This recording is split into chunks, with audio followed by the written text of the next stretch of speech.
Alright guys, Spielin here. There we go. That took a while for the stream to show up on my end, but either way, we're back. We're gonna finish Final Fantasy VII Remake here. And yeah, we're probably gonna do the Titans versus Rebels draft. See how that goes. I'll be honest, I kind of already forgot some of the cast, but whatever. What else is there? I've been working on videos. I'm trying to think of like what else I watched. The Trust, as in the title, sucked. What a shitty finale that was. And Traders happened. That was all right. But either way, I mean that's pretty much it. I believe next stream will be like what, the day before the premiere of Australian Survivor. So that'll be something. We'll have the finale of Traders UK between now and then. So. That's something. I guess we can't trust Netflix with finales. I guess not. But what a shit finale. Like, it's funny they left that for, like, a week later. By the way, I'm actually remembering this time to lower the audio. So there's that. But yeah, we're going to finish this. We literally only have, like, less than 2 hours left. But whatever. No Way UK... wait, No Way UK has a faithful win, right? Probably not. Like, the Harry win feels too obvious, though, but probably. Like, yeah, we'll probably get a Trader win. Best way to watch Australian Survivor in the US. What was the Reddit? I haven't used it in forever because I've been using the RTP links, but, Down Under, right? Down Under TV? Yeah, here, I'll post it. Yeah, that subreddit usually has the episodes posted, like, within a few hours. Yeah, Power World's getting like really big, which is weird. I haven't played it yet. I probably won't, but it is funny like how like massive it's getting. Ruined my streak by picking PETA. Switch my pick to Frankie or Valeria. Why? Oh, you're just talking about because of attractive women? Well, I mean, yeah, how rude of you. I'll be honest, I don't even remember what PETA looks like. Not that it matters, but like still, I actually genuinely don't remember. But yeah, I mean, cast estimate I put together and like what was that? Like I watched all the interviews and or all the longer videos, whatever the fuck they were. Right away on Monday, recorded, edited that video. Also put together a Last of Us 2 video as well for the remaster, which will be out on Friday. So technically I have 4 videos coming out this week, which is fucking stupid. But yeah. Ranking the seasons that I've watched on Big Brother. What does that even mean? It's really just a mixture of people being mad at Pokemon and novelty of Pokemon on guns. Yeah, but like also like I've watched gameplay and everything. It doesn't look very like the obviously the monsters and everything do, but like the actual gameplay, like I don't know, it feels like Fortnite or something, just with Pokemon. Which, I don't know. It doesn't really seem like my type of thing, so I'm probably not going to bother playing it. What I think about... Yeah, maybe Fortnite's not the best example, but yeah, like a survival sort of game that I don't play. Yeah, I know it's on Game... I actually have it installed on my Xbox. It's only like 6 gigs, too. It's not even that big of a game. But like, I'll probably just never play it. The men are on standby, sir. Your orders. Like the Trust, but the finale was bad. I just don't understand what the incentive. Yeah. And the finale was like really bad. Like, I mean, just in general, I didn't love the series. I thought it was just fine. Which, by the way, I believe it is the first reality show that's done this year. So that's something. Number 1, it's the best reality show of the year so far. But yeah, I mean, it wasn't, I don't know, the finale was obviously just super lackluster, but even before that, like, yeah, I just don't love the fact that the show, like, essentially incentivizes you to not like do anything. Like there's the option of you just like not doing anything in the game. That's just a thing you can legitimately do and just win at the end by doing that.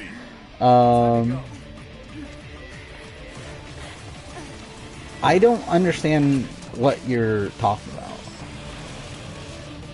The review that I start season 38 to 46. What does that mean? Chris Underwood or Jag? I mean, like, player Jag. Or, like, games, I should say, Jag. Probably all, I mean, like, players, like, maybe Chris Underwood? I don't know, it's like, whatever, but, yeah, like, winning game. I mean, like, Jag was it, like, oh, wait, rank the seasons I've reviewed? I've done an entire season ranking of everything. Why would I just rank the seasons I've reviewed? Like, that seems pointless. Are you talking about, like, mixing them all into one list? Which, that I could not be bothered. But, like, just in general, ranking seasons individually. It's like, I mean, I like the shows separately. It's like, I've done them already. And, like, I'm literally doing a update season ranking this year for all the shows anyway. What do you think about Sarah? We're talking about AU Sarah? She seems boring. Like, she seems really dull to me. Like, her and Rihanna were, like, the two people that I'm like, what the fuck are they doing on this cast? Like, I don't know what they're bringing to the table. In, like, any facet. Like, none, like, they didn't seem, like, super deep strategically. They both just seem bland. Yeah, I don't know why they're there. Yeah, by the way, Penultimate Juror Ranking is coming out on Saturday. So that's something. It's also really funny. This month has been shit for the channel, purposely. I like, purposely did that because January usually sucks anyway. But it's funny that, like, despite me not trying this month has actually, like, gone better than last January. Despite, like, the videos themselves not being as good, like, not as, like, big, and stuff. It's funny how, like, under every single statistic, this January is better than last January. Yeah, Life is Strange episode ranking came out. Which, by the way, I noticed, like, in that video, and, like, I've noticed this with, like, some other of my video game videos. There's, like, points where the screen goes to black. And I don't know why that is. Like, obviously it's a rendering issue. Like, I first noticed it in my Castaway Island video. Where, like, I noticed it there. And then I didn't notice it in my Life is Strange episode ranking until I watched it after it came out. And then I also noticed it when on my Left Behind video. It does that for, like, a second or two. I don't know why that's the case. And, like, I tried to do research into it, and it says that, oh, it could be, like a graphics card sort of issue, but then, like, or, like, even then, like, you need to update Premiere and stuff like that, but, like, I have the most updated versions, so it's like, I don't get why that's happening, but it's like, I don't know, whatever, I guess that's what it is. But Charles and Ian both kind of remind me of Andy, like, Andy, AU, Andy, I can see that more of Eden. I don't know if I see that with Charles. Like, I said this in the video that I think Charles, like, reminds me more of, like, a Stephen Fishback sort of type. What am I doing? I just died, didn't I? Yeah, I was not even looking at the screen.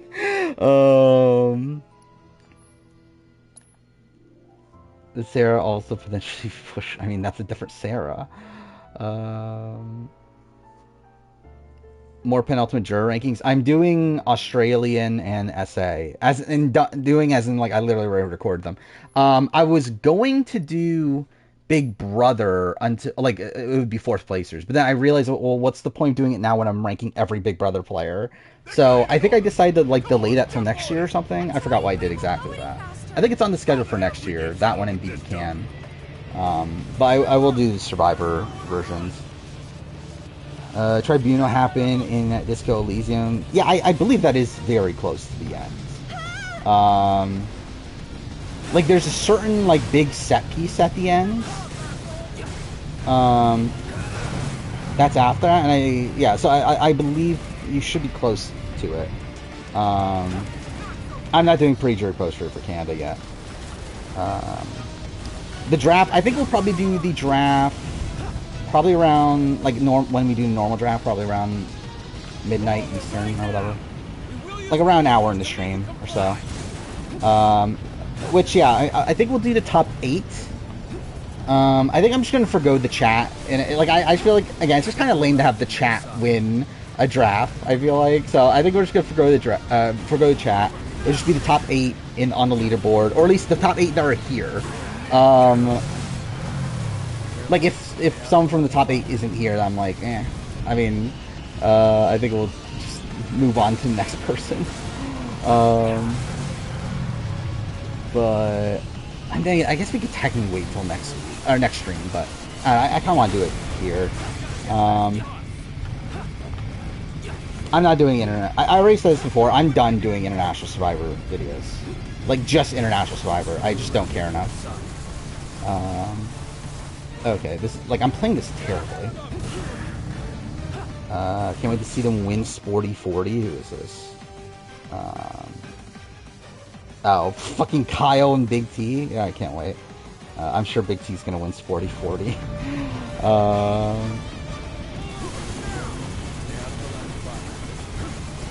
Yeah, imagine like I just released like another Big Brother ranking. And again, that's why I released the Big Brother players that re-entered the game now, because like technically I probably would have waited on that had it not been for the fact that the Big Brother ranking's coming up anyway.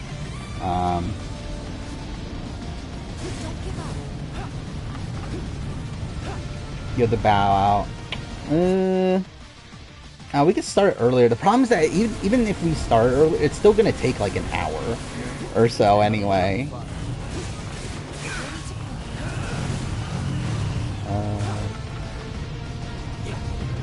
Wouldn't surprise me if Modern Challenge name. Yeah, Sporty 40.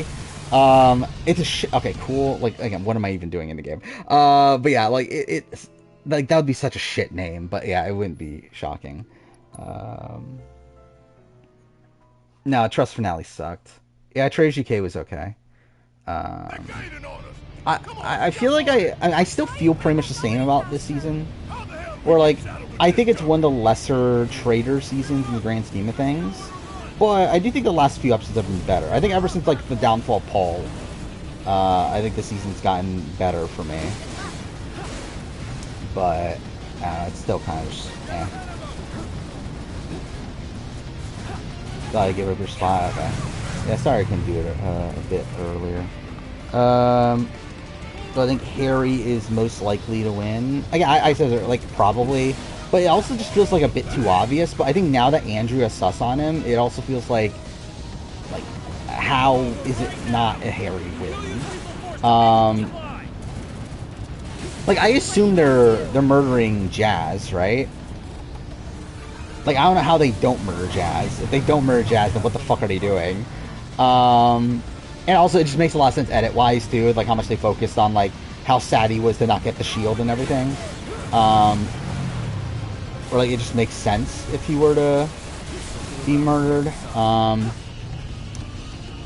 where, yeah, I mean, at that point, it's like, who's left that feels, like, winnery? Which, I guess, to be fair, I didn't think fucking Meryl, I guess really just Meryl. Hannah and Aaron I could see winning. But, like, Meryl did not feel very winnery last season either, so, I don't know.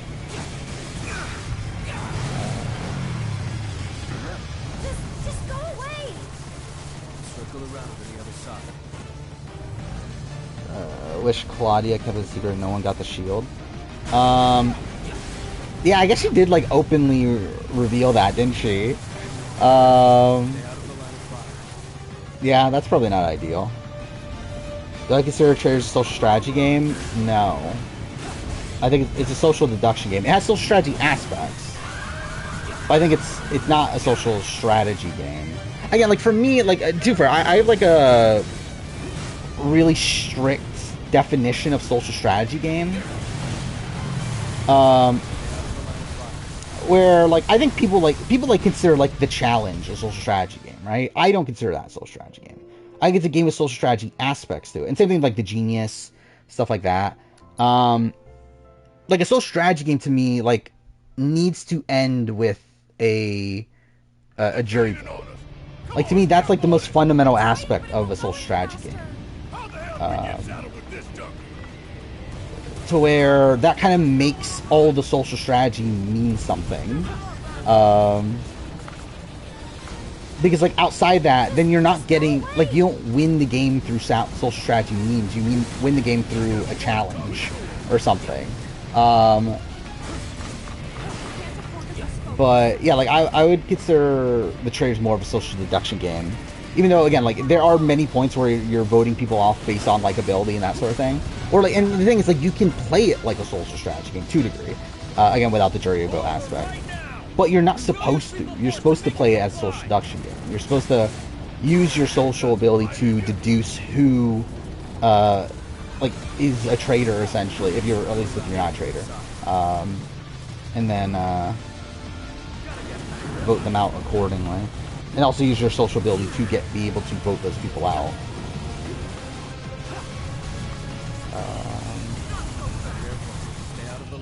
I'll probably never make a Discord, just because I don't use Discord.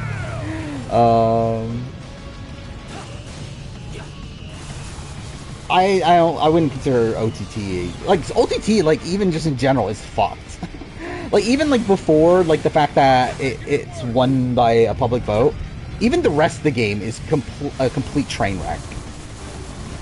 And that's why I don't add OTT to my Big Brother ranking of every player. Because I very much considered it. But then I was like thinking it through, it's like, this makes no fucking sense. Because this game is like not really, like it's not the same thing at all.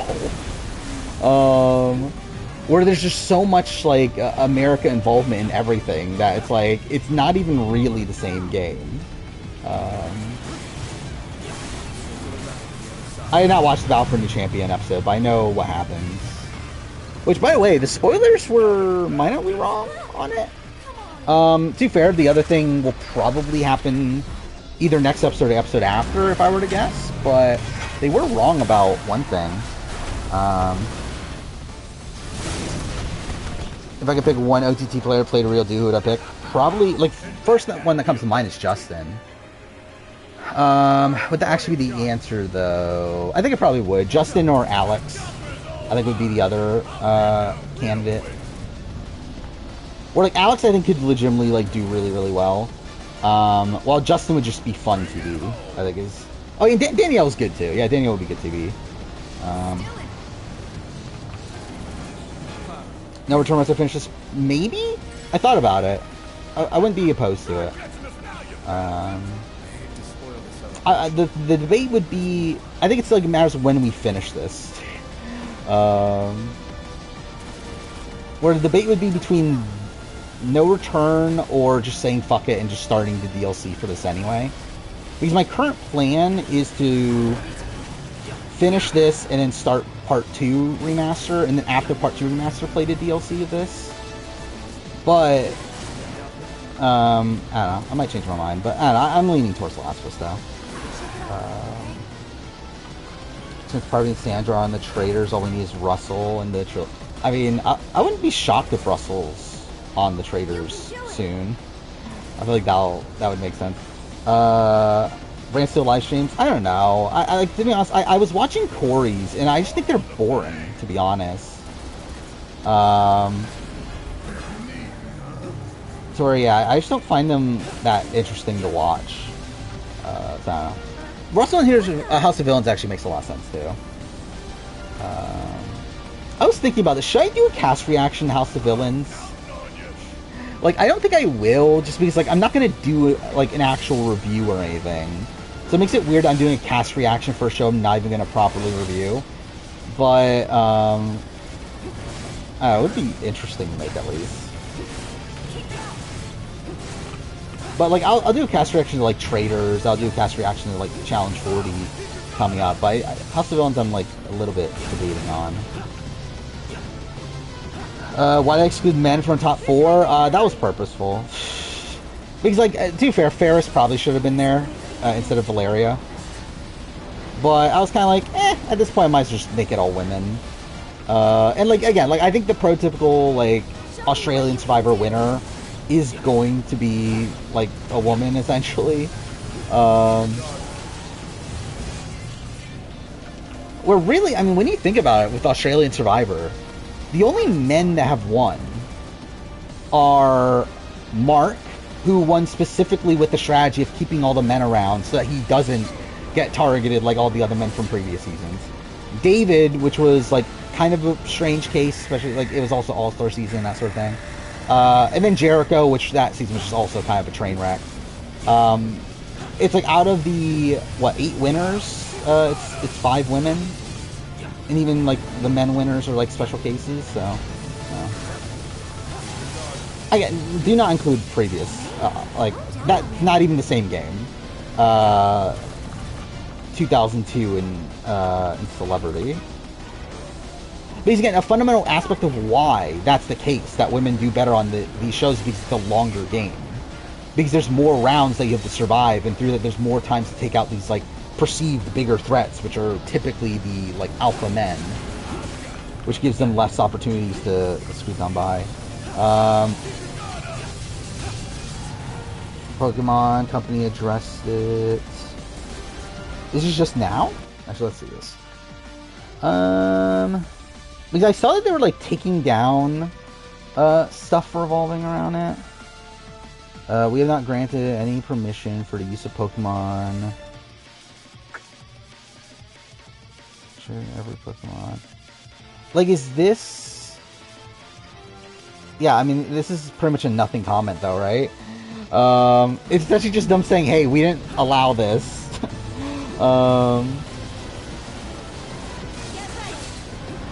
If I do a Patreon, what tiers would I make? I'm not sure, to be honest.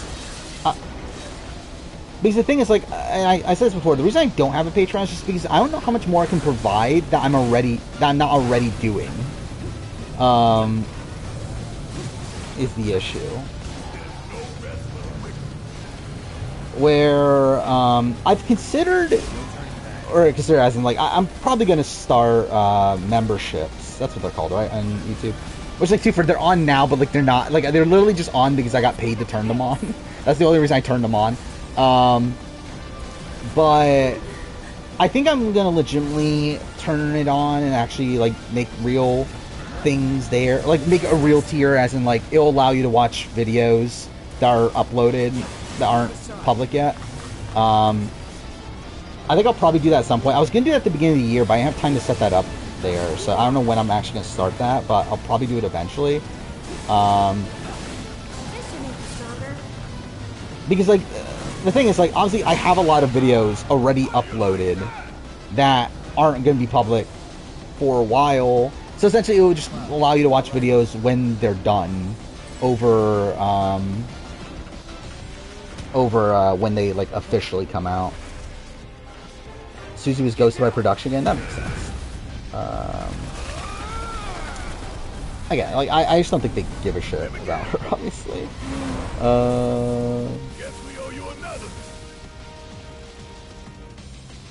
Basically, please stop reporting to us. We know it exists. We'll look into it. Yeah. Yeah, the recasting AU All-Stars. Which, how long ago was that now? Let's actually look this up. Oh my god, there's more. Okay. It was almost 2 years ago. It was literally, actually, I just realized this. It was literally the day I finished editing that video, a day after my 42 cast assessment. So that's kind of funny. Also, still, don't know when that video is coming out, just because, like, who really cares? Like, whatever. It's such a nothing video. Yeah, we'll do AU draft probably in 30-ish minutes. Yeah, I want to try to get as many of the people that can be here. I know is Menace not here yet? Oh, there's Menace. Okay. But I think Lymel and Yovivor aren't here, so hopefully they show up.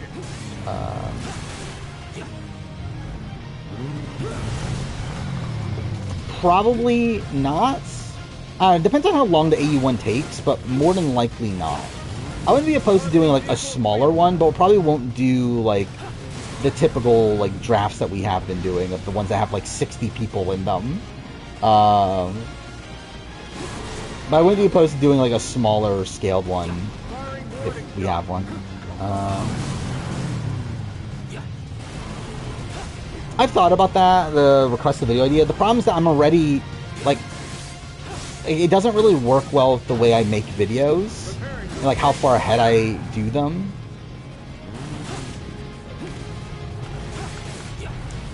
So yeah, I don't know. Probably like I thought about like if I were to do it, it'd probably be like I think there'll be like one video a month that's like patron voted or whatever. But I don't know. I'm not like dying to do that. Imagine giving you a Viver AI and he still wins. Yeah, that would be funny. I mean, he literally won with the first pick in the UK draft despite not even looking at the UK cast. You're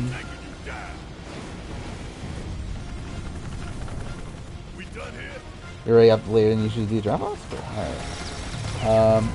Actually, how many people are here right now? Anyway, that would be in the draft. Let's see. Oh, look, Linemelon this year.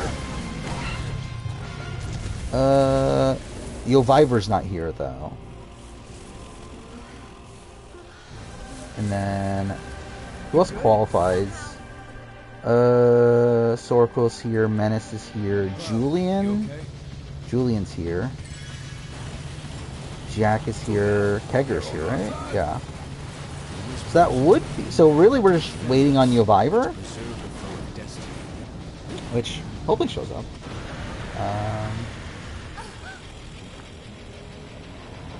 Keeps going. What is this? Return Steamboat Willie.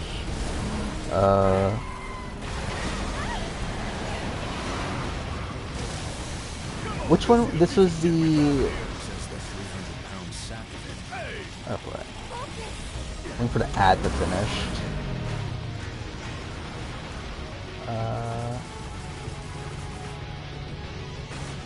Like, which one was this? This is the movie, right? Is that what it is?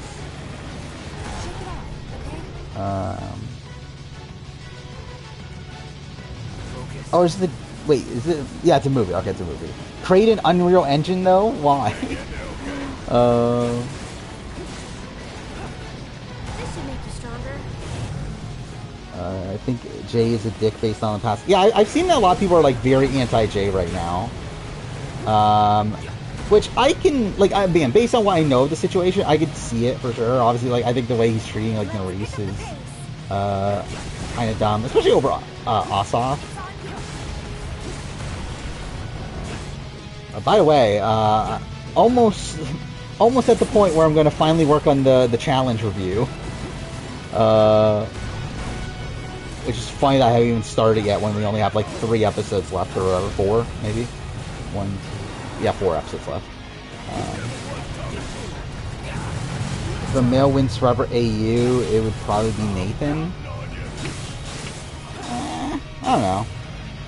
Like, I mean, I guess, like, in the sense that, like, Mark and David have won, and Nathan is in that archetype, right? But, like, I still find it, like, really tough for, like, Nathan to make it super deep.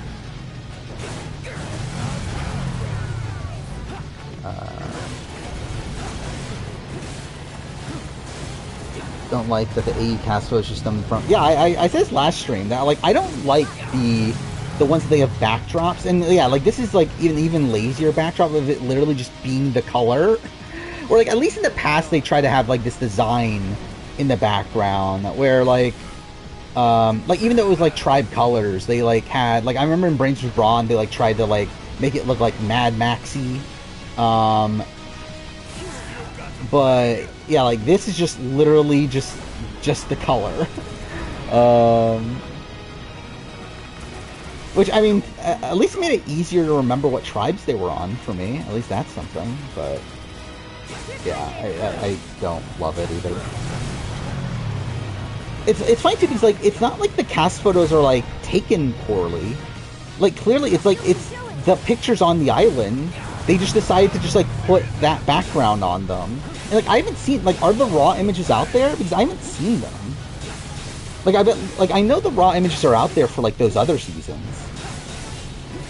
Where they've done those backdrops. But I haven't even seen the raw images for this season.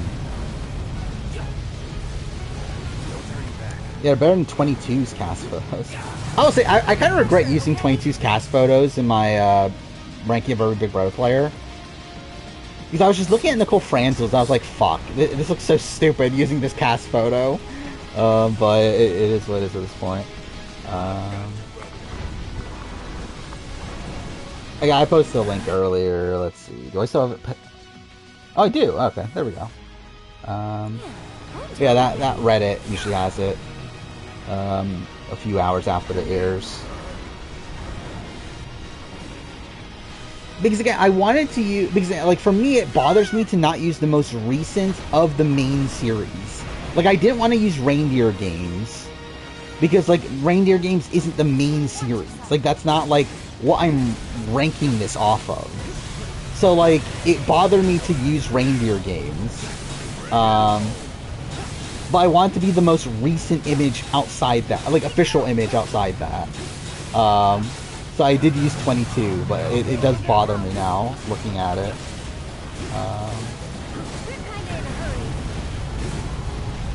Nicole's is like clearly photoshopped though. Is like my issue with Nicole's. Like there's clearly like a filter over hers.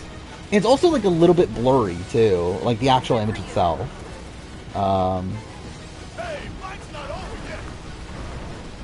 I'm trying to remember, like, who else had bad ones from 22? I know Cody's is, like, a bit zoomed out, which is, like, weird. I'm trying to remember. What other ones were bad? Enzo's was horrible? I don't remember Enzo, like, what was bad about Enzo's. Okay, cool. Wow, I'm really playing this terribly. What the fuck? Like, Tyler's haircut looks bad, but, like, the actual image isn't terrible, considering his haircut. Like, I think it's, if I remember right, it's at least, like, one of the better quality images. Because, like, a lot of them are obviously just from their phone, or stuff like that, right? Oh, wow, I actually died? Fuck. God damn it. Alright, well. This is gonna be kind of shit. Yeah, Taylor's Reindeer Games one looks good. I really, most of them do. Like, Brittany's looked good, I remember. Danielle's looked good.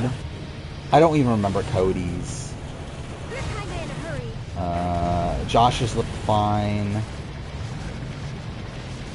Again, it just, like, bothered me to not use, like, main series images. David's was good, obviously. I love David's, cast photo. Yeah, it's like Cody's is just like it's a weird shot. Like he shot it from like a weird angle, I feel like.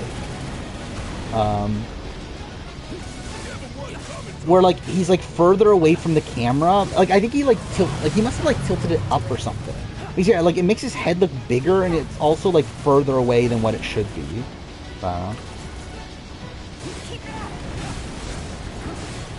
Yeah, I already have that on my list of video ideas for the people who voted out and came back to the game. My debate was, like, I think, like, that's a small enough scale video to where, like, I would be willing to do International Survivor for that. I think. I don't know what the number of people is for that, but yeah, an Australian Survivor version of that would also not be bad. But I want consistency, though. It bothers me to not have consistency. Like, I don't like I don't like picking the best cast photo.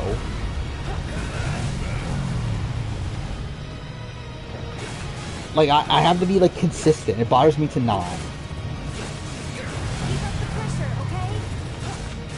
I already record, like, I decided to not do the international who would I vote for. Simply because, like, it's the same, pretty much. And there's not, like, many new seasons. Like, because really the only new season is UK, right? That wouldn't already be in Australia or SA. So I decided not to do international, but I did do Australian Survivor and Survivor South Africa. Who would I vote for? Which are already recorded for the most part. Obviously, Australia, I'm waiting for the season to end to finalize that one, but yeah, I already recorded those. By the way, also, I'm editing the BB Can 2 retrospective right now. I did not realize that I watched BB Can 2 5 months ago now. And I'm like just now getting around to editing the video, and the video's like not like still coming out like over a month from now. I do find that really funny.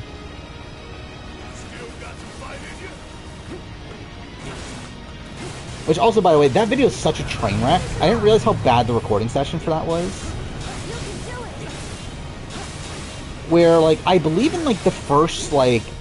So, for week 1, the recording for week 1 was 50 minutes. Which is, like, long for week 1. And I edited it, and it's like 20 minutes. Like, that's so much footage cut out, but whatever. I don't know how long it's actually going to be, but, like, my guess would be somewhere around the 240 range. Which I don't know how. Like, straight, like, I just don't understand how this retrospective got as long as it did. Because I feel like BB Can 1, there should be more to talk about than BB Can 2. Yet somehow BB Can 2 is just so much longer. I'm not going to rewatch Battle for New Champion. I took notes. Like, I have notes for the entire season. I just revisit my notes. And like, straight up, I'm going to try to make it shorter for Battle of New Champion. Or at least shorter than my current reviews and stuff. It might still be the same length as, like, Ride or Dies or Spy Ride and Allies. But, okay, I'm about to die again. Actually, now I think about it, I think this is why it took me 2 hours last time, right? I think I died here, like, over and over again. Is there... You can't heal, right? Wait. That's a thing? 7 plus AU safe to use? I don't know what that is. Oh, you're talking about the links? That link? No. Okay, wait. This is... Like, that's just a link to the episode. Like, below it is a base 64 code that you copy and paste into a base 64 decoder, and that gives you the actual links. No, AU's not out yet. I was just posting where to find it. They talk about all the out-of-show drama. Which stuff are you referring to? I talk about some stuff. I talk about, like, I talk about Will, or not Will, fuck, I don't know what I'm talking about. I talk about Janelle. Why did I say Will? I talk about Janelle, like John's girlfriend. Yeah, okay, yeah, I do talk about that. And, like, the BB Can 5 of it all, and all that stuff. I talk a little bit about Kyle being an asshole. I don't remember what else there is that I talk about. Like, that's what I've edited through so far. I know I talk about those two things in terms of, like, behind-the-scenes stuff.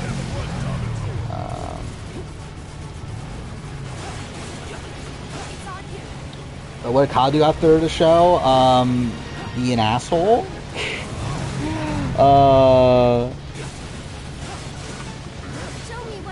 He trash talked a whole bunch of people, particularly Netta.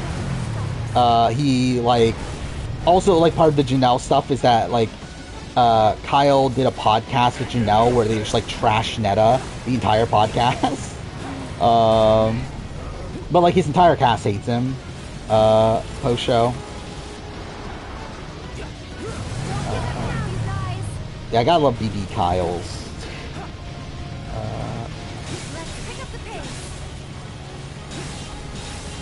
Okay, wait, so, like, when you go to Down Under, let's see. So, like, let's see. Gladiators. I forgot Gladiators was a thing. But yeah, like, see, like, in the comments for these things, there is this. Like, that's the code that's underneath there. What you do with that is go to a base 64 decoder, which, posting the link to that right now, this, you copy and paste that code in there, push the code, and that gives you the actual link to the episodes. Rank the Kyles? How many Kyles are there? And also, what are we ranking the Kyles on, is also the question. on like how terrible people they are, because like if that's the case, Cal Shore is actually in the top half probably.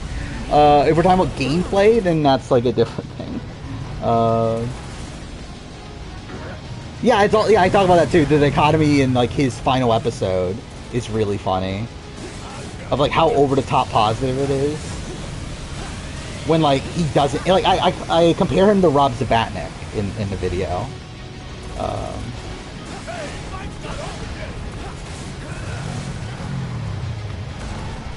Or you could RHP patron, they post the links too. I don't know how quick they are with AU though. I haven't been a patron during AU. Where like traders, they're too slow. Like for traders, I've been watching it off the TV Bunny links, because like it feels like they don't get posted on the actual patron links until like 8-9 o'clock or so, when they're on by like 7 on the other site. But yeah, Can 2, Can 8, Can 9, Can 10, and BB24. Is that it? Is it just those? Alright, let's see. So gameplay-wise, probably... Well, I know, gameplay-wise it's Kyle 24. Then Kyle from Can 9. Then... Well, 2 is the worst. 8 or 10... is debatable. He's like 10. I don't think is actually a bad player. He just like played really terribly during that 1 week. Where Kyle from 8, I'd probably go Kyle. Well, actually, what did I do in my video? In my actual BB Can ranking? I don't remember. I think I had Kyle 8 higher, didn't I? Let's see if I can find it. But anyway, I think my gut says Kyle 8 over 10 gameplay wise. Let's see. Found the list. Okay, am I actually gonna have to search for Kyle's? Yeah, I do have Kyle 8 higher than Kyle. Yeah, okay. Yeah, I think I'll probably stick with that. TV wise, that's brutal, I feel like. Who is number 1 TV wise? I guess Kyle 10, right? Like, he kind of has to be, just because the other one sucks so bad. Yeah, wow, that's rough. Because the thing is, you have like Kyle 8 who's icky, Kyle 24 who's icky, Kyle 2 who's a douchebag, and then Kyle 9 is just boring. So, yeah, I think I'll probably go Kyle 2, I think. Because, like, he at least made for, like, some funny confessional sessions. Give a nerdy Kyle. I mean, technically, Kyle 24 is kind of nerdy, right? And actually, Kyle 10's kind of nerdy-ish. Like, nerdy adjacent. Kyle 10 saved the season. Potentially. I think it would have been a train wreck without him, but he definitely added to the train wreck. Kyle Kavanaugh's the equivalent of racist Harry Potter. I mean, I guess so. You know, should I just skip? I legitimately have no interest in actually finishing this section. I forgot that's the thing you could do though. You could literally just skip the bike section.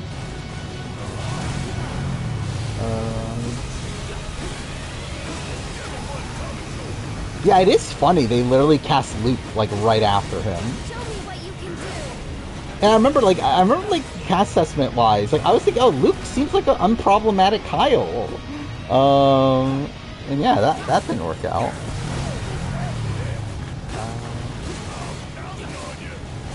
Yeah, is Giovanni... should we wait for Giovanni? I feel like it's weird to do the draft without the number 1 contender, right? Okay, you know, I think I'm just gonna skip it. Yeah, don't care enough. That's kind of what I've been doing with Alan Wake 2, by the way, also. Where, like, I'm getting to these, like, puzzles, I'm like, you know what, don't care. I'm just gonna look up the combination.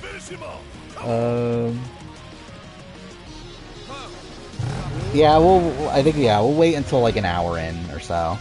I feel like he does typically show up about an hour in. We'll see. Any big buff guy who everyone knows seems really unproblematic, nice preseason, always sucks. Yeah, I remember. Yeah, like Winston was someone that was like a massive favorite preseason. Which, I mean, to be fair, like he's not problematic. He just sucks at the game. And it's like a bit strange.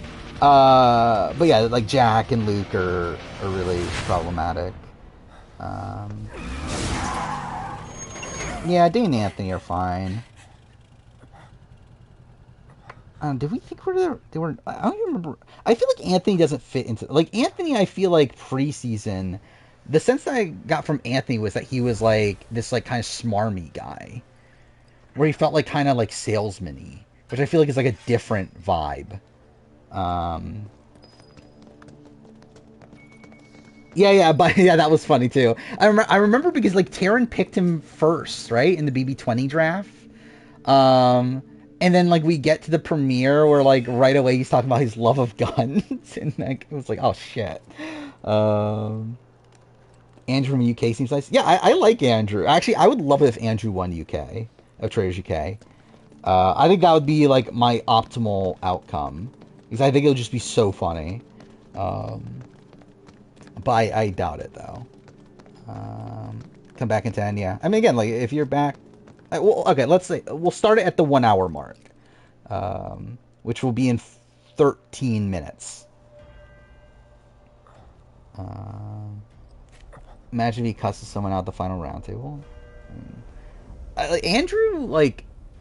It's weird because, like, he's getting this, like, dodo edit, right? But, like, he is coming off endearing.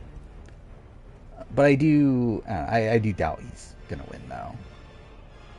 Like, it would be a strange story if Andrew does win. Do I think Dan's longevity has increased after watching episode 4? Based on where he was after episode 3, yeah, for sure. I don't know if I would necessarily look at him as the winner, or as a winner. I guess there can't be multiple.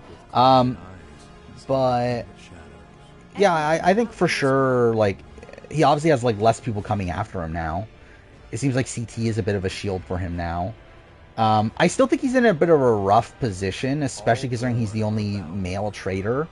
And through that, it feels like... and also all the men going out already, it does feel like his time's going to be up eventually. Just because, like, yeah, like, with the traders, like, you're always under the assumption that they're going to try to balance out the trader group, gender-wise. So, like, until you finally get rid of a male trader, you're just going to assume that there's a male trader left. And I think that's a tough spot for Dan. Thoughts? Oh, yeah, 40 cast. Yeah, we did get some more people. I'm kind of, like, whatever on it. Like, it's essentially the cast that I was expecting. It's, like, essentially a mix of, like, the bigger names from recent seasons and people from All Stars. So, like, people like Nehemiah and, like, Melinda are there. I believe Brad is also confirmed by Gamer. That was on this list. Yeah, like, they make sense from that. Like, CT coming back, obviously, we knew that. Yeah, like, Josh, Kylan. Fuck me, with Zach being here. But yeah, like, Leroy being back is funny. But no one here is shocking to me. I feel like everyone here is, like, kind of who I would have expected. But your last second pre-order. Oh yeah, I forgot. Yeah, Like a Dragon 8 comes out soon, right? When's that come out? It's a few days away? Which again, I won't be playing right away. But yeah, I'll play it eventually, obviously. Kind of busy with games right now, where I'm trying to finish Alan Wake 2 as quickly as possible, and it's a longer game than I think I was anticipating. Embrace your dreams. Dreams in Whatever Honor. happens. Shock Melinda's on. I'm not that shocked.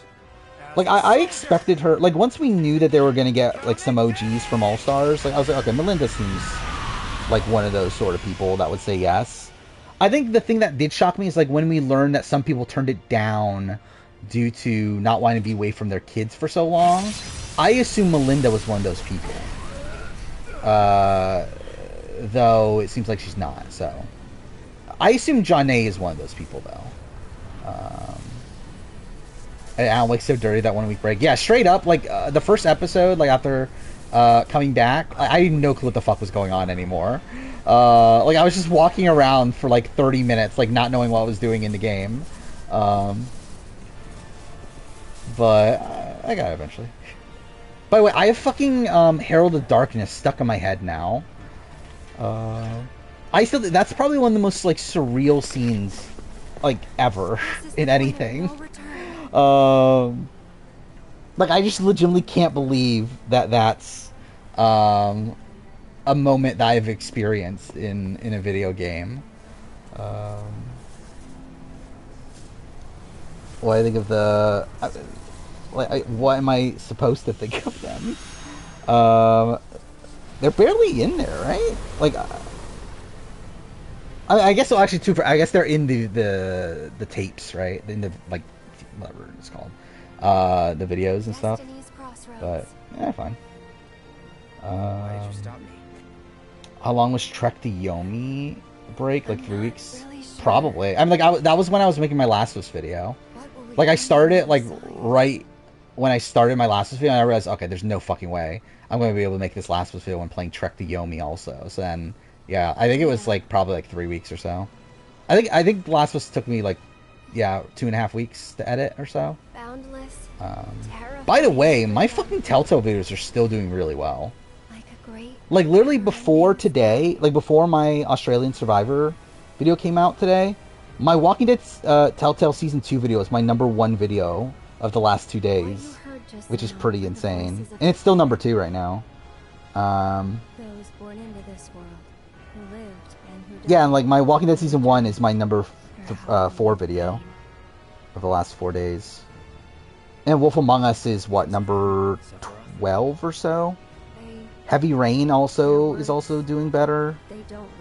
So I guess I should just become a video game YouTuber then. If only that started earlier on. But there's no fucking way I'd be able to make those videos consistently. But still. America's Thirst comment for Corey today. Absolute. I did not see it. But I assume, like, knowing America, I would assume that's about right.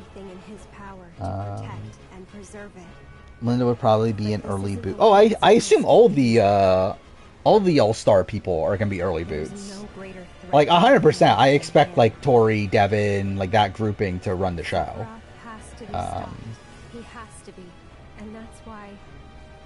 Is Shine the most loved Australian Survivor contestant? Probably. Like, I mean, in terms of, like, having very few haters, probably. I think in terms of, like, if you were to do a, like, fan favorite poll for most popular player ever, I don't know if she's #1, but I think if we're, like, doing the balance of, like, okay, like, for every hater, she, like, you, like, lose a point or whatever, she probably is #1 now, like. Nehemiah could get out of it. I don't know Nehemiah's connections. Because that's really what's going to come down to, is, like, how connected they are. Like, I can see Nehemiah winning, like, some eliminations and stuff. I doubt he has, like, that deep of a run in him. I feel like CT's gonna get out. I mean, too, for CT isn't, like, all-stars anyway. But, like, CT, like, I'm expecting to just have the same style of run, right? Where, like, just no one goes after him.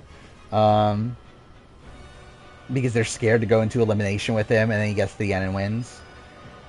But I guess we'll have to see. Thank you, Cloud. Luke got thousands on GoFundMe. Oh yeah, that's actually the answer. Yeah, actually, my initial answer was David actually, but yeah, Luke is definitely the answer, isn't it? Yeah, I feel like Luke is probably the person that would win. By the way, someone posted that on the Survivor Reddit. I think it was today or yesterday. Of like, who's the most popular Survivor of all time now? And like, the answer is like by far like Boss Rob. Like, it's not even a question. Like, if you were to run a like poll between like every Survivor watcher right now of who is the most popular player in Survivor history, it is 1,000,000,000% Boston Rob. Like, I don't even think it's particularly close. And yeah, talking about from a like modern day perspective, right now, every current Survivor watcher, I think number one would be Boston Rob. Obviously, if we were to do this like at the time All Stars stuff, obviously there it's like Rupert. Even like at the time of like here's villains, it's probably like Russell at that point. But I think right now, I think it's definitely Boston Rob. Twitter might hate Luke now. Yeah, I would. I think there's definitely more mixed reception. I don't know how many people know about the Luke stuff. You know, I'm really excited for with the every player ranking. I really want to see who's the lowest placed player. Wait, want to see what the lowest placing player who's ranked above a winner? I know who that person is. Because that person's literally one spot above the first grouping of winners. No pre-jurors are ranked above winners. But there is a very early merge. Why am I talking about merge? Or very early juror that is ranked above the first grouping of winners. Actually, I'm trying to remember. Are there more than that person? Actually, there is. There's one other one for sure. Over there. Yeah, I don't know how many outside that there are though.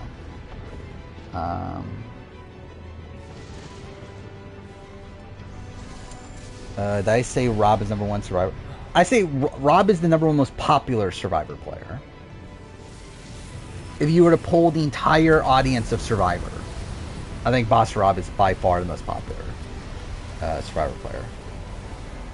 I mean, Rupert's popularity was like diminished by the time of Heroes for Villains. Like, he lost the fan vote to Russell. Like, I think if you do it now, I like Rupert's probably still top 10 maybe, but he's definitely not number one.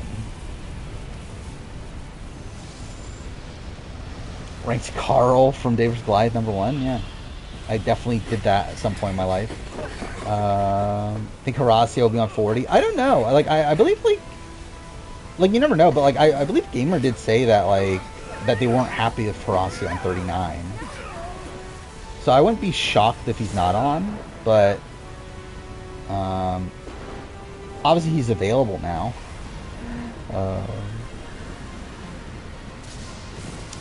Elimination format.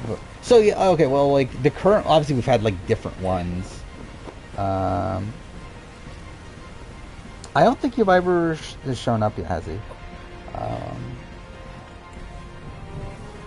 The Horacio is one of the worst casting choices of all time. I don't know if he's one of the worst casting choices of all time. I think a worst cast choice would be someone that's like out of shape and also still boring. Like, I think like Kenny Clark is like one of the worst casting choices of all time. Like, Horacio at least is like really good in challenges, so at least that's like something. But he also is, yeah, he's not great. So 4% of the vote in Indiana. Maybe he's just not popular in his own state. Maybe that's the thing. Yeah, he lost to Mike Pence, right? That was also a thing. Yeah, he doesn't like bother talking to other people in the house, which is funny. I never heard either of them mention a female player as one of their favorites, which kind of concerning. Who? Oh, two coworkers, casual fans, adore Rupert, Boss Rob, Tony specifically. Yeah, like I think, like if we're like, I think like Parvati would still be up there. I think Suri would definitely be up there still. I think Sandra would be up there, but not as high as people think. I think those are probably the only women. Is there another woman that would, like, if we were to make a top 10 most popular player, like, who, like, we think the current audience would actually, like, vote for? Like, if you were to make the entire audience of Survivor, like, vote for their favorite Survivor player ever, and there was a top 10. Like, what other women would be there? I think it would. I think it would be Parvati, Sandra, Suri. I think that's it. Kelly Wentworth, maybe. Yeah. Like, what would actually be the top 10? It would be Foster Rob, Tony. Which I don't even think Tony's like particularly high on it, but I think he'll make it. Maybe Jeremy. Maybe. Rupert, I think will still be there. I think Colby's out of it, right? Yeah, Carolyn might make it. Yeah, I think that's kind of weird with the like new era people, right? Because like obviously there will be a lot of recency bias. Yeah, so I guess that's kind of like tough to really assess there. Was Jesse that, like, obviously Jesse was popular, but like was he like that popular? To where like he would like overtake a lot of these other people? Like, maybe. I don't know if Shan's making it. I can see Jake potentially, like right now. I think Xander's forgotten about at this point. Jonathan might still be remembered.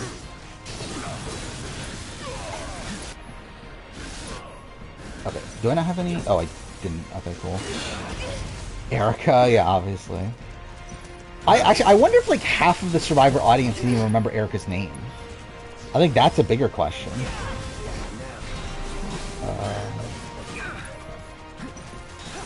Yeah, like straight. I don't think anyone from 41 is anywhere like close to the list. Yeah, Rick might be on there. Is Ben on there? That'll be disturbing. Marianne, potentially. I feel like Carolyn's higher than Marianne, if I were to guess. But Marianne might still kind of be there. I mean, again, like top 10 is like weird though, because like only so many people can obviously make the top 10. So I'm like, I don't know if Marianne makes top 10. Yeah, that was a really bad stretch for women. Yeah, Christian might make it. Yeah, I don't know. I guess it is kind of tough because of the recency bias. I don't know if Caleb's making a top 10 players of all time this year. I think we were doing new era, but probably. But I don't know if like we're doing all time. How many people are saying Caleb's their favorite player of all time? Who would have won fan favorite 45? It probably would have been Jake, right? Like I think Caleb would definitely be up there though, right? It would probably be Jake, Caleb, Emily, Austin would probably be top 4. I don't know if is D that popular with casuals? Like D obviously is like D is mother. So I mean like obviously she has like that fan base. But I don't know how popular D is with casuals though.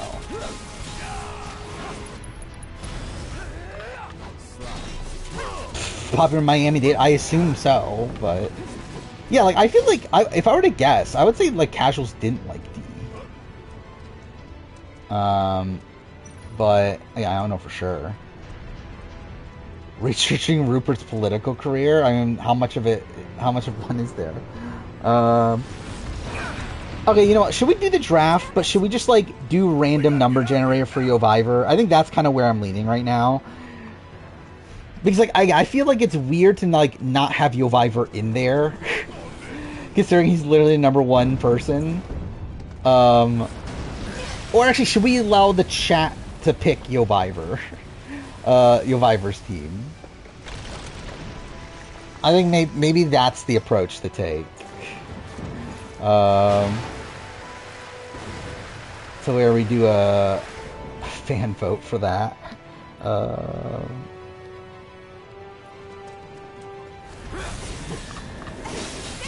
Would Survivor be better if there were no underrated players on the show? Probably not, no. I think it depends on what you look at as better. Because, like, in terms of, like, predicting the winner and stuff, yeah. I think it'd make it a lot harder to digest, like, who has a chance of winning and whatnot.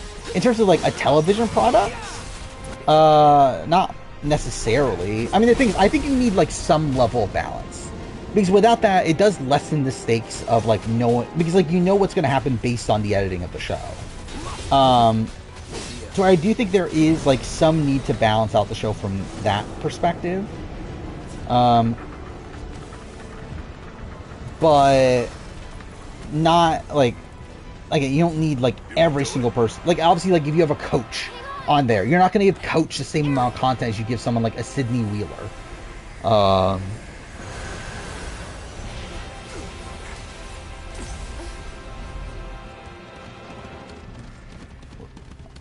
Without that, you get AU. I mean, yeah, 44 was pretty obvious. I mean, a lot of people thought Carolyn was winning 44, though. A glimpse of tomorrow if we fail here today. Yeah, and 45, I think, was like... It was a two-horse race for a lot of it. And then, like, once Emily goes, it's like, well, then there's only you. Imagine a season like that. Where, like, you have this, like, massive character... I guess it's, like, actually, is that 45? That probably is, like, close to what 45 was. If, like, you had, like, someone like Sifu, who's, like, a massive character, you just got, like, no confessionals. Well, you have someone like, I don't even know, like Kelly, who got, like, a lot of content. Is he the most inaccurate edit in recent BB history? Like, how recent are we talking about? But yeah, like, I mean, it's very inaccurate. Who else got, like, a super... Like, the next person that comes to mind is Haley in 20. But I'm sure there's, like, other examples, right? Well, I mean, I was thinking BBUS, not BB Can. BB Can, it's all over the place. Like, BB Can's, like, almost everybody. But, like, I think, like, BBUS, though, I'm like... Because, like, I think BBUS, like, typically doesn't make up storylines as much as BB Can. Like, obviously there are, like, storylines that aren't as focused on, at points. But, like, it usually doesn't, like, completely fabricate things in the way BB Can does. Which, again, BB Can got better with BB Can 10. Again, like, 11 we'll never, like, fully know because it's BB Can 11. But, like, 10 it got better, where it felt like most things there were pretty balanced. But not, like, even, like, 9, it was, like, a step in the right direction, but even then, it was still, like, had, like, Victoria being shown as, like, a mastermind. Oh, yeah, Alex. Yeah, Alex is also another one. Alex Ow. But it's not like the show portrayed Riley as a good player, though. But yeah, I guess again, it's like one of these situations where, again, like, it's not like they, like, inaccurately showed her. They just didn't show as much of her bad stuff as they could have.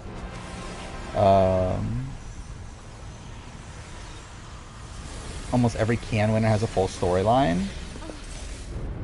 I mean, I assume that's, like, just most people on Canada, but yeah.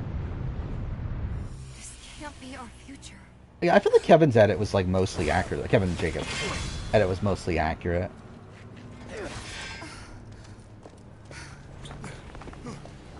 The future is always a blank page.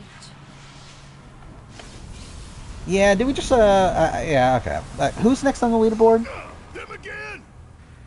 It would be Goza. I don't think Goza's here either, right? We split up. Take them down at the same time. Yeah, Goza's not here. And then it's Justin. I think I feel better doing the chat thing. We just allow the chat to pick Yo Viber's theme. So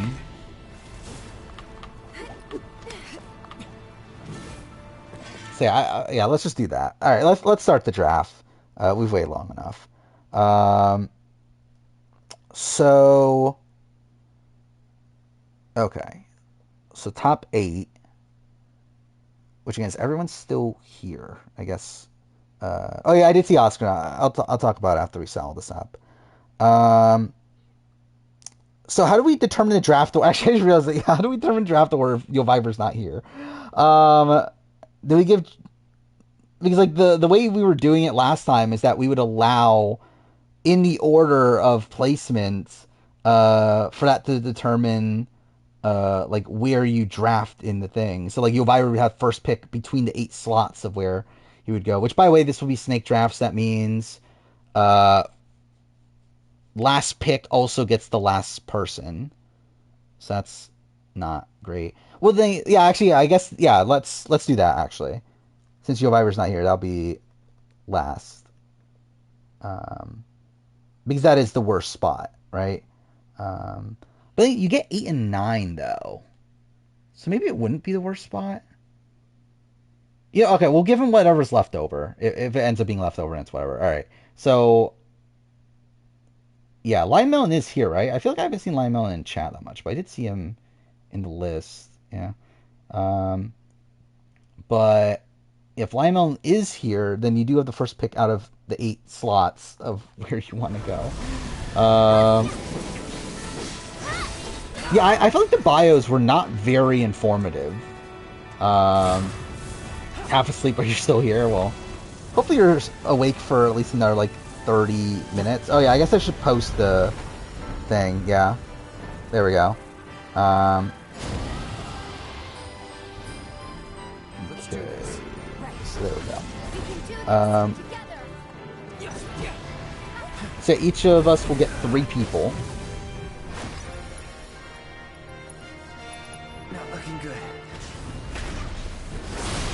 Which, again, like with this sort of draft, I don't even know what, like, where you would want to go. Because I don't even think, like, first is necessarily the best spot. 4. Okay. So we got 4. So, actually, I'm next. Shit. Where do I want to go, then? Because I don't even feel that great about that many people. I'll go 3rd. Say next of Sorquill. Pick 1st, 2nd, or 5th, 6th, 7th, 8th. Kitty is Blue's dream name? Oh, wait, yeah. Blue from BB25. I almost forgot Blue even existed, straight up. But yeah, like Oscar noms. I haven't watched. Actually, have I watched anything that's been nominated? I watched Across Spider-Verse, but I haven't watched much of anything there. But I'm assuming Oppenheimer's gonna win everything, so whatever, I guess. I did not call her Kitty Kitty Purr in the video. I'll put Elvira / chat. There we go. I did not watch Oppenheimer. I intend to at some point. Like, I definitely want to. Go 5. Okay. So you have Menace. You can pick 1st, 2nd, 6th, 7th, or 8th. I assume I called Mimi. Yeah, obviously that's why I called Mimi. Actually, I forget, where did I even put Mimi in the list at this point? I don't even remember where she even landed anymore. Because I remember she was like someone that I changed her spot like a billion times. Why is this 6 months long? What is this? Oh, oh wait, are they gonna be on Turkey All-Stars? That's something. Yeah, I don't know why. Because like it's like a popularity show, right? It's essentially just like it's like Big Brother, but just on an island. Like Big Brother, like international Big Brother, but on an island. Or like the votes are determined by the public, I believe. Like I think it's they like do challenges to like determine who's in danger, and then like the public votes like one of the people out, I think, or something like that. Yeah, Poor Thing's got a lot of noms too. What else was there? That got a lot. Like Barbie, obviously, like people were upset at Barbie not getting nominated, which I'm not that shocked at Margot Robbie not getting nominated. I'm more so shocked at Greta Gerwig not getting nominated for director. But Margot Robbie not getting nominated for actress isn't like that surprising. What a spoiler that is, by the way. Maybe build her personality around Survivor AU. Sure, I guess. Yeah, if Survivor does show up, I'll let him take over. Yeah, Boy and Heron is nominated. What's even the front runner for that race anyway for animated? Like I know Boy and the Heron won Golden Globe, right?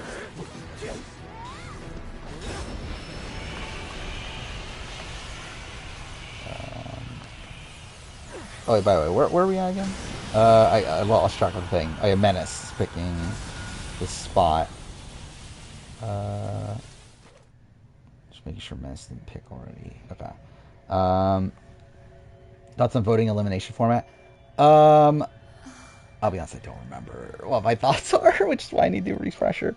I don't like it. Like, I know that. I just don't remember, like, the exact of it. So, like obviously we've had now 3 different formats, right? The original was just that everyone voted, right? And the person that got voted in, like, called someone else.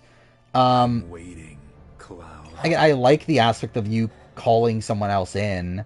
I don't love the aspect of it just being a straight up, like, vote from everybody. And also, like, I don't love the fact that they're, like they get to see everyone else vote. That's also super wonky. What the hell is this? So like you can just change your vote based on like how other people vote. That's bad.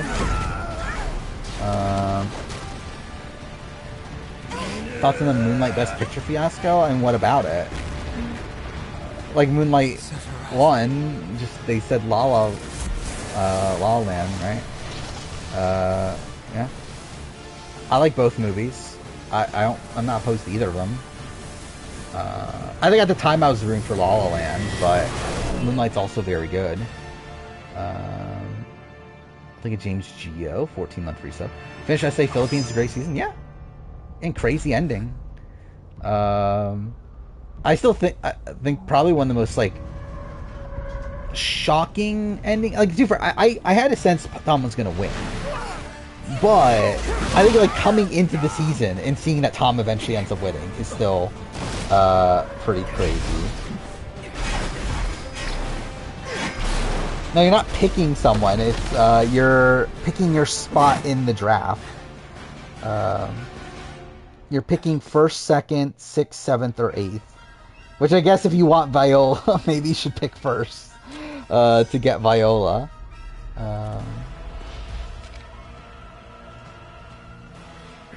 Yeah, oh yeah, so the new format is the interesting thing. Yeah, purge every round. The winner essentially starts a safety chain, right? Like that's how the current format works, and the bottom 3 go into elimination. I think it's interesting. I don't love it for this. Well, actually, I don't know. I guess it could go either way. Because like the thing is, like the issue with it is obviously like if Horacio or Kylan don't win, they're just gonna go win every time. But if Horacio and Kylan do win, then it becomes really interesting. But even then, it still isn't as interesting as you would think, because because again, like if it had just been a standard like Kylan wins the daily and he can pick who goes in, then like you'd pick like Jay, and Jay would be in danger. Here you can't even get Jay in because there's so many people that are going to save Jay. So it's kind of a mixed bag. I do like the concept of safety chains though. But I don't know if this is like the right time to do it. Oh wait. Yeah, Brad's on 40. We did talk about that, which is not shocking. Should I just give Menace the first pick at this point? I think that's what I'm gonna do. Anyway, Julian, you get to pick your spot next. You got 2nd, 6th, 7th, or 8th.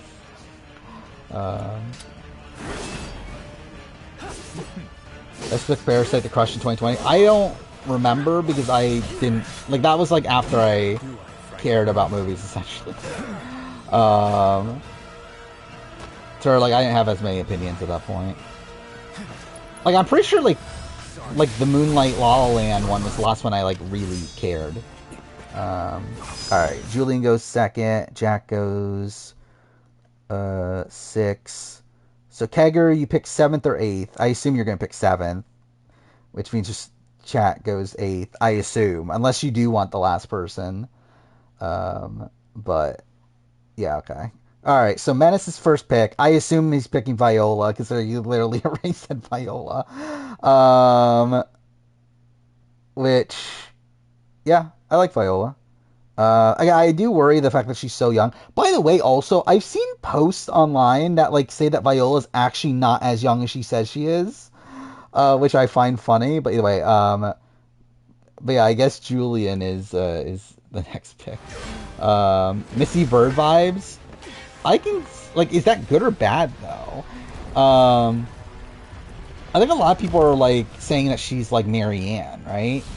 Both because of age and like she kind of looks like her, just like a jacked version. But yeah, I don't know. I don't really get a great sense of how she's going to play the game. But either way, Ferris, that does make a lot of sense. Oh, it's my turn now. Fuck. Do I pick PETA then? That's tough. Because PETA was my winner pick. And the issue is that I actually wanted Ferris. Like, Ferris was the person that I was thinking of picking first. Well, I guess I don't get Ferris. Huh. I also have to think about, like, who's going to be there when I come back. Because, like, there's not going to be many good people by that point. But I also feel like there's no point in, like, doubling down on PETA. Because if PETA wins, I'll already get the satisfaction of me getting a winner pick right. So, should I just go for Frankie? I'm trying to think, who are my other top picks? Viola's gone. Valeria this seems early to pick Valeria. Yeah, I guess I'll go Frankie? I guess? Or do I want to be more fun here? I feel like... Because, like, in terms of, like, who I want to do well, it's not really, like, Frankie.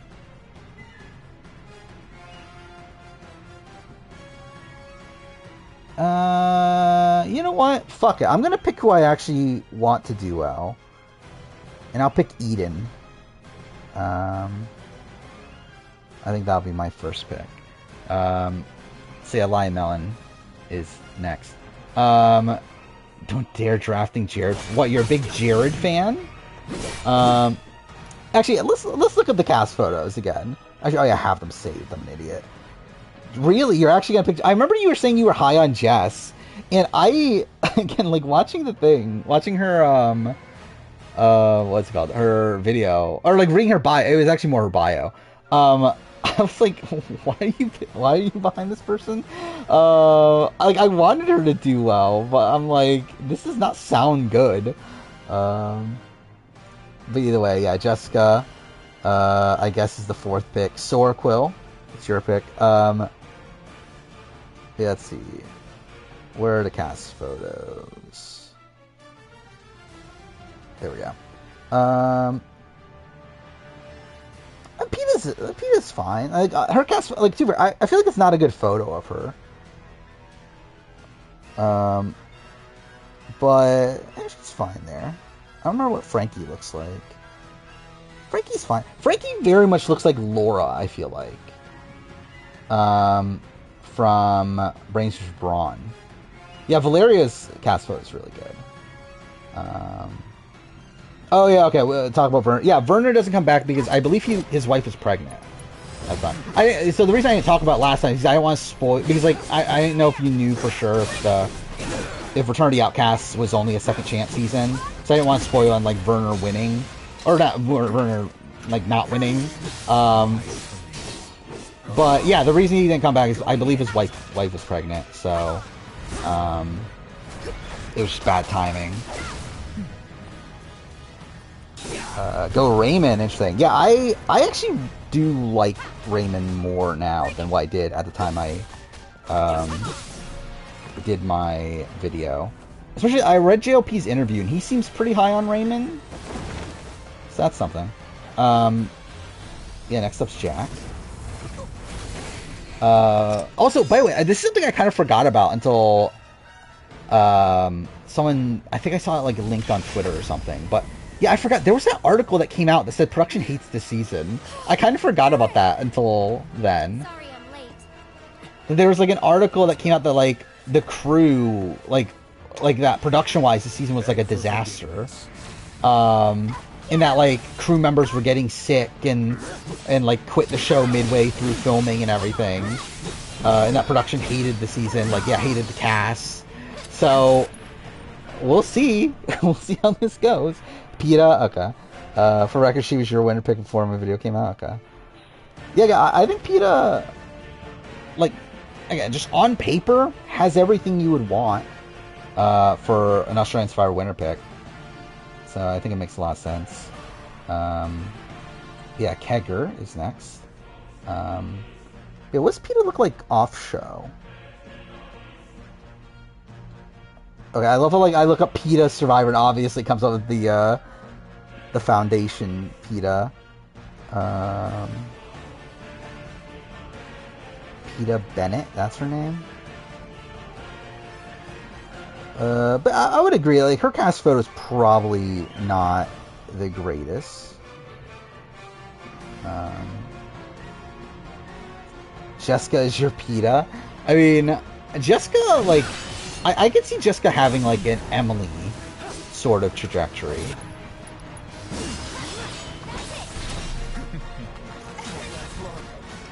So like, I'm not like completely out on on Jessica, but I would also like not be.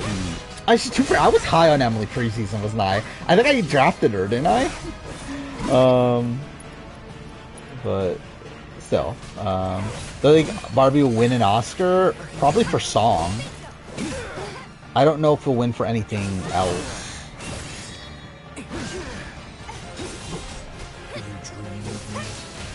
Is that actually true about Casey? Like, I remember hearing about that, but like why? What would Casey even be? A hero or a villain?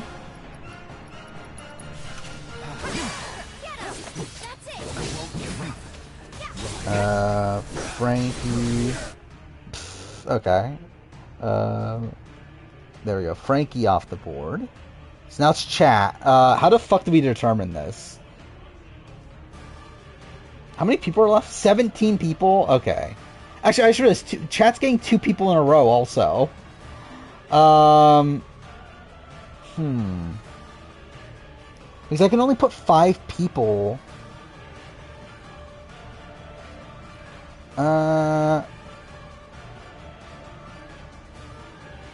Okay, what about like, oh, this is how we'll do it.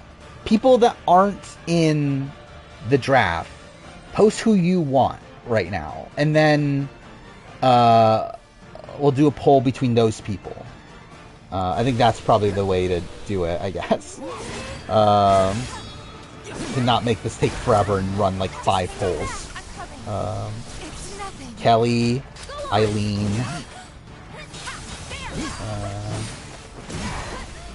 Draft link should be pinned. Yeah, it's pinned on my screen at least.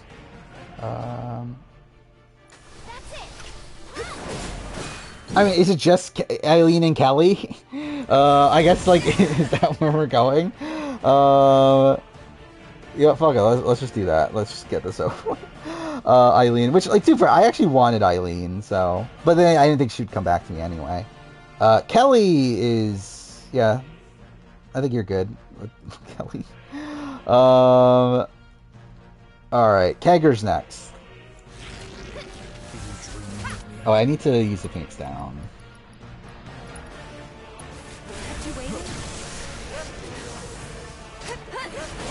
to watch SA Champions, just switch over to Australian. Wait, what's this? You watch Philippines, so you're going backwards in time? Just pulled something in your arm and it hurts? Well, that's not good. It's probably like how I fucking pulled my pinky or whatever I did. From fucking editing too much. Which, by the way, I love it, like, that caused me to change my, my shortcuts or whatever. And, like, I don't know why I didn't do that before. It's actually, like, so much easier. Just to make it one key instead of two. But whatever.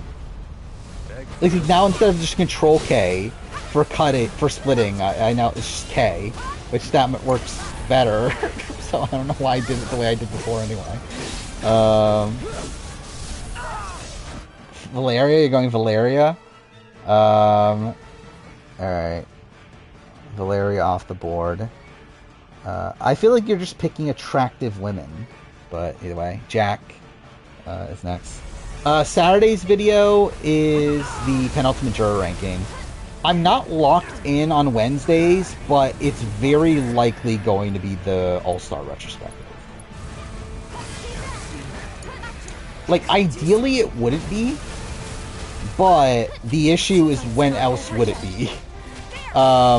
Because, like, I do have the Big Brother ranking coming out, which that's going to take up 2 weeks of the schedule. And then I also have my Left Behind retrospective, which is also a Wednesday video. So, like, it kind of has to be now, even though ideally it wouldn't be now, but yeah, it's probably going to be. Okay, how the fuck did everyone die? Okay, up and at 'em. Anyway, it takes Scott. Interesting. Yeah, Scott, I'm thinking is very high variance. I do like him. I hope he does well, but I'm not looking at it as that likely. But anyway, Sorquil's next. How two of my top four make it to you? I mean, you tell me. I just straight up, like, who is like the consensus winner pick for this season? Because, like, I haven't been like paying attention to what other people are thinking. Like, who are other people like really high on here? I did not watch Barbie. I believe it's on HBO now, isn't it? Which I don't have HBO, but maybe when I get HBO again, whenever that will be, I'll watch Barbie.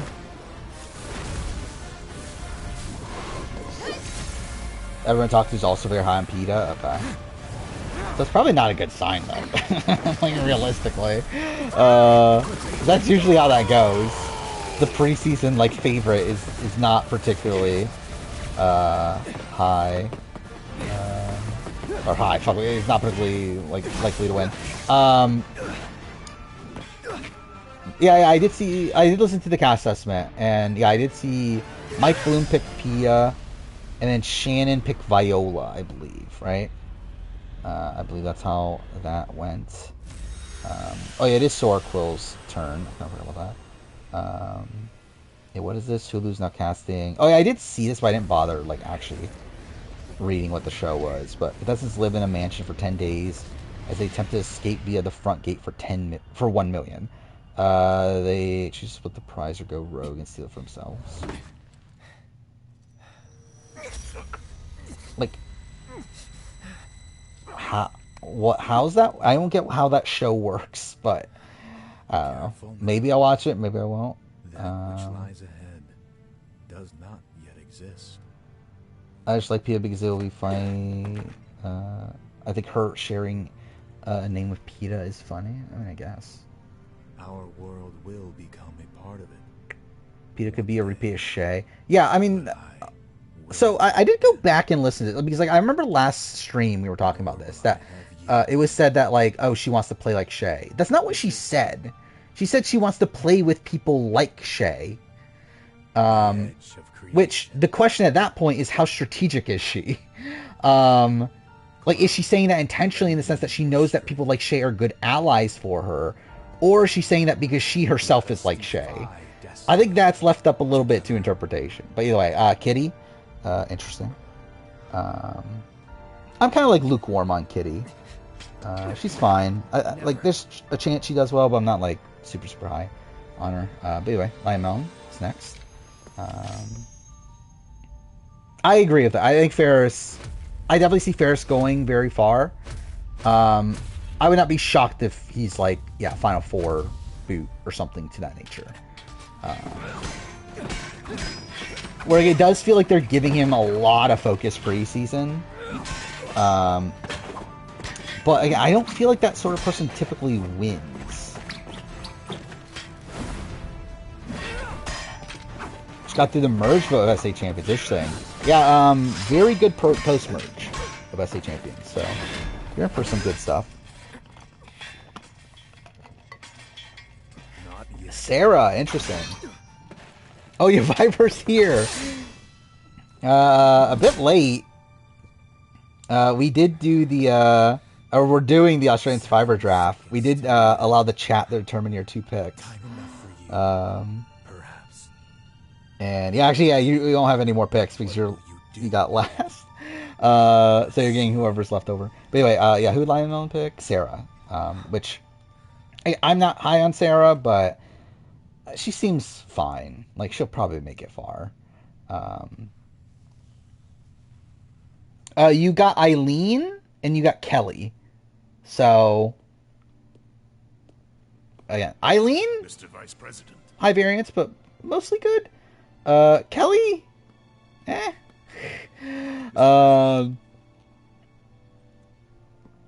That's right. Yeah, we didn't do official poll. What I did is I said, like, anyone, like, that isn't in the draft, say a name right now, and that's people will, like, leave it up to. I was going to do a poll between those people, but the only 2 people that got mentioned were Eileen and Kelly. So I was like, okay, well, we'll just give them Eileen and Kelly.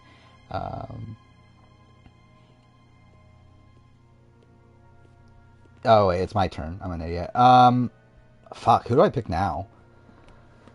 Do I just go all the nerdy people? Actually, who do I have on my...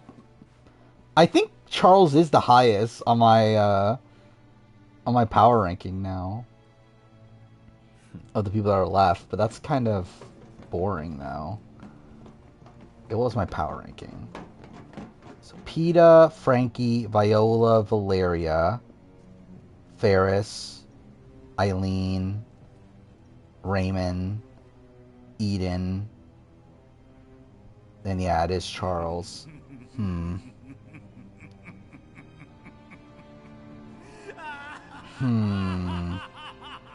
Where should I go Charles? That's kind of boring, though. I feel like Charles is a boring pick. I already have Eden, which is, like, already, like, a nerdy guy. But I feel like the other people I want are, like, high variance.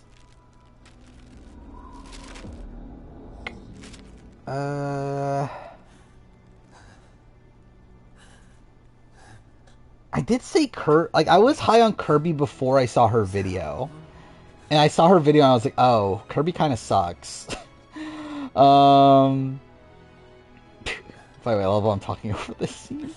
But Kirby's so boring. Hey, Cloud. I'm...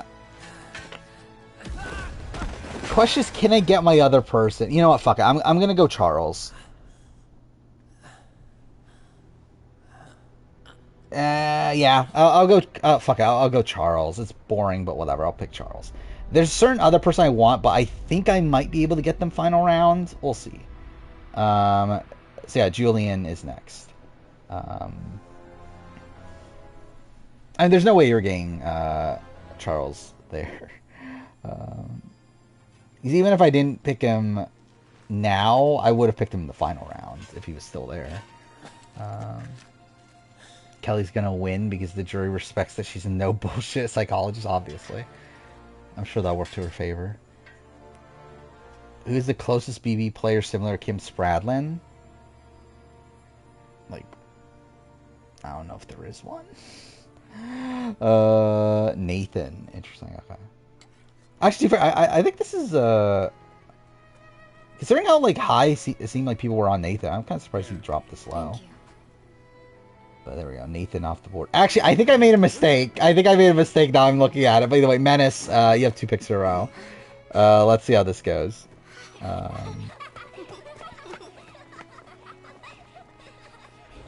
Want Nathan for reasons? Well,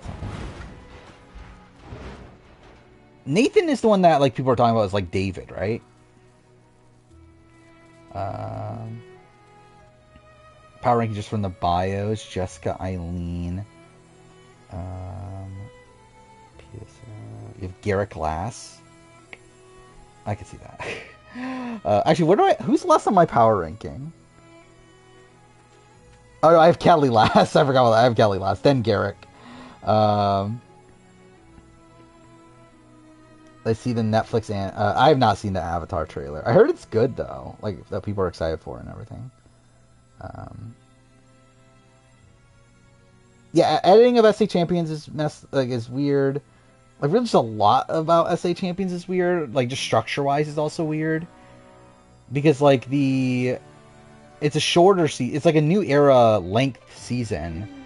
But then like the post merge is literally like 1 episode a day for like every single round. And like that makes that weird too. Daddy? So Jessica's gonna be an early boot. Again, that's what I think. You never know, but yeah, I'm not looking at her too highly. But I guess Lion Melon is. But yeah, is Menace still here? I'm sure he's like here technically, right? Just So, what now? is he here?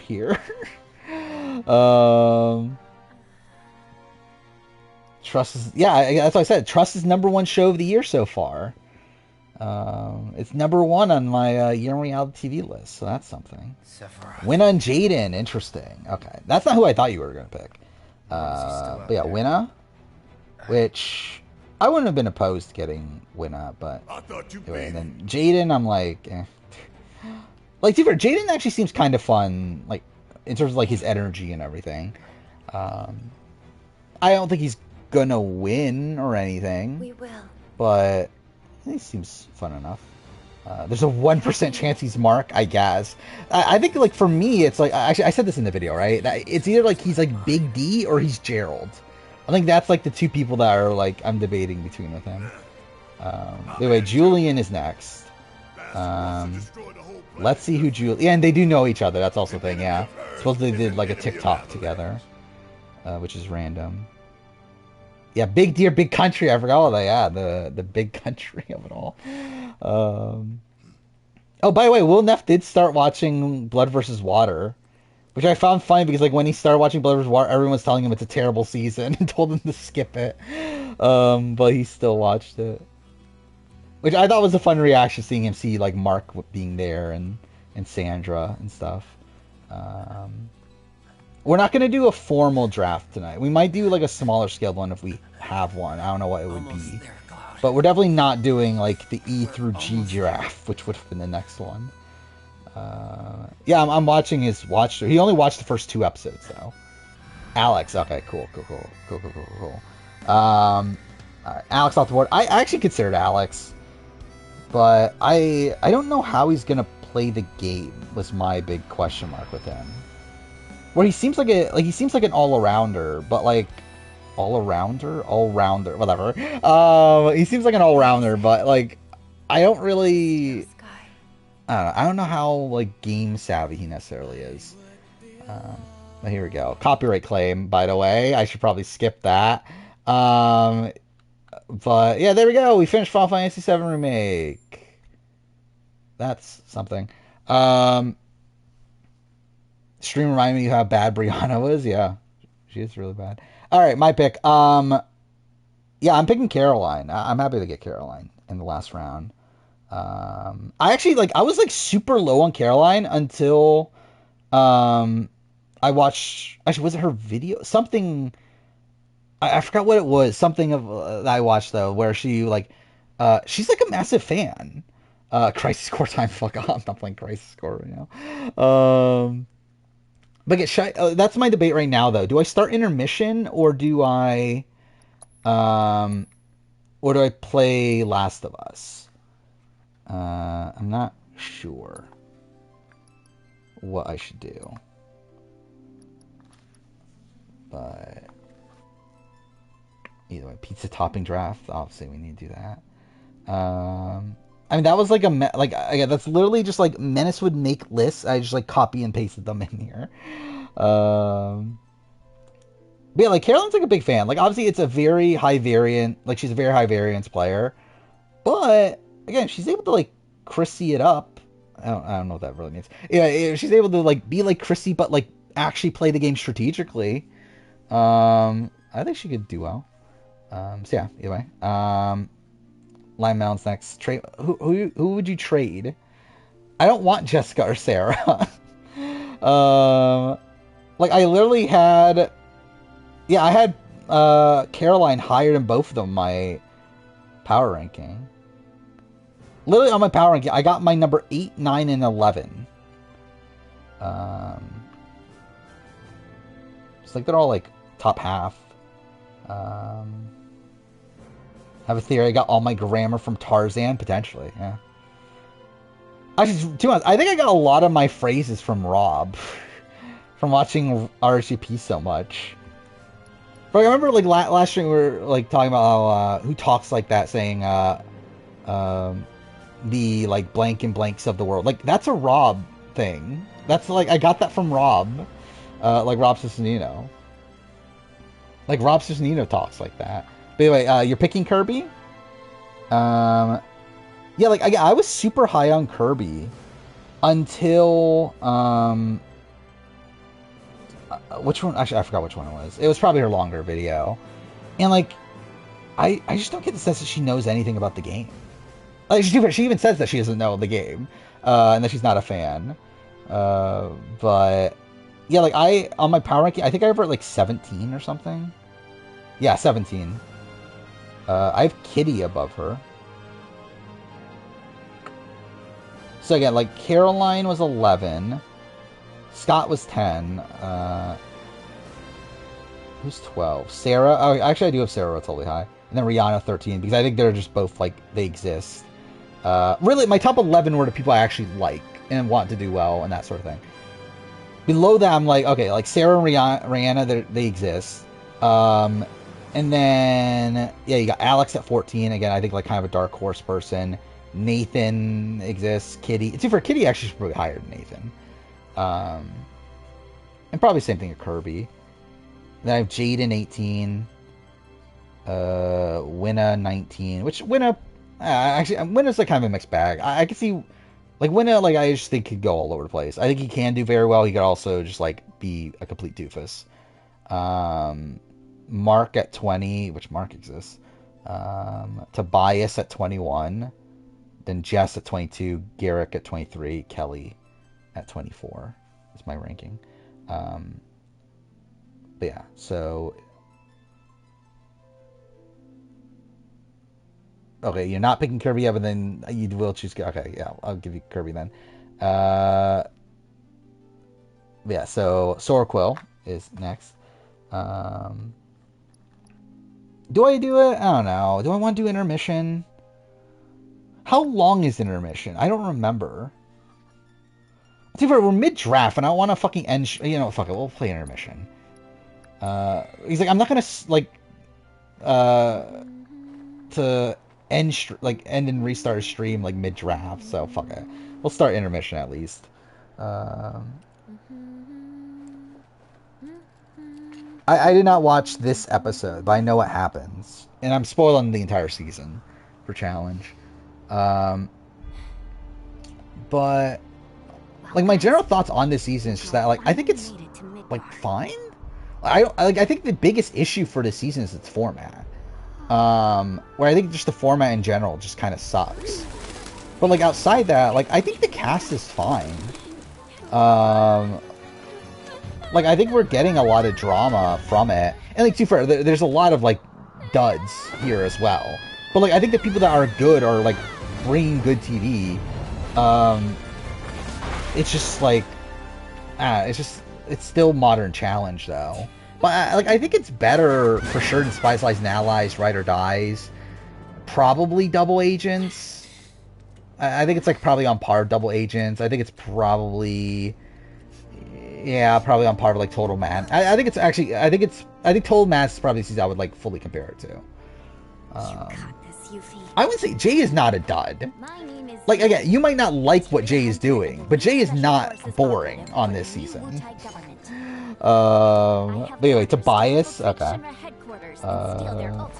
Yeah, I don't know what to really think about Tobias. He seems kind of like, blah to me. But anyway, Jack is next. Garrick, Mark, and Rihanna are left. Yeah, that was my thing with Mark. Like, Mark actually, like, surprised me in his video, where, like, he was actually not as bad as I thought he would be. Like, from, like, looking at his, and by his video, I think his 2-minute video, not his, like, commercial video thing that's on Twitter. Like, because that was, like, kind of like, okay, this guy seems kind of schemy. But, Tobias gives you BB Can 11 Zack vibes, interesting. I can kind of see that. I was thinking like a sketchy version of Baden from Brains vs. Brawn. Oh, Paracio's on 40. He probably will be, but you never know.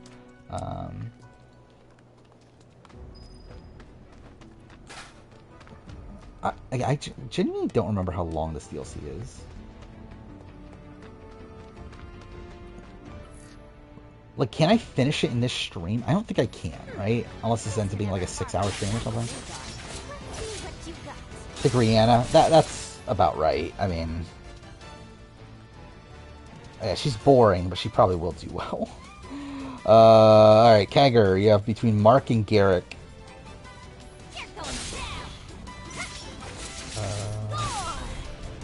You want Horacio on 40.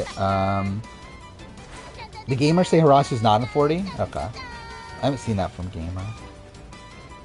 I think it can go either way. Because again, like, supposedly production was not happy with him on 39, but he is also still, like, a big fan favorite.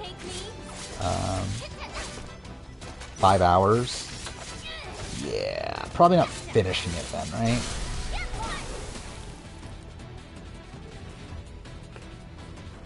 Should I just... I'm debating, like, should I just, like, next stream, should I just, like, play this and finish it? And just get out of the way? Like, I do want to play part 2. But maybe it will be just better just to get this out of the way. I don't know.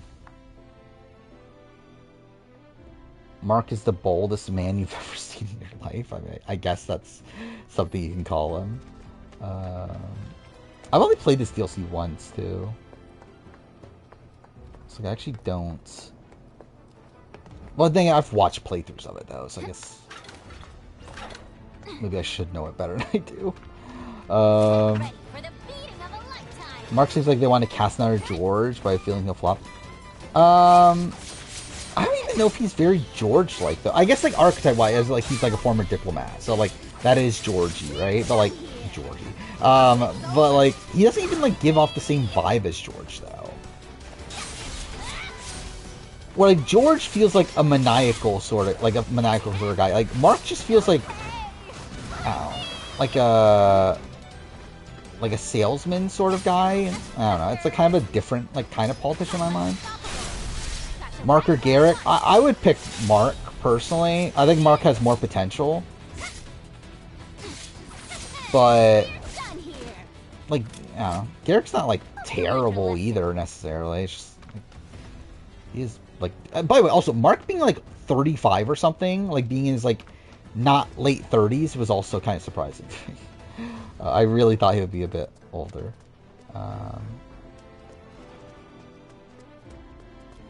Gamers Array got 2 things wrong this season. Spoilers.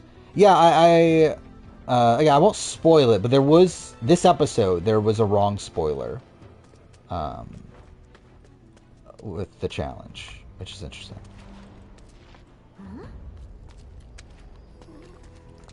Can see Jerry upside. Yeah, I mean, that is the upside. The problem is that there's so much downside too. So yeah, you're picking Mark. All right, there we go. All right, so that's the draft. So Menace got Viola, Winna, and Jaden, which I'm really only high on Viola there, but either way. Julian got Ferris, Nathan, and Alex, which that's a very bro-y team. I got Eden, Charles, and Caroline, so essentially I got all super fans. Lion Melon has Jessica, Sarah, and Kirby, which I love how, like, the top person on my power ranking of those people is Sarah, who I, like, spent the first, like, 2 minutes of stream talking about how boring she is. But anyway, Sorko is Raymond, Kitty, Tobias, which is kind of a weird team. Like, actually, in retrospect, I probably should have gone Raymond first pick. I kind of regret that now, actually, but either way. Yeah, Kitty's fine. Tobias, I just don't even really know.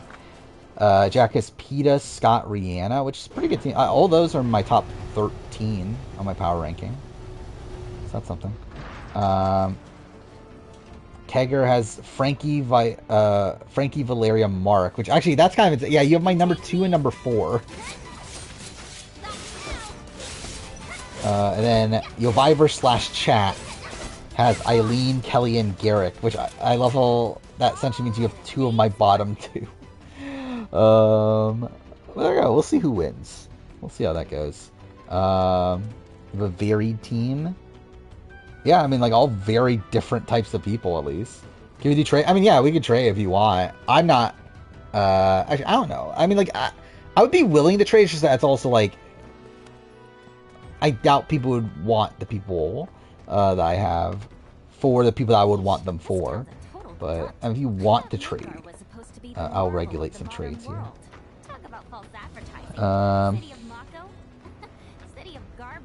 Your team's the final 3. Who is it again? Eileen, Kelly, Garrick. I mean, imagine. I mean, again, if Kelly makes final 3, at least we're getting, like, fun content from her then. Yeah, that was insane, actually. Again, like, because, like, also, part of that was the fact that, like, it seemed very, very much like Tanuki was gonna win, right? Based on the bio, where, like, the bio for Tanuki was, like, her talking about how, I like, really impressed myself, or something. I forgot the exact quote. But, like, it felt very much like her gloating about how she won the game. And then she just didn't win. I'm assuming Olivia and Horacio were given a significantly larger pace for appearance than our players. I don't know. Are they? I'm not sure. Maybe. Like, I mean, I know that, like, yeah, like, obviously, like, people get paid differently and that sort of thing. But I don't know if Horacio and Olivia are, like, 2 you're really spending a lot of money on for this season. But you never know. I mean, to be fair, I don't know who they're spending a lot of money on for this season. Why did I do this, by the way? Yeah, why did I do that? Yeah, because I'm supposed to go up there and then do that. Yeah, that's what. Cool. Yeah, she said she killed it. Yeah, that was the phrasing.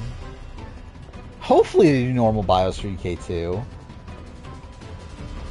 Like, that'd be nice to not have spoilers in your bios. That'd be cool.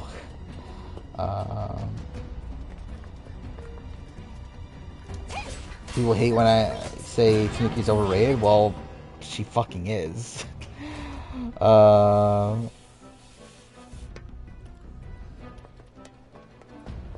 And, like, the thing is, like, who is even, like, people are actually high on Hannah? To me, that's the more shocking thing. Like, I'm shocked that people are even high on Hannah. Like, Tanuki, I understand why people are high on Tanuki. And again, comparative to the field, yeah, she's one of the better players there. It's just, it's also fucking Survivor UK. But, like, I genuinely don't even understand why people are high on Hannah. It's like, yeah, Hannah could have won the game, but she also played terribly to get that up point.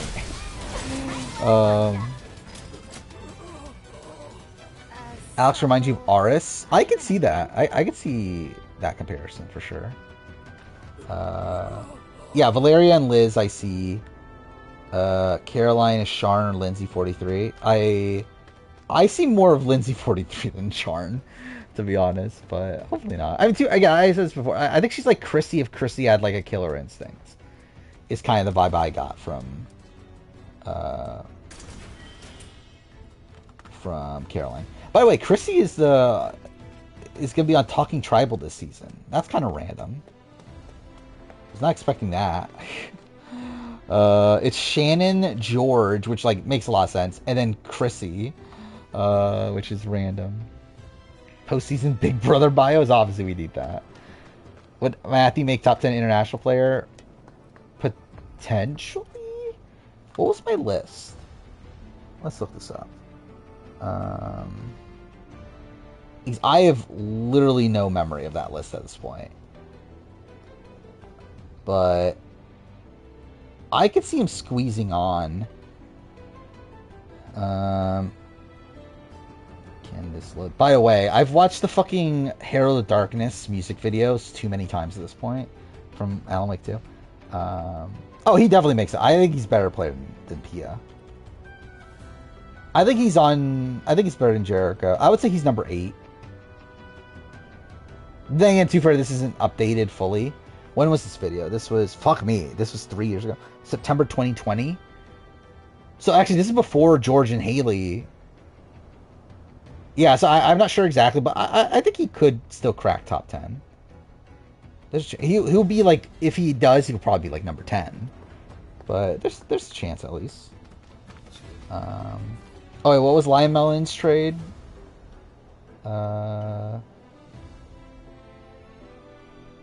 You're trading Kirby for Valeria? You're really going through with that?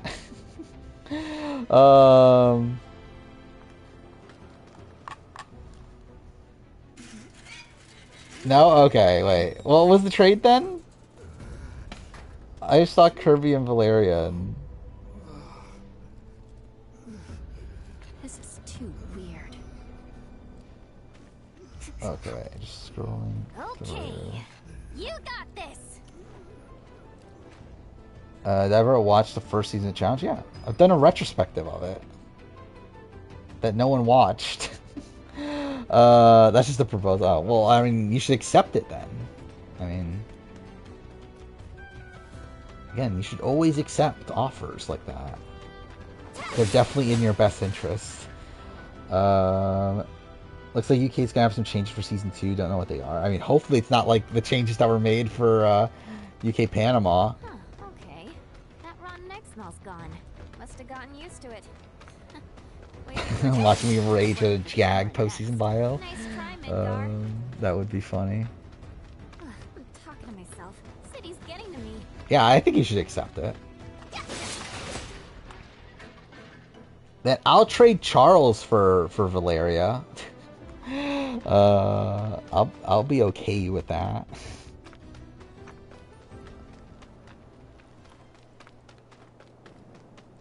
Am I pro or anti-death penalty? I don't think about it.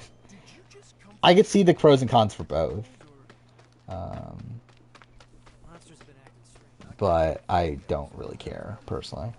Reactor 5 has been temporarily shut down, and all fires have been successfully extinguished. Try to swindle you? I feel like I haven't heard someone say swindle in forever. Pro or anti pineapple on pizza? Also, not necessarily pro or anti. Like, I don't mind it. I'm not gonna put pineapple on my pizza all the time or anything. But like, and like, I think it's only good with like Hawaiian pizza, right?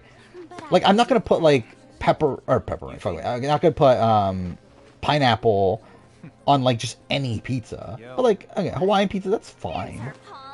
But also, it's like I would rather have like a whole bunch of other pizzas though. Oh, you're Avalanche? I'm GJ. Rachel Swindle, yeah, my favorite or Big Brother player.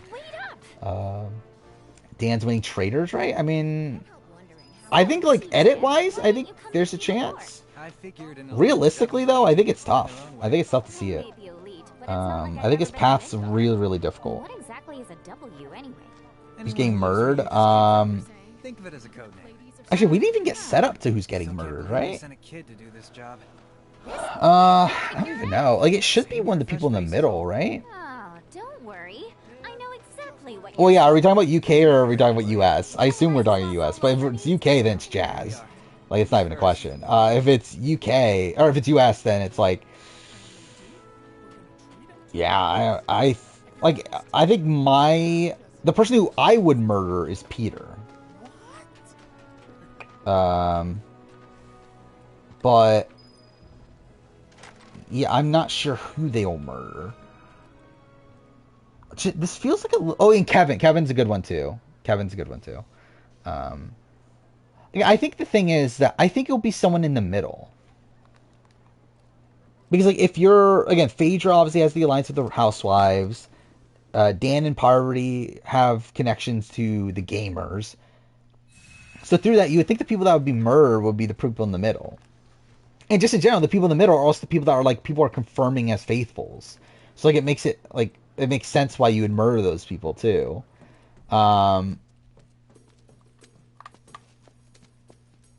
Where, yeah, maybe Kevin does make the most sense.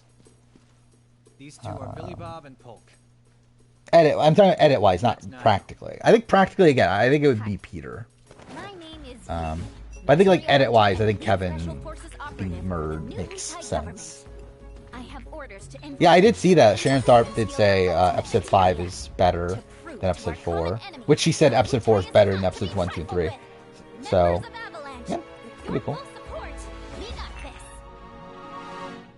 Top 10 players of Dark Ages. I mean, what a video. Imagine I do that. I actually wouldn't be that opposed to doing that. Like that, because again, that's like the perfect video that I just record and then just like never release. Essentially, it'd be like the recastings forever All-Star video or Australian Survivor All-Star video, where like again it'll be in the back burner forever. It'll come out eventually, but that could be a kind of fun video to make. I mean, number one's Kim. But yeah, how do you assess? Like, would I only assess them off how they played on those seasons? Is it obviously like Boston Rob and like Coach and like stuff like that? That'll be like a bit weirder to rank there amongst like all the other like one-time players. Yes, you do. Yeah, I can see it's really bad. You ninjas are insane. Yeah, it is funny that, yeah, in the original, Yuffie was optional. I would say she's unnotable, though. People like Yuffie. But yeah, she was like an optional character that didn't need to be in the story. Sophie Clark would be a perfect traitor. Yeah, I can see that. Yeah, I have that on my list of video ideas of like, yeah, top 10 pre-merge games. I think I also have like a winner ranking based only on the pre-merge. I think that's also a video idea I've written down. So like I ranked all the winners based on just how they played pre-merge. So the materia I'm looking for is in the Shinra building, right? And where is that exactly? Ignorance truly is. You made a trade proposal with me? What was it? Didn't mean to offend you. Let's see. Of course, you probably knew this already. I have 2 men on my draft. Need to beat misogynistic allegations. Kirby for Charles. No, I'm good. I think I'm good with that. Actually, no, I wouldn't trade anyone on your team, actually. I think I'm good. You should talk to Polk. Like, I think I still want... Actually, you know what? Yeah, let's see. Yeah, I mean, like, I would want Ferris, obviously, but, like, I'm never, like, I don't think Julian's ever switching for Ferris. And then... Like, Charles? I think I would be willing to switch for, like, I would rather have, like, Eileen.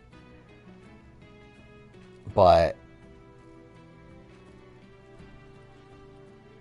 I'm trying to think of, like, anyone else that would be, like, realistic. Because obviously, like, no way I'm getting, like, PETA. Or Frankie.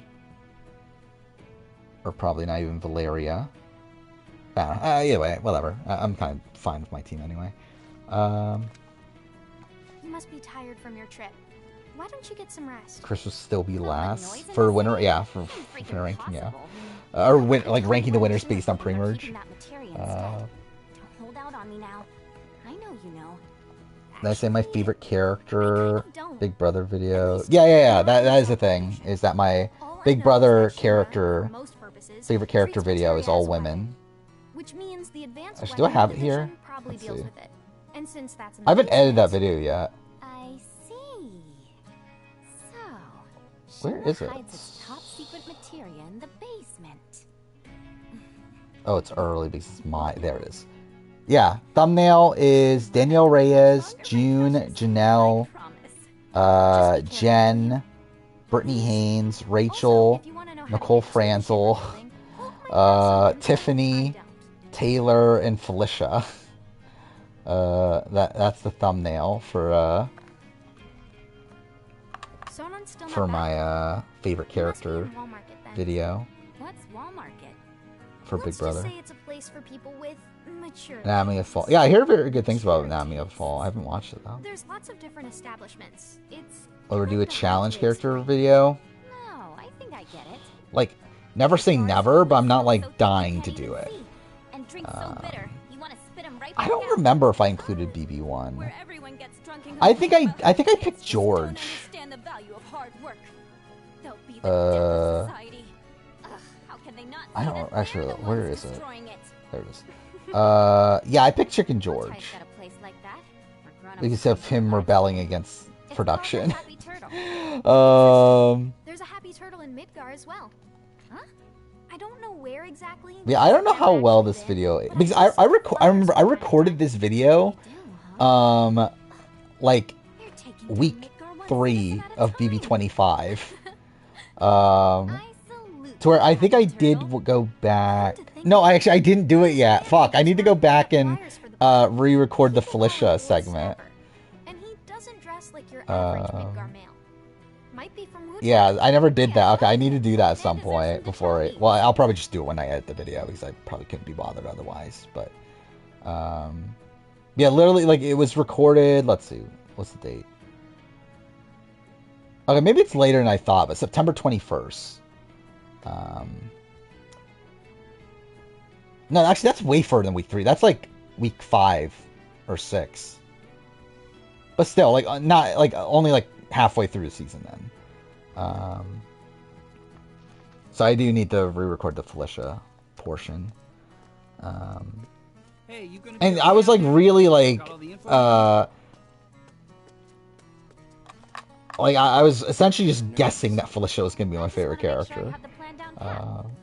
You know, like how to Oh get yeah, around that and was all that. funny. Yeah, her posting the If you a had an picture of the ID, link instead of the you'd link normally itself. just take the train up there. But with all the commotion going on, that's not really an BB9. option. Security's on high alert. I went Natalie on Your best bet is to BB9. sit tight and wait for things to Yeah, settle 11 I down. went Russell. Sit tight, but I want to go now. I picked Judd for 15. Why did I pick Judd for 15? Harsh. I don't even, like, actually, who would I pick for 15 though? I guess is like the thing. Yeah, I think I talk about it being Natalie or Adam for 9.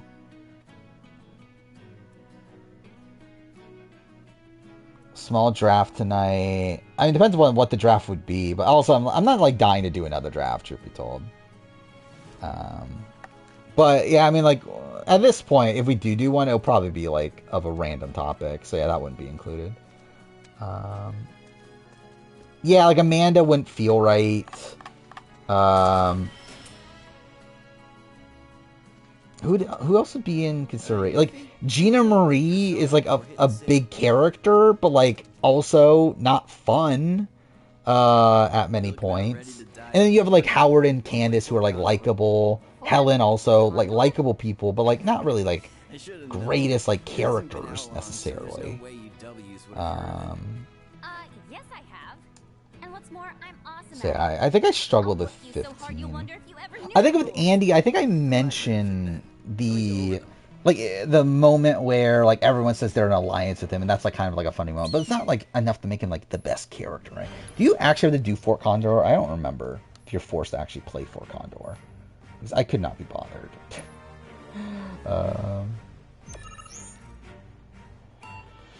Candace is likable. She brings the fights. Yeah, Candace did get into like the fight with like Gina Marie at the end, obviously. What else though? Is there anything else? Okay, I guess I do have to play this. Well, fuck off. I don't want to play fucking Fort Condor.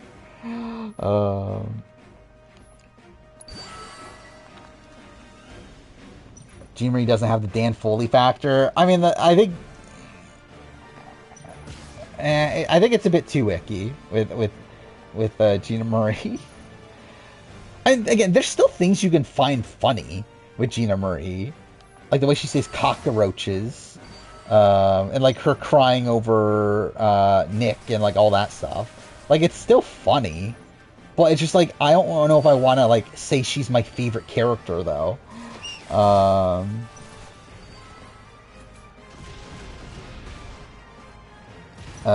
Never watched 15 all the way through. Currently rewatching the whole show. I mean, 15's rough.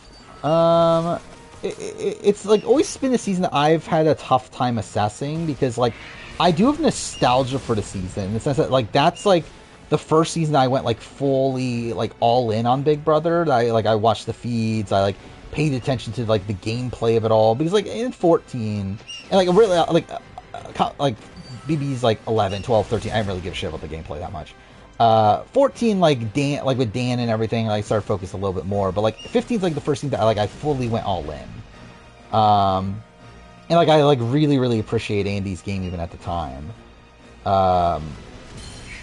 So like I do have like a level of nostalgia for it, but it's also still like such a like icky season there. Oh, and her eating the ice cream, also Jean Marie. I forgot about that too. I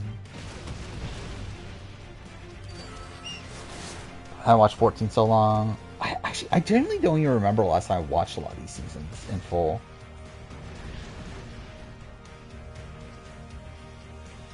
I know I've rewatched 10 a little bit more recently. I don't think I watched 14. So like obviously I've rewatched 2, 3, 4, 5 for the retrospectives. I know the last time I did a full series rewatch was at the time of BB19. I know I went back and rewatched a lot of 20, but I don't think I finished that rewatch. Can this end? Okay, 37 seconds. Was Dan's Funeral my awakening? I mean, kind of. I think the entire like endgame stretch with Dan.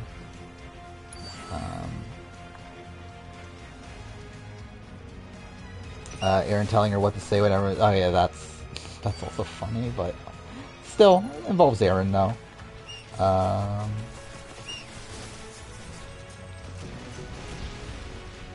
First ever night you watched feeds was a really ugly fight. Yeah, I did watch that too.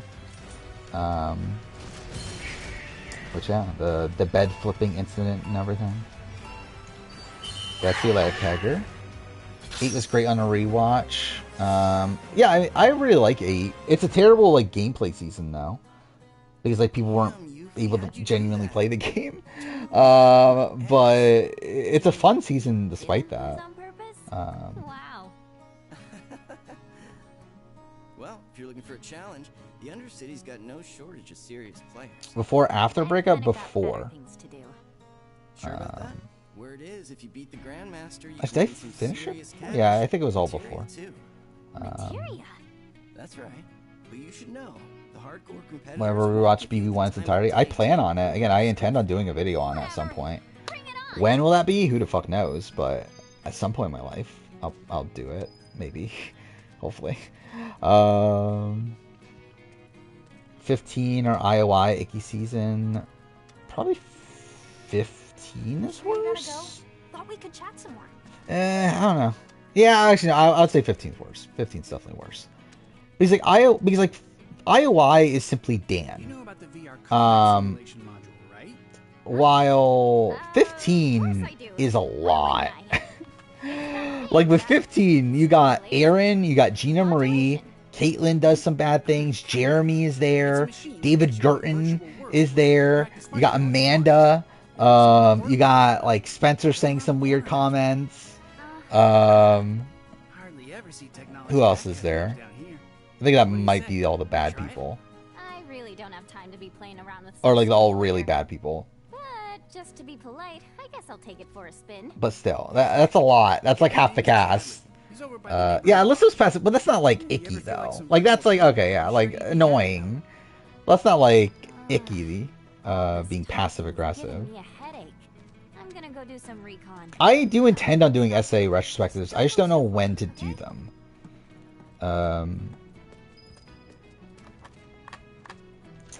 Like I've already planned when I'm going to do the Australian Survivor ones. I still haven't like locked in when to do SA.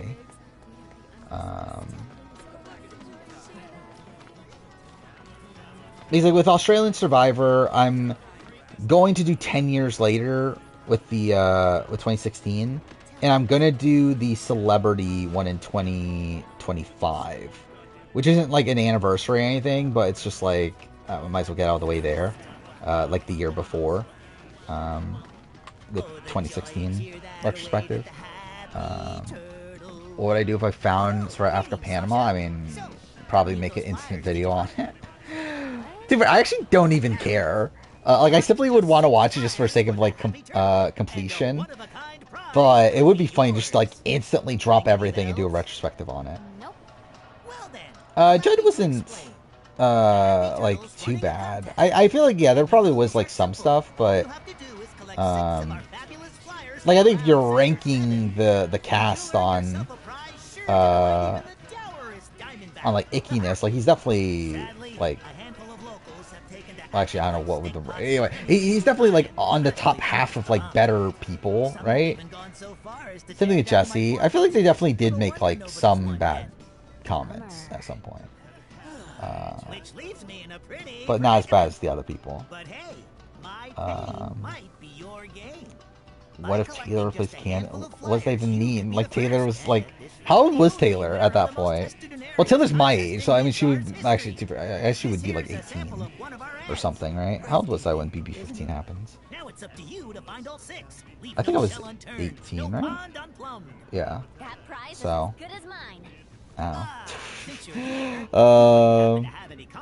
Tebby is apparently a great winner. I'm sure she is. I mean, like, on paper, it seems like, yeah, I mean, it's an okay game, I guess. I'd be surprised if South Africa Panama is worse than UK Panama. I mean, yeah, it's not going to be worse than that, right? Oh, wait, oh, you would not be surprised. Again, I feel like it can't be worse than that. It's tough to be worse than UK Panama. Because, like, the issue with UK Panama is that there's, like, literally nothing of interest happening. Like, with, again, for what I know about Africa Panama, there's at least, like, a flip at the merge, right? There's, like, a guy from one side that flips over to the other side. That's at least something. Again, that already makes it better than... better than UK Panama, at least. There's at least something happening in the game. Rainier Game says the strongest female cast in BB history. I mean, yeah, I mean... What, Brittany, Danielle, Taylor, Nicole Franzel. Want to tell me what you're mumbling about? My apologies. What iconic team. Would you be interested in helping me Team, with why my I say research? team? Iconic group. Nice to meet you. So, UK Panama and Malaysia are so bad. Watch them just for completion. Yeah, battle with the summon in they a are. virtual arena using this portable simulator. Like, too fair, like, I think, like, on paper, the quality between Panama and Malaysia, UK, SA, I mean, SA Panama and SA Malaysia isn't that different, but, like, obviously, like, I feel like Malaysia has, like, more, like, ickiness to it. When you feel suitably prepared, please let me know. Okay, so I don't have to do that, right? Get the Moogle outfit. I would assume you will, right? In Rebirth, but I guess you never know. Wait till I travel to South Africa and march into their headquarters. Refuse to leave until they hand over a copy of Survivor Africa Panama. The question is, who even has a copy anymore of Survivor Africa Panama? Like, how would the copy even be found? Is the question mark. Like, who the fuck kept this around? I guess, like, it was on Mnet, right? So I guess, like, storm the Mnet headquarters and just see it, if they have it, like, somewhere hidden away. Just thinking how you're nothing. Who played like worse, that. Chris Underwood, Natalie Anderson? Anyway, it's Natalie nice to Anderson. meet you. I'm Sonan Kusakabe. I was lucky enough to learn how to fight from good Yeah, that's why I don't wanna Ulcers talk sucks. about him. Let's talk about something else. I believe I I believe Chris Underwood's rate confirmed to not be on 40. Desi, I would not expect to be on, but I guess isn't like impossible. Last thing I need is my partner stinking like an over-the-hill has-been. LaRue, yeah, maybe You been to the maybe Happy that's a Turtle? chance. Oh, did someone ask him? Okay. Take it back. I am Well, yeah, I wouldn't expect him to because he didn't Don't worry, I join can do adult stuff just fine. the production team until Santa Carolina, I don't even know where to begin. and like wasn't in charge of things until Philippines. So, I mean, But I do know I haven't heard of I Operation doubt Diamond he One. would At any rate, like unless he like because yeah, I assume it's an Mnet thing. I assume Mnet's like the only one that has like a copy of it, like somewhere well, I've got a few years on you. somewhere around there. So I assume you would need to like contact someone from Mnet specifically. I guess I have. Does he broke her knee? That's I serious. could get used to that. Beats being stuck on the bottom rung. Was this that's 10 for sure. seasons ruined by one problematic contestant? After we get the material, we can celebrate South your promotion in the Africa, Happy Turtle. or South Africa, South Pacific with Brandon. Stupid bird. Tyler of Heidick, like, I'm pretty sure Tard is the one to mention more. Nicaragua of Nyanka, Yuffie, Sonan, that's you fine. mind coming along? China of John Rivera, yeah, that's about right. Need to Wonder scope of out the city Colton, anyway. Real Guatemala, Latino Stephanie La gang. Grossa, I We'll be mean, passing through a rough part of town, so like, you'll wanna she wasn't go- great, but I don't know if she's enough to, like, be on this Hit me up list. outside when you're done, okay? Like for her to be next to like Game Changers Varner, I'm like, but yeah, I think it's actually, I think it's insulting that she's on this list. Same thing with Nyanka. Like they are not on the same level. Yeah, it's like also it's not like she actually ruined Guatemala. It's like, yeah, she does say, like, she uses the R word a lot. I know that's something that's not great from her Guatemala run. And obviously, yeah, she didn't come off as likable as she did the first time, but she's not, like, on that level. I agree Boss Rob ruined All-Stars. And I talk about that in my retrospective. I think Boss Rob is a lot of the reason why All-Stars is as bad as it is. Especially when you're, like, taking out the icky stuff from like the Rich and Sue situation. I think outside that, I think Boss Rob is to blame for most of the rest of why All Stars is so bad. So now, where we headed? To pick up your IDs. There's no way to get. Well, I think past he's that a lot of the without- reason why the season has as like negative of a What happened tone with as it that? does. He is, but those are different. It takes more than one ID, or even two, to survive in this town. Don't forget. Oh, actually, that is also Buy Shinra yeah, that is also a thing she said. Those tyrants. Um, Claws away, boss. Please but I like Guatemala as a season now. Obviously, ideally, yeah, the cast would be more diverse, and there definitely are a lot of no names on that cast. What do you think of But there's the also choices? Judd. Way too crowded. I can't stand There's also Gary Hawkins. gotta agree with you about the smell. But There's Amy And O'Hara. they'll stop bothering you eventually. There's some good The place people. can grow on you if you give it a chance. Wait a second. Are you actually The message about Jenna's mother shows in All Stars. Midgar isn't the enemy. Shinra is. There's no more I know joy in the W's season. don't I really mean, see the distinction, but we do. yeah, kinda. Yeah, that's kind of how it goes.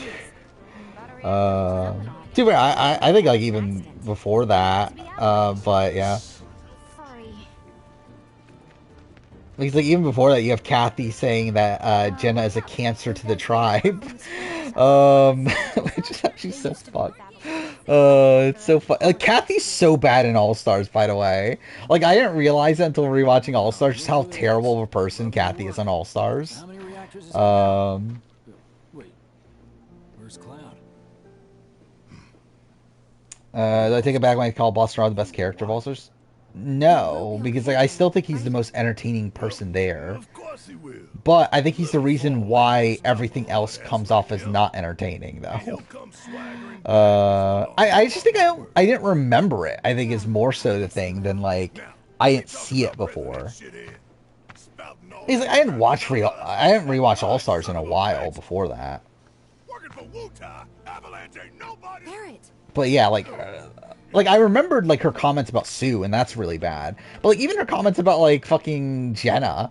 Speaking of sons of bitches, When Jenna's I leaving. heard the Wall Market's very own Don Corneo has his stooges out looking for you. Yeah, she brought us into her core of hatred, I believe is her quote. When Sue leaves. And that she has no respect for that. Yeah, Kathy sucks. Why Kathy hate Amber? Because she thought Amber was playing Rob. Mixed in with also, like, obviously, like, Amber was the one that did make promises to Kathy at the time. But also, it's more so that, like, I think she had the, like, outside game relationship with Rob to where she wanted to see the good in Rob, while also she felt like Amber was playing Rob. And was, essentially to a degree. It's like, Good luck out there. like, definitely, like, misogyny, like, related, right? Reactors. Cool. Should we say hi? Because obviously she should be more upset at Rob. Like, Rob was the person that she was close to, the one that actually brokered the deal, the one that actually, like, did all these things. Exactly. Yeah, instead she puts all the blame onto Amber. I wonder if some of that Kathy was President Marquesas.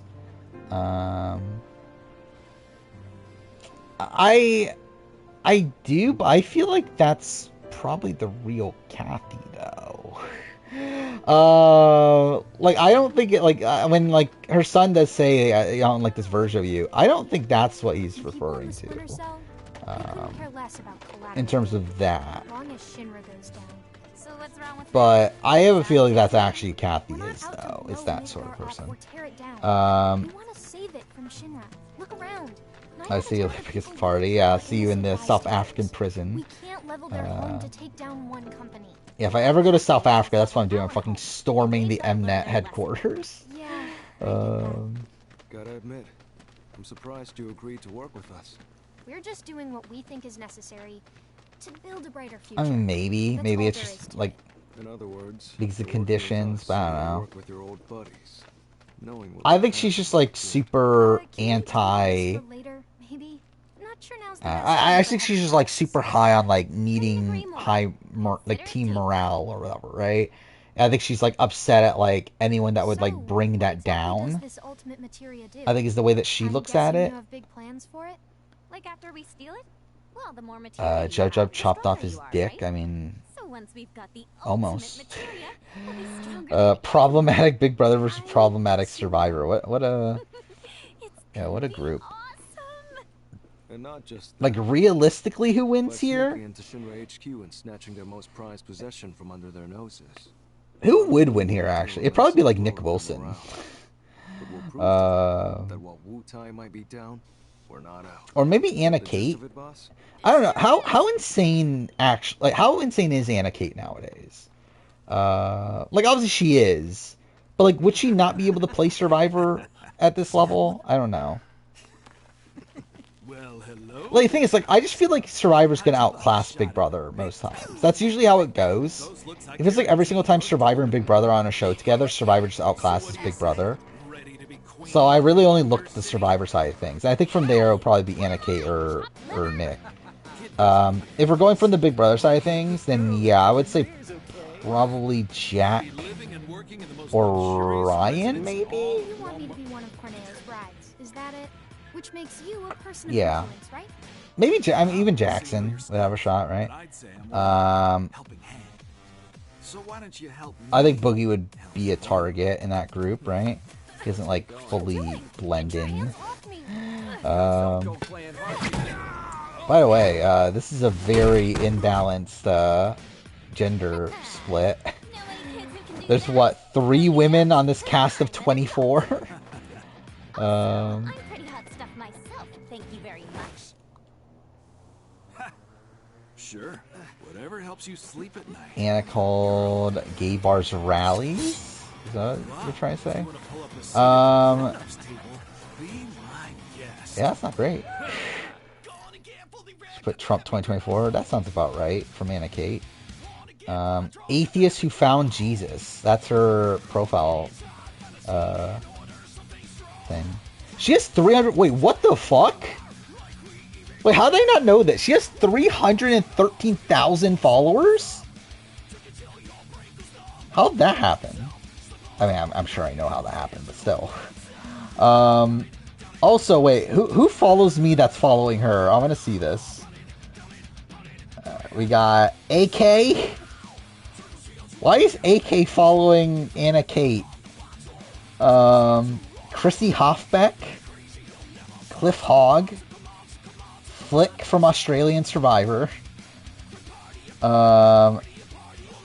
Who is this person?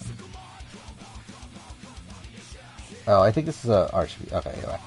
Darnell? Well, I guess, oh, wait, that's wrong.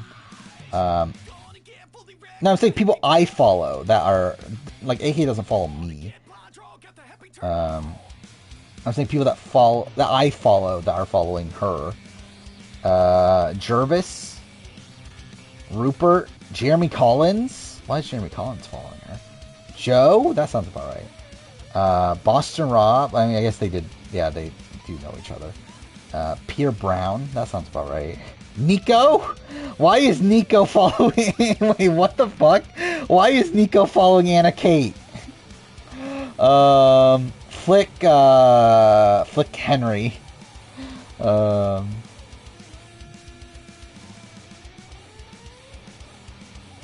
yeah, Nico following Anna Kate is funny. Aubrey Braun... Oh yeah, they were on the same season. Fair Play. Merch Jaffer. Dale Wentworth. Farm Guy 69. I love how he still has that, by the way. By the way, I love the Happy Turtle song. But yeah, Nico is like very right. Yeah, I assume they were around the same circles for a while before she lost her mind. Like, when she started, like, really losing it. Because, like, she was fine at the time, I remember. Like, when did it go downhill? I haven't seen anything about SA coming back. I assume it will... Like, if I were to guess, I would say next year. Michelle. Oh, I just realized, yeah, Michelle's not following her anymore, right? Because I follow Michelle, right? I have to follow Michelle. Yeah, I follow Michelle. So yeah, Michelle's not following her anymore. So that's something. But I don't know who I follow and who I don't anymore. It's really fucked. It's like, I assume I'm following a whole bunch of people. It turns out I'm not. Like, because obviously the For You page on Twitter is like fucked me up now, to where I just see tweets. I'm assuming I'm following those people. Then it turns out I'm not. So I don't know who I follow and who I don't anymore. I'm sure there's like a lot of people who I assume I follow that I don't.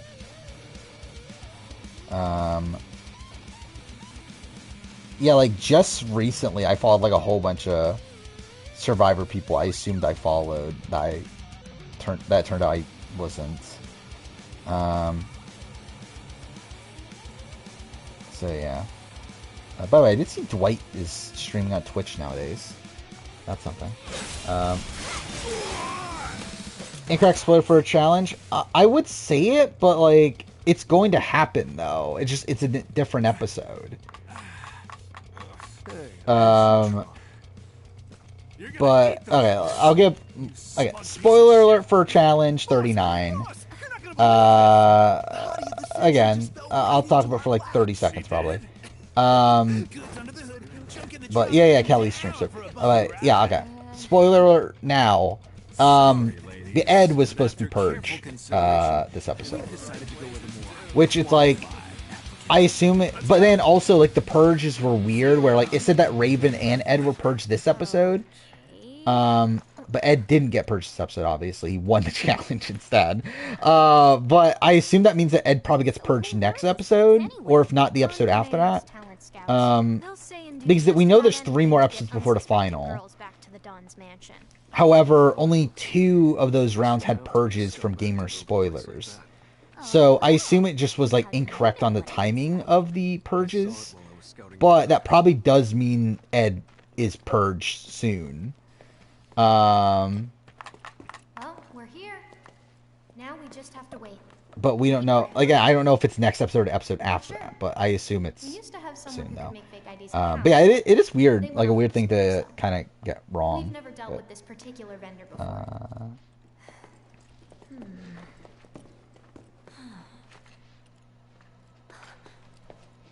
Hey, what's at the back? I mean, I assume. Mako poisoning. Okay, again, continuing That's what spoilers, happens if you even though don't this is a have bigger proper spoiler.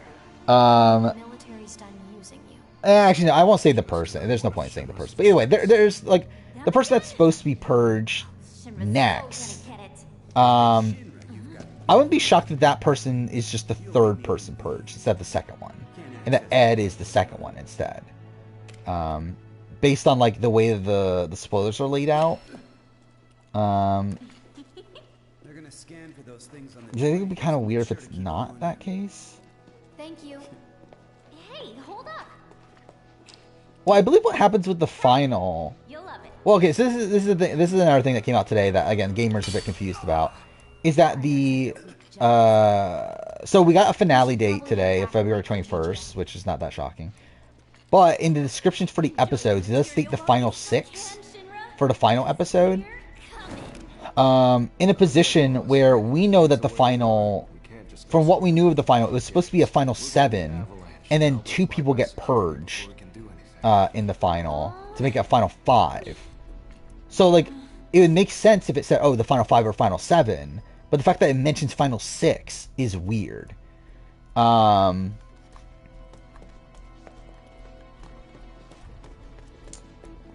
So it's like, yeah, I guess like, again, just who knows what's gonna happen. We know what's gonna happen still. Like I would be very shocked if they got the winner wrong, and that sort of thing. But at least with like Ed in particular, I guess, who knows? Maybe he does make the final or something. Because I'm sure everyone's dying to see Ed make the final. I wonder if Ed's going to be on 40, by the way.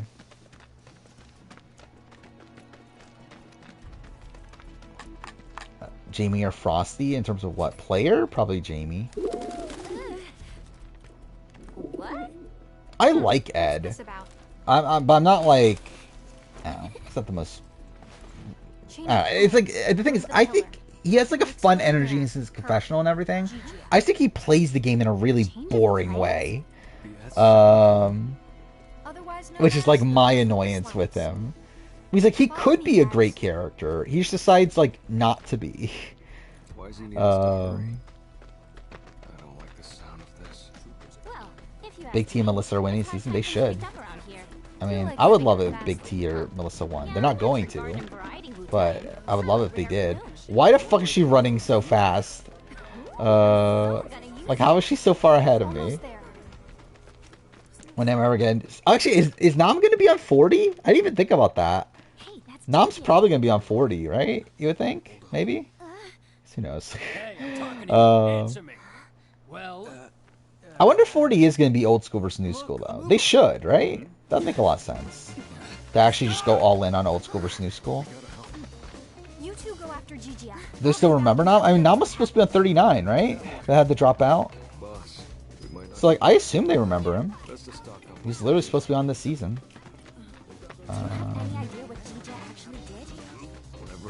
I believe Nam's father... Was his father passed away? It was something like that. Like, one of his family members passed away. So he had to drop out. But he was on the cast, though.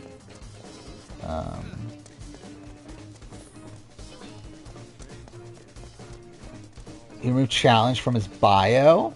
Imagine, like, it's not that challenge doesn't want to bring it. It's he doesn't want the challenge anymore. That'll be funny if that's the case. Wait, where oh, I'm going here. Where it's like, imagine the producers, like, begging Nam to say yes, and he's like, no, I'm over it. Yeah, James was the replacement, which thank fucking God. Actually, imagine if Nam's family member didn't die, then Mariah and Bananas might still be together. What a game changer that would be. Is he one of us? We don't have get into that boss. You can ask him yourself. So like Nom thinks he's cursed this way. I mean, I would assume he has to think that, right? How do you not think that if you're Nom? I mean, you've literally had essentially 4 seasons, right? Your first one, you get medevac. Second one, you got COVID, right? That's what happened the second time. Third time, your partner quit on you. And 5th time, a family member died, which is like even more fucking tragic.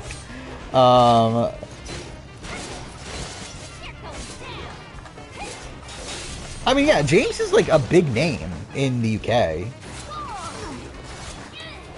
Like, he was like a really big get for Challenge UK. Like, he's a pretty like famous like reality star.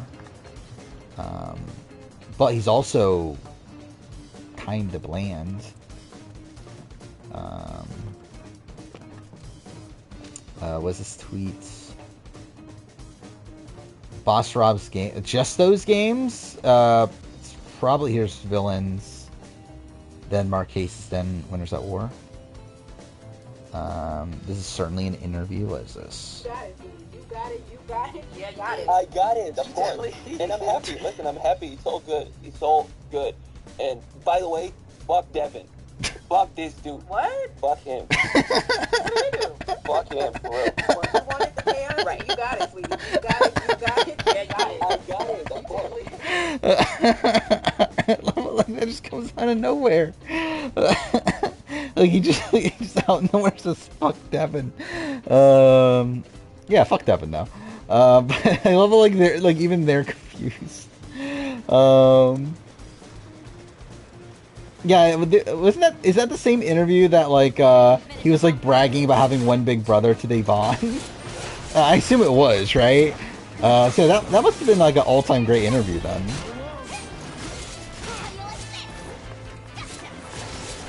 I feel like Asaf is, like... Asaf is the kind of same thing as Ed, where, like, I don't, like, actually dislike him as a TV presence. I think he can actually be fun TV. I just think he also just plays the game in a really boring way. Which makes me not like him as much. And to be fair, I think, like, Asaf comes off as, like, really indignant at points, too, which is, like, the issue there.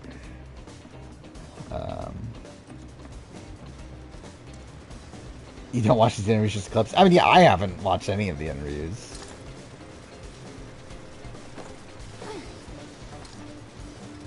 Okay, that was actually where I was supposed to go? Okay, cool. Stuff that he doesn't want to play safe next time. Well, better fucking not. I mean, too far. Is he gonna get the call again? Is the question. Like, we know he's not on 40. Which it's weird that, like, like, you would think that Pink Rose and Gamer would have the same info. Yeah, like, we have, like, Gamer saying a whole bunch of shit on Twitter, and, like, Pink Rose's, like, list doesn't like, match that necessarily. Another one for the books. Where, like Gamer confirmed, like, a while ago that Asaf's not on. Yeah, I'm pretty sure Asaf is still on Pink Rose's list as, like, a potential person. Or, like, as a... actually, what was the second tier? Not on, but, like, the, at least, like, there's a chance or whatever. How's Challenge work? It's essentially... have you watched The Genius? Probably not, right? I don't know. Anyway, it's essentially just like, they do physical challenges, there's some social strategy aspects to it. The format changes like every fucking season, so it's not even like worth properly going through that. But it's mostly revolved around physical challenges. It has like the same like grouping of people essentially every season. With some rookies here and there, is essentially how it works.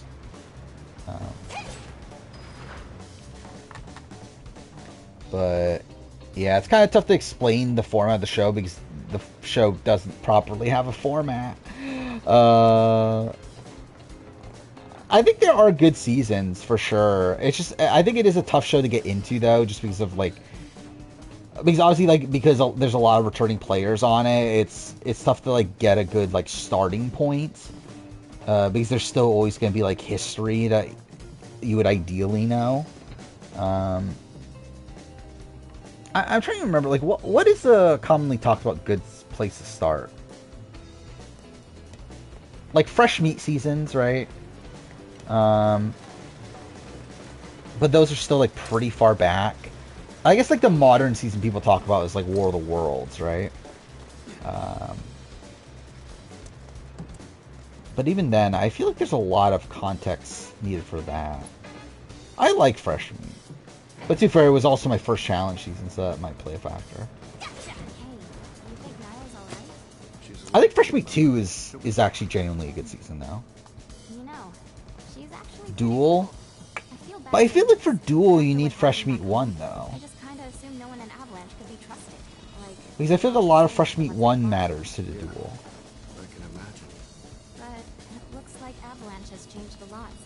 But yeah, I think Fresh Meat 2 is a good place. Like, you lose the context on the Kenny West relationship, but outside that, I think you're mostly good. Which would be season 19. Come on.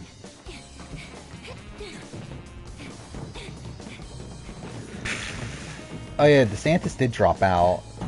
That is something that's funny. And immediately endorsed Trump. Start from the beginning. I think it's tough to say that with the challenge. Like, to be honest, if I could, I probably would have.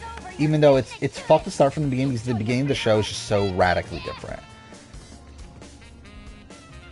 Like, even more so than like Survivor and Big Brother, it's just like not even really the same show at all. Like, it's not the same show, and like people get upset at me for saying, oh, season 1, like Road Rule All Stars shouldn't be season 1, but like it shouldn't fucking be. They used to be hard to find. Like, they were hard to find when I first got into the challenge. That's why I started Fresh Meat instead of season 1. But then I end up finding all the seasons. Yeah, I don't know if those seasons are like, if those links are available anymore. And actually, I'm pretty sure they aren't. So as of right now, I'm not sure how easy they are to find. Well, actually, I remember for my Road Rule All Star retrospective, it was kind of a pain to find like one of the episodes in particular. So what you think?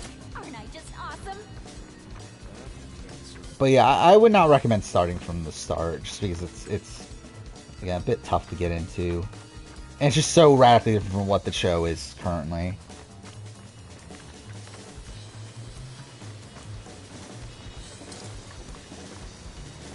I do not remember the section going on for this long. I think I would, I don't know, Fresh Meat 1 or 2.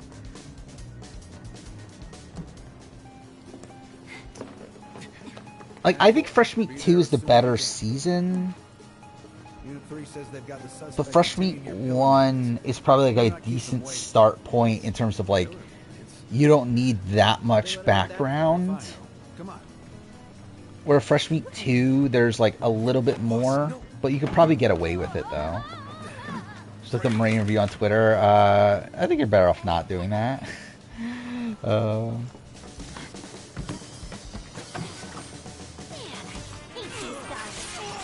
Yeah, Twitter hates me again, right? That's the thing, right? Because I'm pretty sure they like started liking me again after BB24. But then yeah, I'm pretty sure they hate me again, right? Which that's fine.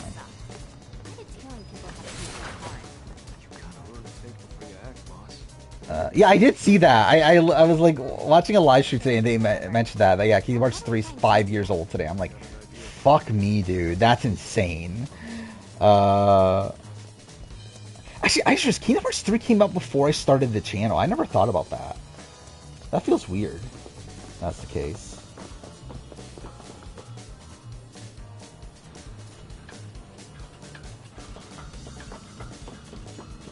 Yeah, Kingdom Hearts 3 being 5 years old, it's like insane considering, like, I remember, like, at the time I was thinking, oh, like, we're definitely gonna get, like, a lot more Kingdom Hearts games now, like, more frequently, and, like, we kind of haven't.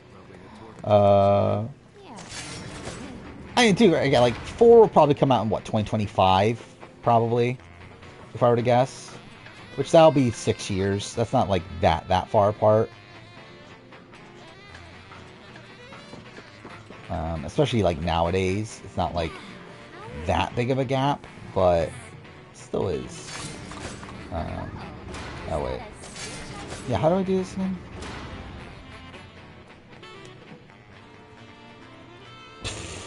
Someone challenged Reddit hating on Zara for going by Zaza. I feel like that's not the reason to hate on Zara. I feel like there's a lot of other like reasons to not like Zara, but like I feel like that's definitely not one of them. I forgot, how do I do this? Yeah, the missing link, right? That's still not out yet. Oh, that's it. Isn't it? Okay. Which yeah, that's coming out this year. So mixing that in, then next year will probably be Kingdom Hearts 4. Actually, when was the last Kingdom Hearts thing, though? Like, was it Melody of Memory? See, even that was like, what? That was it 2020 or 2021? Either way, a while ago. Arabella is on Love Island All-Star. She's not coming back. I mean, was anyone, like, that excited for, Arabella?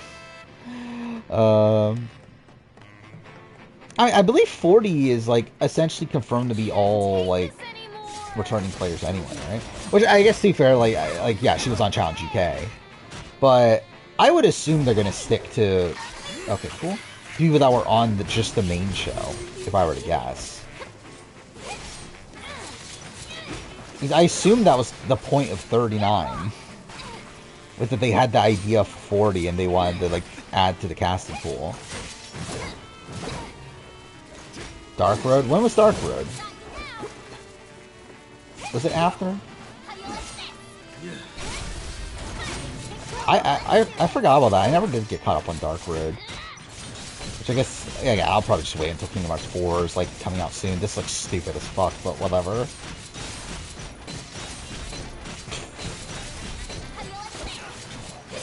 Okay, that looks ridiculous. Actually, that is funny. That is fucked. That Hui's done as many seasons as those people.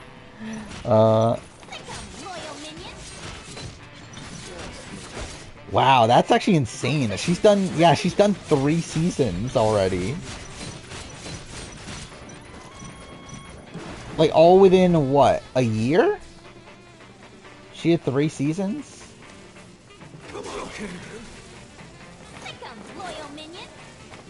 Okay, cool.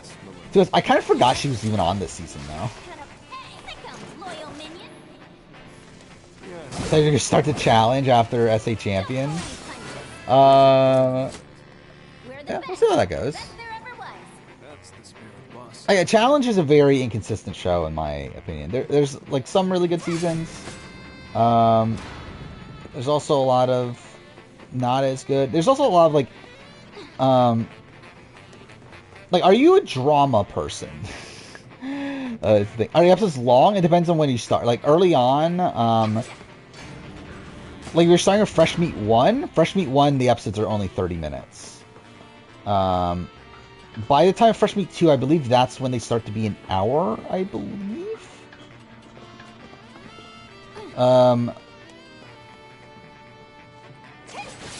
But yeah, like, early on, they were 30 minutes, then they started to get to an hour, and then now in the modern day, I believe, like, since... what was the season that started? But, like, now they're an hour and a half. Like, now they're 90 minutes, which they really shouldn't be. Who wins this season? Scald from Union Cross shares a name with one of the 3... I assume so. I mean, like, obviously, yeah, I assume it's, like, very purposeful. By the way, I think I kind of spoiled myself to a degree on Alan Wake 2 by looking up names. To a degree. Like, not spoiled myself, but, like, obviously, like, I think I have more context on things. Because, Saga is a Norse god or whatever. What, Big Brother Nerds versus Survivor Nerds? What the fuck happened to my voice? Okay, I need a drink. Fuck me. Alright, there we go. Yeah, who would win this season? Who's the, like, least nerdy of the nerds? Is it, like, Michael Bruner? I guess would that, like, make them stand out, though? Also, how dare you not put Scott Dennis on this cast? I think I'll pick Anthony Robinson. Why not?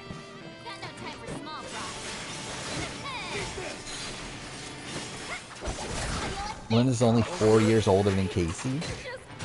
Yeah, that's insane. How old is Casey nowadays? Casey's like nearing 40, right? By this point. She's gotta be like 37, 38 or so, right? Oh, she's only 36? I mean, either way. Actually, is Nani gonna be on 40? I didn't even think about that until just now. A level like that never even crossed my mind. So you're a drama person? Well, okay, you'll probably like earlier challenge seasons then. Like, nowadays, it's gotten a lot more tame, but, like, earlier challenge, don't expect the most, like, riveting gameplay in the world, but you'll get a lot of messy drama. Some of it gets pretty icky. I mean, there definitely are icky points to it, but at least you'll get drama. Anthony Robbins' second boot? Well, there we go. I guess that didn't work out.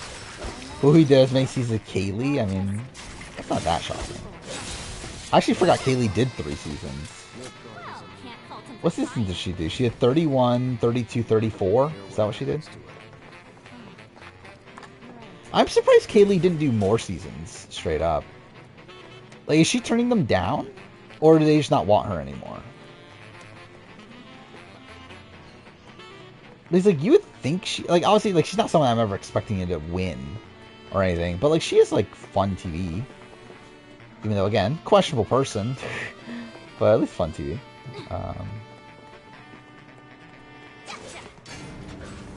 Okay, where am I going here?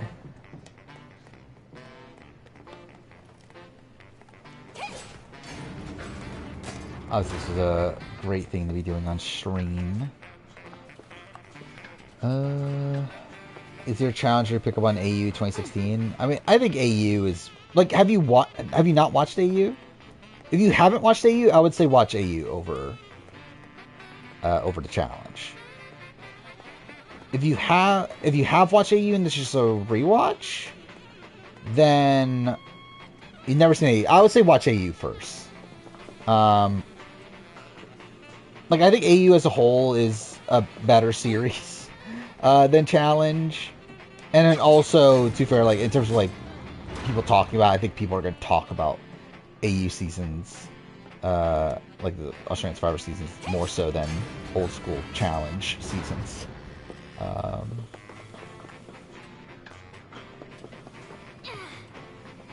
also, like, Australian Survivor, like, is going to be more talked about coming up too, because of the new season.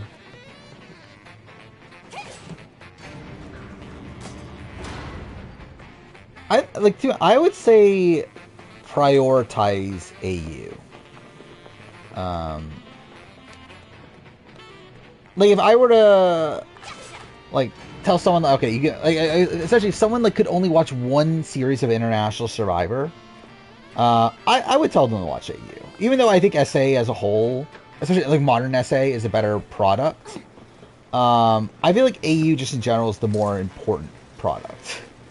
Like, Australian Survivor is not going anywhere at this point. I think, like, it's a series that is, like, outside of the US series, obviously, is the most, like, established. Try to think for, like, down the road, I think more people are going to be talking about AU. There's going to be, like, more content surrounding AU. I just think there's, like, more to get out of AU. So SA, especially because it's on hiatus and everything, like, that can, like, wait a little bit. Has Challenge ever been the best show of the year? It has been in 2019 for me. Where we talked about this, where, like, again, I did the, I think it was Yo Viver that had the list, right? Where, like, Survivor said that he has the list of best seasons for every year, or like he ranks all ranking of all the reality shows from a year. I did that myself, and yeah, 2019, my best reality show is War of the Worlds 2 somehow. And then also, like, early on, obviously there was only challenge seasons for first 2 years on my list. I'm trying to look up the spreadsheet again. Number 2 of that year, so 2019, number 2 is Edge of Extinction. But yeah, War of the Worlds 2 is number 1. Was there another? Oh, Challenge Rivals is number 1 for 2011. Also. But yeah, that's it. So like obviously 1998, there's only World World All Stars. 1999, there's only World World Challenge. Yeah, 2020 Survivor Borneo. Then Amazing Race 1 is the number 1 show 2021 or 2001. I mean. Then BB3, Pearl Islands. Amazing Race 5 is special 2004. Then BB6, BB All Stars, Survivor China, BB10, Survivor Samoa, Survivor Heroes vs. Villains. Dang it, 2009 is a tough year because like they're all like good, but like not like elite seasons. It's like Samoa, Tocantins, BB11, the Duel 2. It's like all those are like good seasons, but they're not like the best of the best. So like it kind of became tough to like pick one. Then yeah, Heroes vs. Villains, Challenge Rivals, BB14, Genius Rules of the Game, Survivor Kagiyan, Genius Grand Final, Survivor Co Wrong. Well, that's another one. 2016 is another one of like got Co Wrong, Millennium Gen X, BB18, which I like all those seasons, but it's tough to pick one. Then BB Can 5, Dave vs. Goliath, World of Worlds 2, Winners at War, BB Can 9, BB Can 10, Australian Survivor Heroes vs. Villains. And right now for 2024, the best show is The Trust. It's the best show of 2024 so far. So that's something. 2005, you have Challenge. What was 2005? Yeah, Trust is boring. I talked about that at the beginning of the stream. The Trust is really shit. Let's see. 2005. Inferno 2 and Battle of the Sexes. They're both good. Or Battle of the Sexes 2, either way. But anyway, I assume you have Inferno 2 number 1? Is that what you have? Which, yeah, it's a good season. I like other things more, but it's still good.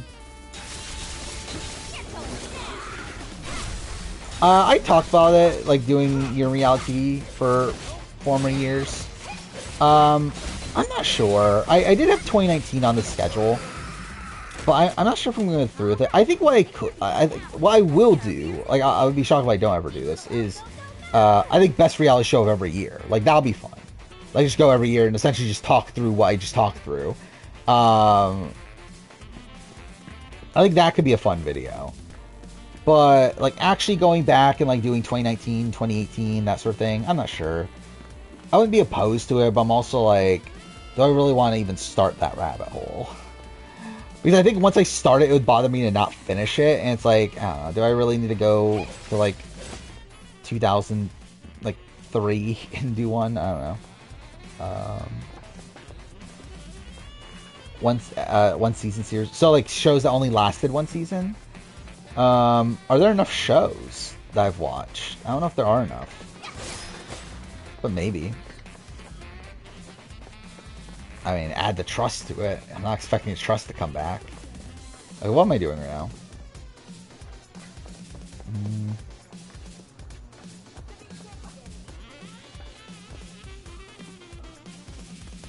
Okay, so... yeah.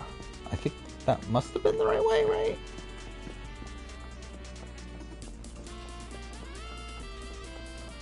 Could do the one from 20 years earlier every year.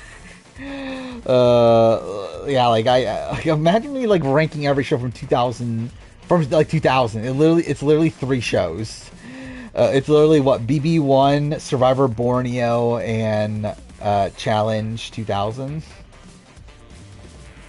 Oh wait, is it this? I'm a fucking idiot. There we go. Start at 8 seconds. What is this?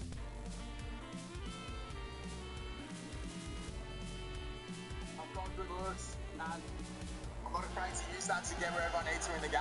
Now that you're single. I'm single. Yes, they know enough to really compare about. Yeah, what iconic moment from Kelly asking if Nathan's single. Thank God. I have Borneo 1, and I don't even think it's like close.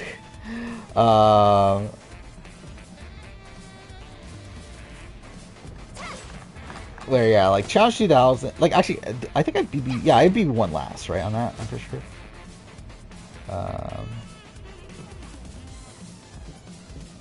Yeah, celebrating a single, obviously.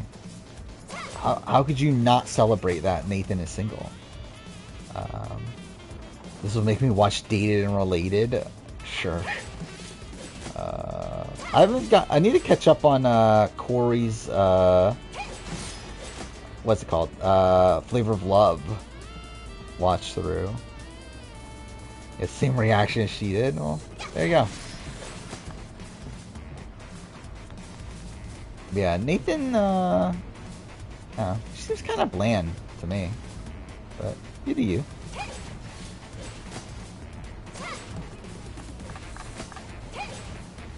If I was attracted to a guy from this cast, it would probably be like, I don't even know actually. It'd probably be like Scott or something, right? I feel that'd be more of like my type, I guess. I don't know. Is he? I feel like, I don't know. Maybe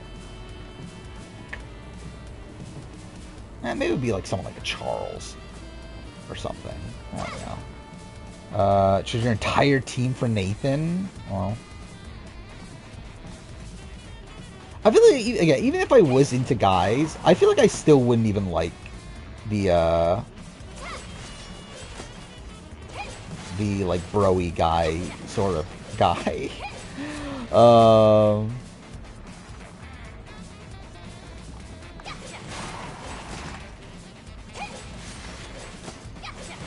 Is Jaden versus... Actually, maybe it'd be Winna. Maybe I'll be a Winna guy.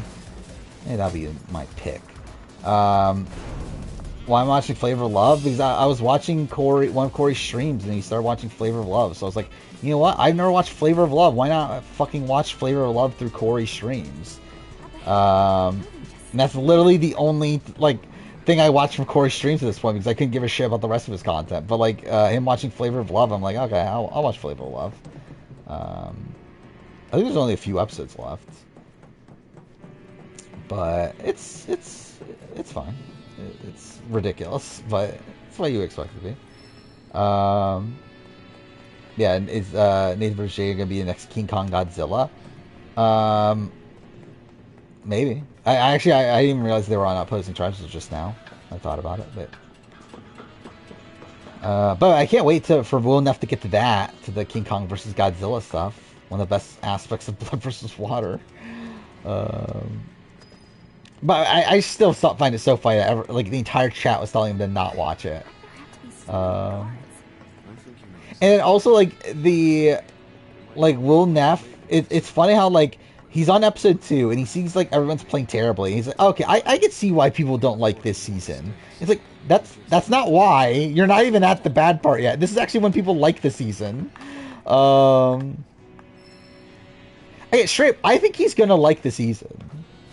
100%, Will Neff is going to like Blood vs. Water.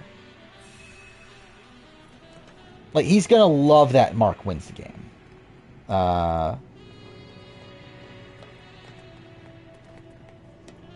He's gonna get spoiled that Khan makes the merge. Why?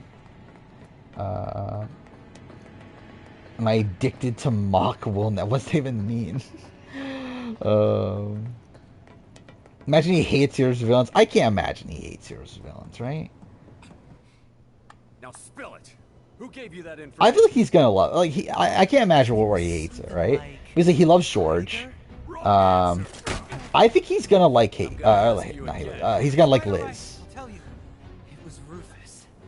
Like I assume he's gonna really like Liz. He's a purple buff in the pretty much episode. Would he notice that? I don't know if he would. I think Fraser try will be too overwhelming. I hope it lands well. I think he would. Does he now understand gameplay? The thing is, like, Will Neff understands, like, baseline strategy. I don't think he gets much beyond that. And to be fair, I don't think he cares enough to get much beyond that. The thing that's annoying about him, though, is that he talks about it as if he does get it, though. Which is my annoyances with, like, Will Neff. Is that he talks as if he's, like, a massive super fan. And, like, he knows, like, everything about Survivor. Like talks so confidently about things when he's, like, just so blatantly wrong.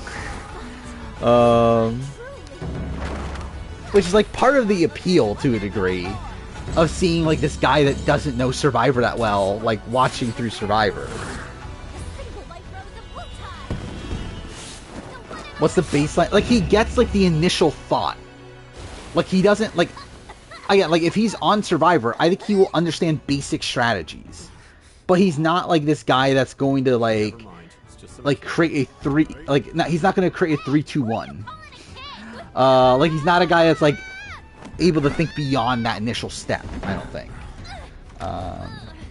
Yeah, rocks happens every couple seasons, yeah. When he's never seen a rock draw, and he's watched, like, fucking 20 seasons or whatever.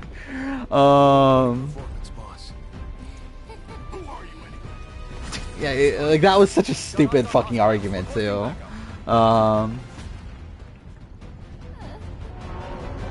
Where, like, he was, like, talking about how, what was he comparing it to? He was, like, comparing it to something. I forgot what it was. But,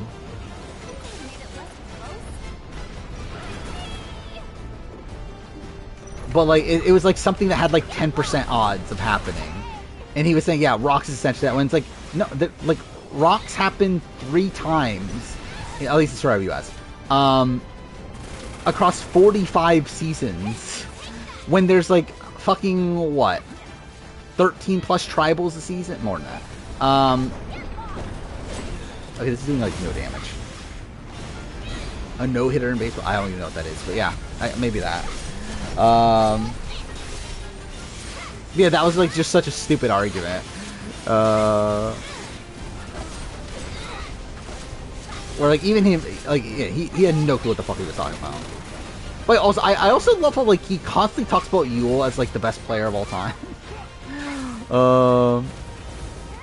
Also, I also love how, like, he's also wrong, like, he's, like, so obsessed about the concept of, like, oh, the god idol and everything. That was, like, a thing that they, like, started with Yule and everything. It's like, you watch Panama, where Terry had it. It's like he just, like, has, like, no memory of that. Where, like, he like, thinks that, like, the god idol is just a thing that happened in Cook Islands and that's it. We like Island Secrets? Potentially. I hope he does watch SA. Where, like, I remember he did say that I'm not gonna watch Survivor South Africa. I hope his, like, mods and everything get him to watch it. Because it'll be fun. No, his first season was Palau. Oh, you mean the Cook Islands before Panama? Yeah, he might have. I'm not sure actually. I don't remember the exact order there.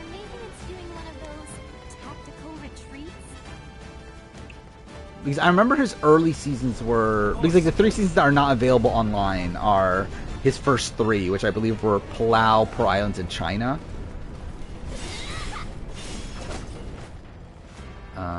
I think he's not. I think he's just, like, against the concept of watching.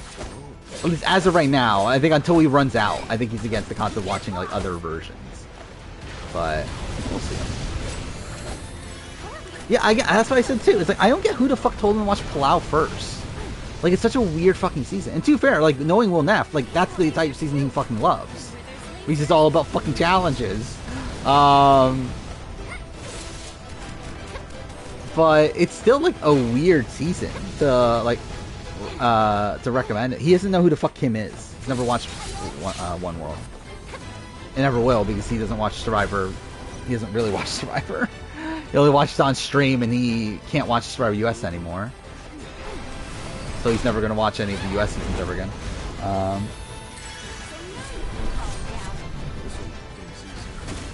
I mean, like, just in general, I don't understand who the fuck are recommending these seasons to him.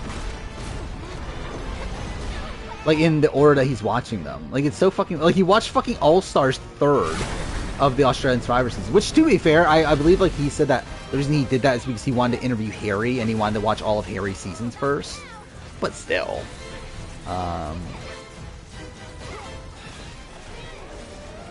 Yeah, I'm pretty sure it is his Discord. I do remember that was a thing.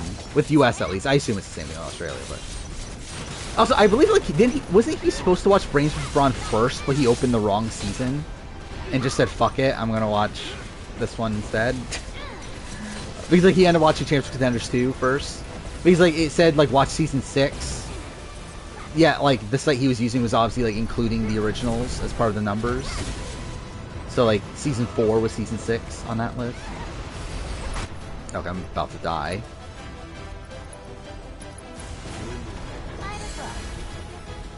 But yeah, like, his US watch order was just fucked. I don't know who the fuck was recommending that.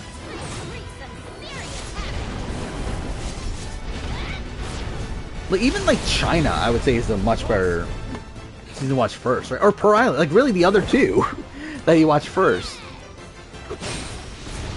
are better to watch than fucking Palau.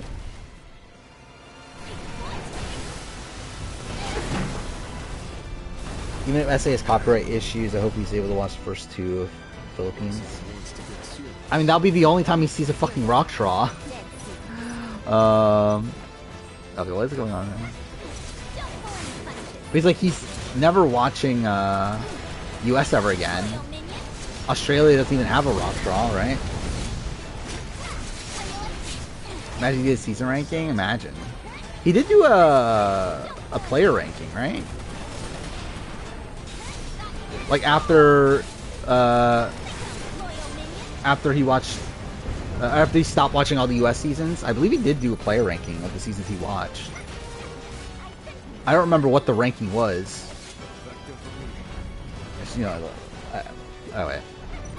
After this fight, I'll actually look it up. I want to see the ranking. I'm pretty sure someone posted on YouTube. Because I remember I saw it before. You Palau rank 36 out of 44. I think that's around where I have it at this point too.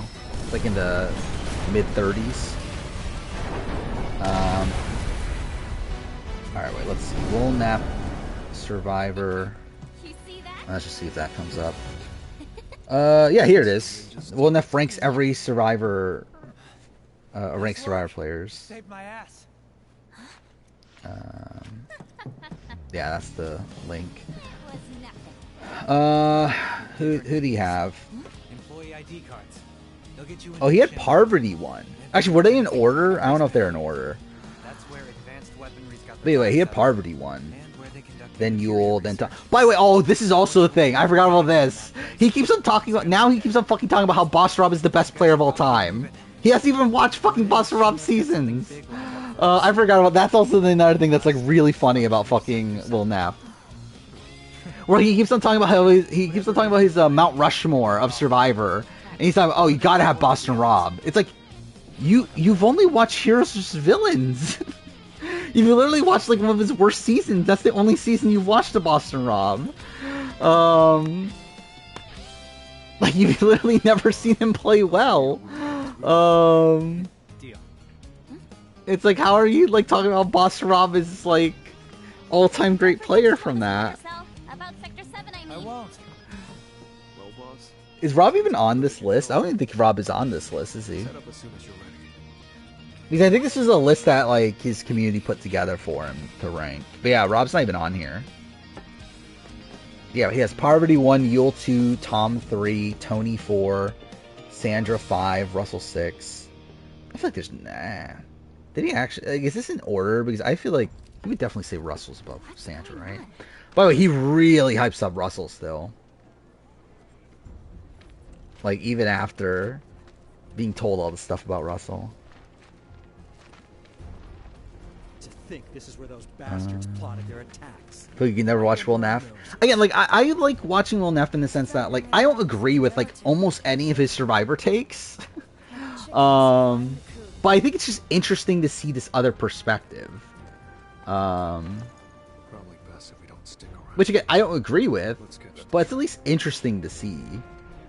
Why Jen not get Greg to vote out Tom at 7? Didn't they talk about it? I think they just thought it was too early, right? Which they were wrong about. That was the time to make the move. I really was the only time, right? He's immune for every round after that, right? Love trash. Yeah, I guess I do. But yeah, I just think, like, obviously I just have, like, a very, like, fundamentally different view of Survivor than Will Neff does. Can't believe those freaking morons. They damn near got themselves eaten trying to hide that stupid poster. I just hate men, obviously. You know, I hate men and I hate women. I just hate everybody. That's really the thing. What things do I agree on? Fiends have been acting up since the bomb. They know something we don't. Not much. Just wish that Merc were still around. Like, probably, like, very minor things.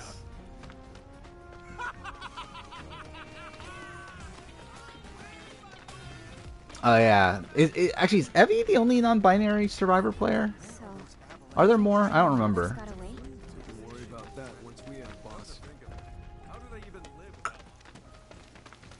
They are, right?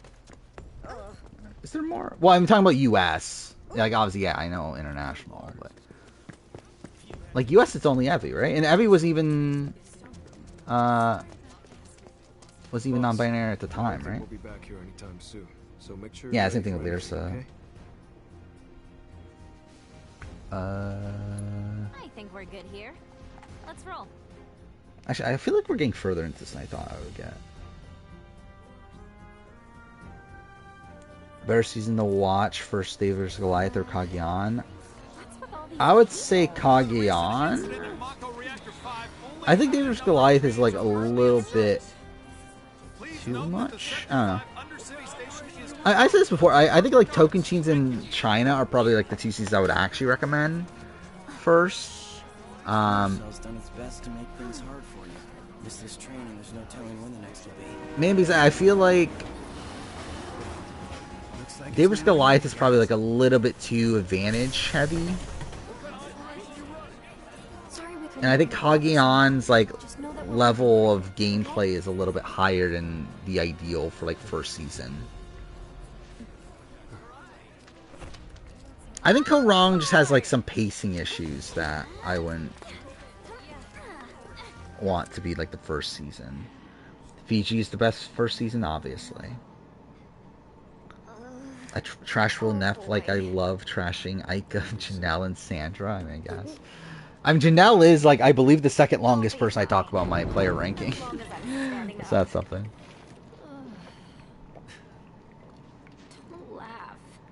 This is a fucked shot, isn't it? Like, why the fuck is he that close? 25th best player Aika. Didn't I have Aika like fucking 11th or something? Oh yeah, that's like, oh wait, in my initial draft of the top 10 player, I had her like 25th or something, right? My ranking of every player I had her like close to 10, right? Or did I have her 10? I think I might have had her 10. Did I? I don't actually, to be fair, I don't agree with that anymore. I would say she's probably closer to like 15 to 20, but still.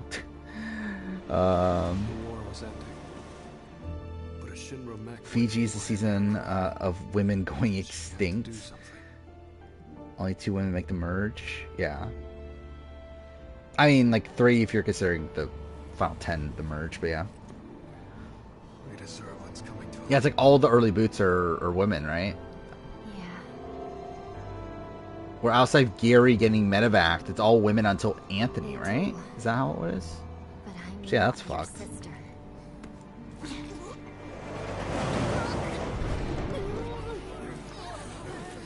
But it's not like I like trashing on them. It's just that I feel like I have to because no one else will. Like just fuck me, dude. That like reminds me of fucking Connor in AC3. Like that's me. That's my role. Is I'm the fucking Connor of Survivor Analysis. The Sector 7 Undercity is home to more than 50,000. Is that I have to trash on these people's games because no one else will. Same thing with Parvati. I trash on Parvati. It's not right. Even though I think Parvati's still like the 4th best player of all time. But I don't think she's as good as people say she is. A few episodes in Tokuchin's rewatch has a lot of survival focus. Which could be appealing. People need to do the show. Potentially, yeah. And I think you have like the wacky characters. You have like a good like overall storyline for the season. It's obviously like a back to basics season for the most part. Riddle me this streams, yeah. You lie, you cheat, and you backstab. You work for Shinra, isn't that right? Then would you care to comment on the rumors that Sector 7 will be the dearest? Like I already know you're gonna be shitting heavy on Will, even though he's number 6 on my ranking. Yeah, essentially. I mean, the thing, like that's the thing is that like, and that's the one that becomes tough with the, like rankings like this is that. Because, like, obviously I know what the perception is of these people. For me, it's more so, like, me having to justify why they're not higher. Because, like, with Will, like, obviously people assume Will is going to be 1 or 2. However, I have to go out of my way to explain why he's not 1 or 2. And I feel like that's, like, a lot. And that's what happened with Parvati, too. Where, like, people, like, assume Parvati's going to be, like, very, like, 1 or 2. And I have to explain why Parvati isn't that. And in the process, I kind of, like... sometimes forget that, oh wait, I need to also talk about what's good. But also, it's like, what's good is kind of implied beforehand, where, like, I feel like it's much more important to talk about what's bad. But I don't know.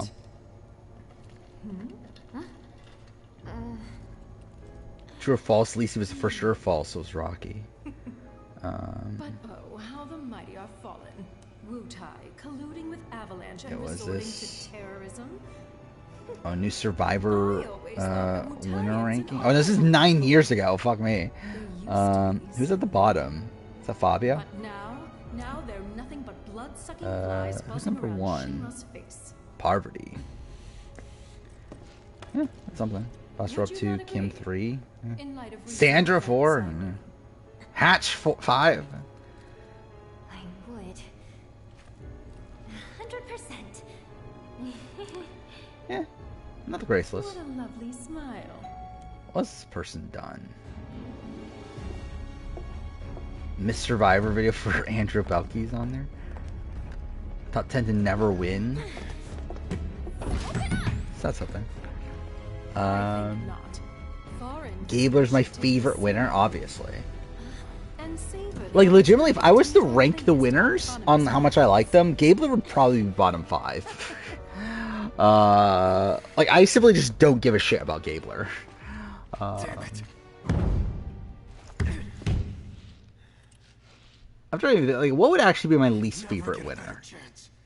It'd probably still be, like, Bob, I feel like. Director of Advanced Weaponry. It was one of her machines. Like, Bob, Heidick, Calm down, Sonon. Gabler. Calm down. Remember, we're here for a reason. And what if Marjorie Taylor Greene was on Lulu? I'm sorry. Don't be. Let's see, top 120 players. And that's before she sent us off in the wrong direction. Sabrina at 120. I should. Oh. I feel like that seems low, to be honest. I don't know. Only one way to find out.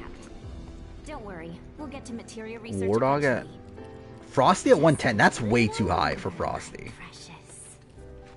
Wait, I just realized. Wait, fucking Frosty's above Sabrina?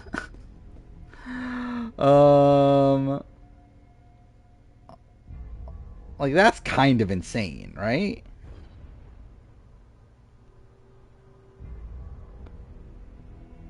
Yeah, I don't know. I really want to make my list, just so I know. I don't know when I'm going to do it. It won't be until at least I'm done with this batch of videos. But I do want to just make my list, just so I know where people are at.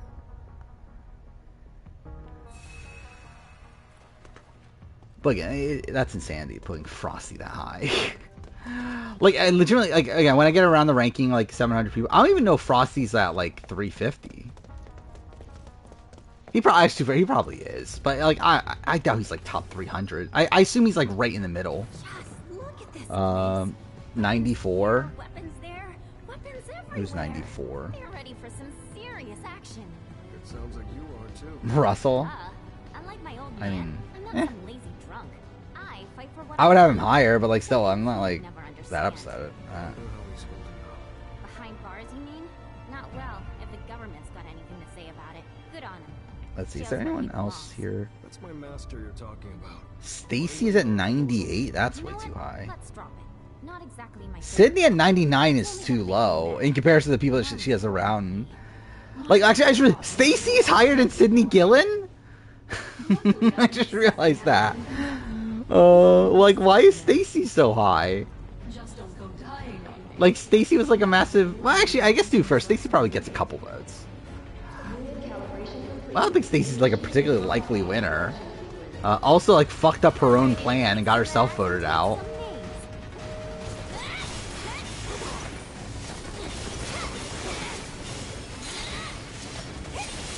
In her defense was hot and agitated. Is Wendy Jo dead last? Yes. I don't think that's changing. Unless we somehow get someone like way worse, which it would be tough to do.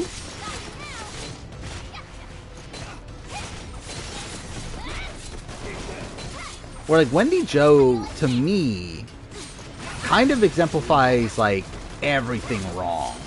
With a bit. Oh yeah, I guess Rogue. Yeah, I guess there was one worse.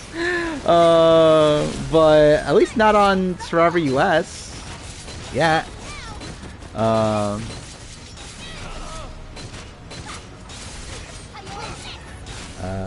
Make a cameo for Rogue. Yeah,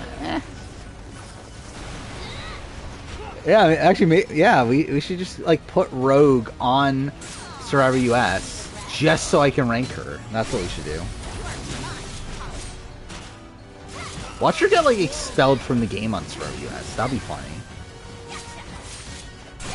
Yeah, Wendy would be second to last. After Rogue, now, I guess.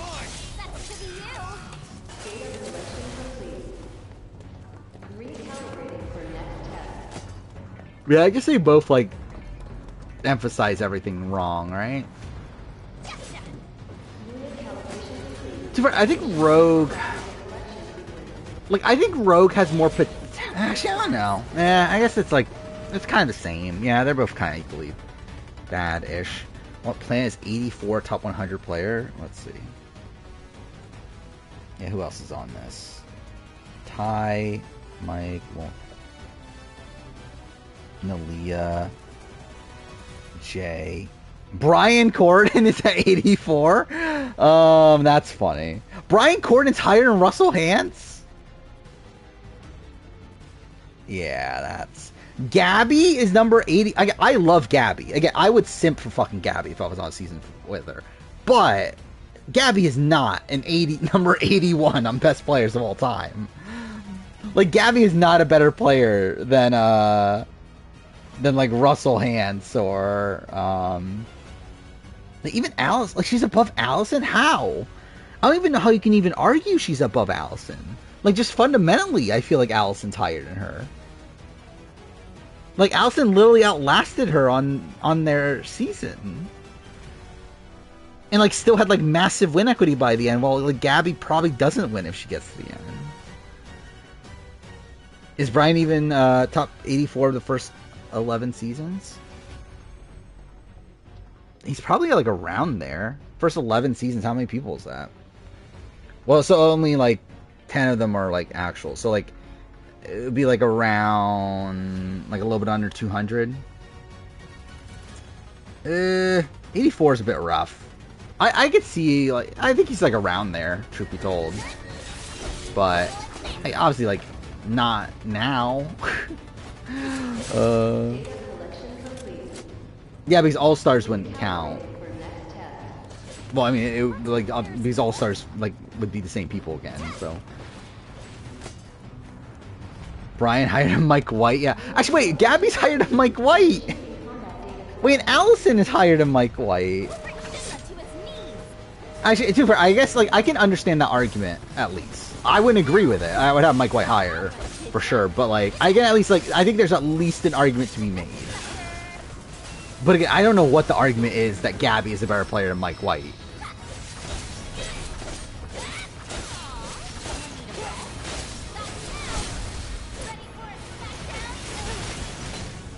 You know, Brian, 62 of the first 10 seasons. Yeah, again, like I think Brian, like I would think like around 80 or so of like if there's 168, I would say like yeah, Brian at 80. That's about like that's fine. Yeah, Gabby's not a good player. Again, if I was on a season with her, I would help her win. But I mean, she's not a good player though.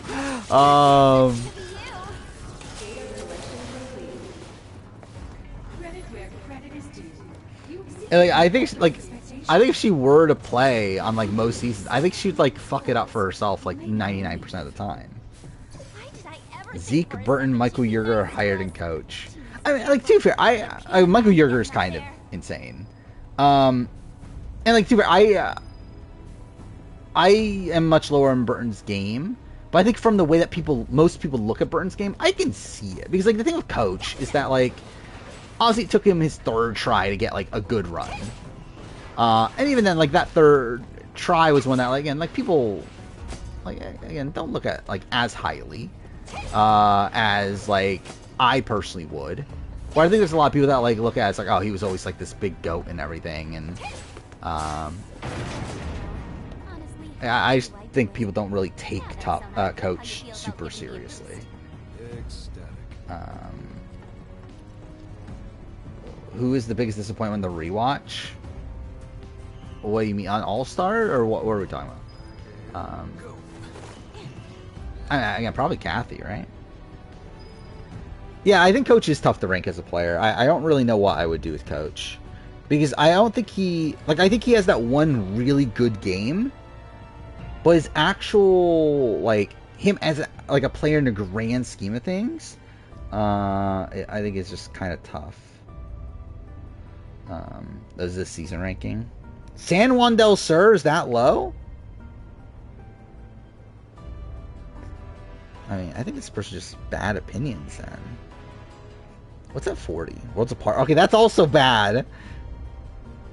But I love how, like, his bottom 3 seasons are all seasons I relate. By the way, his bottom 3 seasons are all seasons filmed in Nicaragua.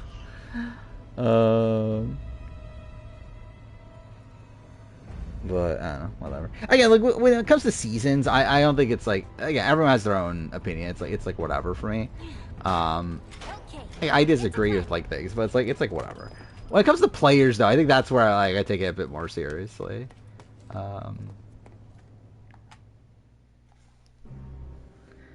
Should I change your perception of his Karamoan game? Madam Director, the intruders Who are you talking about? And we'll let them. Meanwhile, find out what Philip? they want. Okay. By playing the Sam Gabby, obviously. Then you can see that while they are simpletons, they've made it further than any normal Wu-Tai Coach have win ever equity could. Tokuchins? No. Clearly they are ninjas.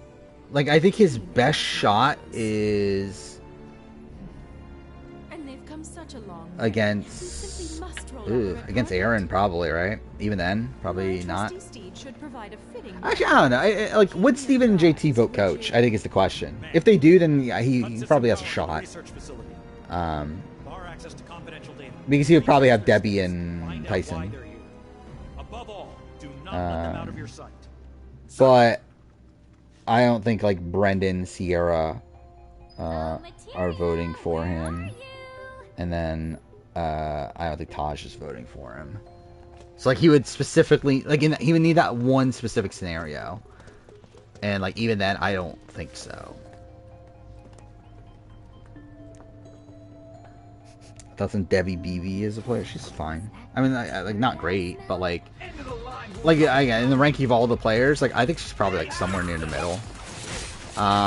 Like she at least had like the killer instinct enough to like play self-interestedly at the end. Where like even though it fails, like she at least does throw Coach under the bus and is like again trying to stay. That's something. It would be very poetic if he lost their 4-3 vote with Brain giving a loss. Yeah, that would be fun. Does Aaron beat Steven? No, Steven wins. I think Steven wins 6-1, right? Actually, no, that's probably not the case. 5-2. I think Sierra and I think Taj vote Aaron. There's a shot of Brendan, but I think the others are locked. I think Tyson, Coach, Debbie, JT are locked for Steven. To be fair though, if it's Steven winning final immunity and voting out JT, that might be a different story. But if it's Aaron winning final immunity taking Steven, then like game over. Even then, I don't think JT would be bitter in that instance.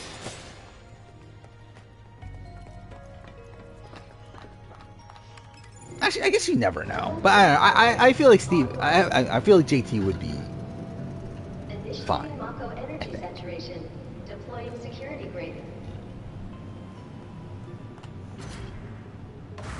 How is Shane not even mentioned as an honorable mention in my top 10 characters of all time? Because yeah, like my honorable mentions in my top 10 characters of all time were all returning players. I specifically mentioned that.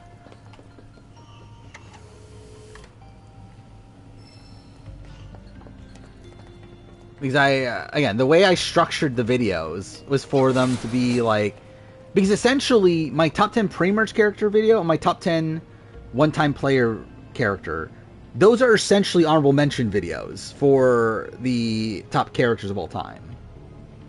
In the same way that like it's the same thing for my top players of all time. That's essentially what the top like one-time player, top not winning. Those are essentially honorable mention videos.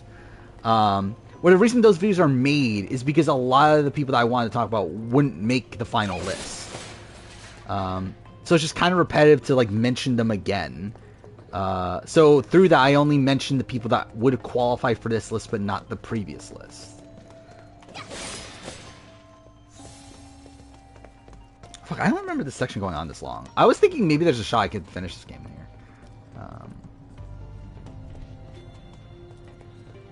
Is this where it came from? I would not be shocked if that's the case.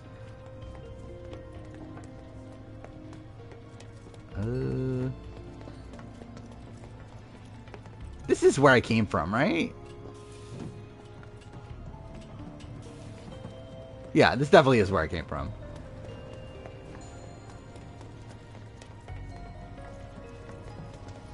Was Malcolm fucked in Karamoan? I mean, not literally. Game-wise, yeah. Probably not still. I mean, not in the greatest spot, but not doomed.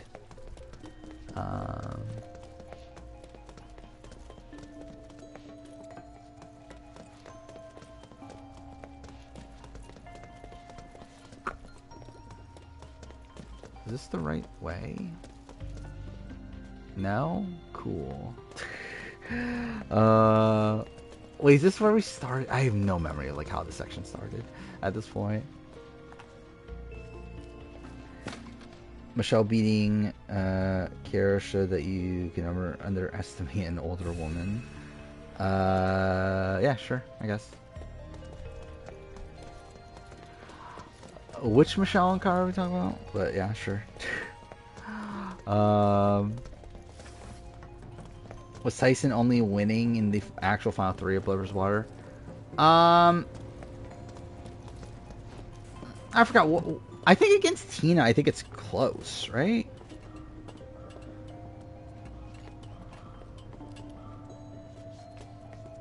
I know Michelle. Which Kara are we talking about?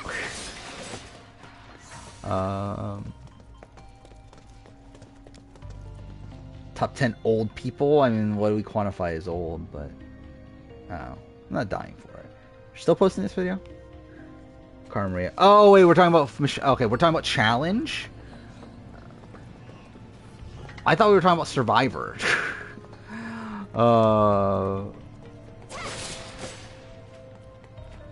Like when I saw Kara, I was thinking like fucking Brains Brawn Kara or something. Yeah, obviously Michelle's so old. How old actually is Michelle? Like Michelle's like what, 34 or something, right? Access denied. No floor Let's see. accessible. 33. Mood, huh? Fine. Yeah. We'll find another way up. Does look old on a challenge. Yeah. I do feel like she does look different now. Not because she actually, like, she's probably like actually the same. It's just that I feel like I don't know. I kind of like look at her differently. Oh, not in the mood, huh? Fine. We'll find another way up. Playing No Return, probably not at this point. I don't know. I will probably play it next stream because I'm assuming I'm going to finish this early on next stream. If I don't finish it now, at least, I don't know. I doubt I'm going to finish this tonight. But like, I don't think there's that much left, right? I think there's only like an hour or two. Like, this isn't that long of DLC. Okay, I literally just went around a circle.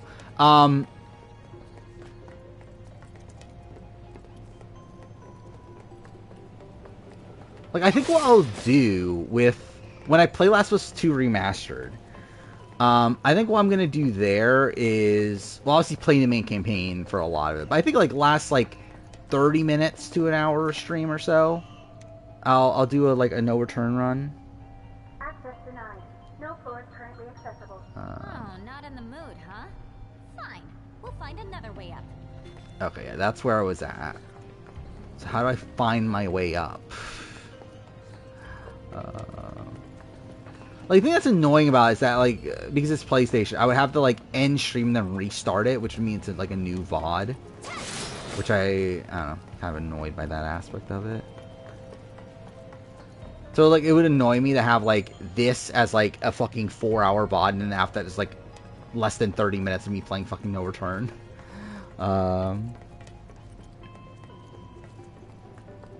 Yeah, disappointed that we never got that by Shell.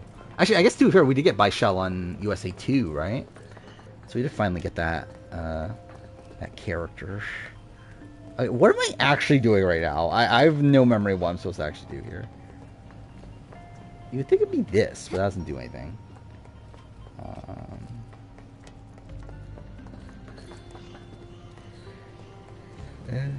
Oh wait, what's this? Michelle could have the record for most confessions this season. Michelle's now more than Coral, but yeah, Coral. How many seasons did Coral even do? She did, like, I guess Michelle. Well, Michelle's only done like 4, right? But then also, like, her seasons are longer, so that's probably what's favoring her. But yeah, like, this season's ridiculous though with Michelle. Like, yeah, she's getting a ridiculous amount here. Top 10 side characters. I mean, I don't think I care enough. What is this? I'm pretty sure I already heard about this. First off, I really wish they would have shown everything because she really went in on it. But I mean, it was funny. She went in on us, and honestly, I'm not us because I don't think I fall into all the categories of everything that she said. No, thanks. Yeah, no, same. How much does she have? Michelle, she's at like 130, 40, something like that. Let's look it up. She had said calling us knockoffs and low budget. 131. Called us low budget. Before this episode. That, the only reason why we were passing So, production was saving like, money that's for all the more than any Survivor player has ever had in a single season. Yes. Alright, anyway, I'm not gonna listen to this. But anyway, I already heard about what Kara supposedly said. Which, yeah. Wish I made the show. Who wins a Christina, Cat, Tarzan Final 3? Probably Cat. Okay, so what am I actually supposed to do here? Access denied. No floors currently accessible. Oh, not in the mood, huh? Okay, not that.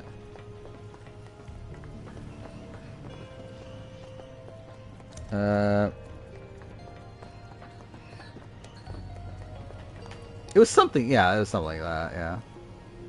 Talking about how, like, how fake everyone was. Which, yeah. I mean, like, who there doesn't?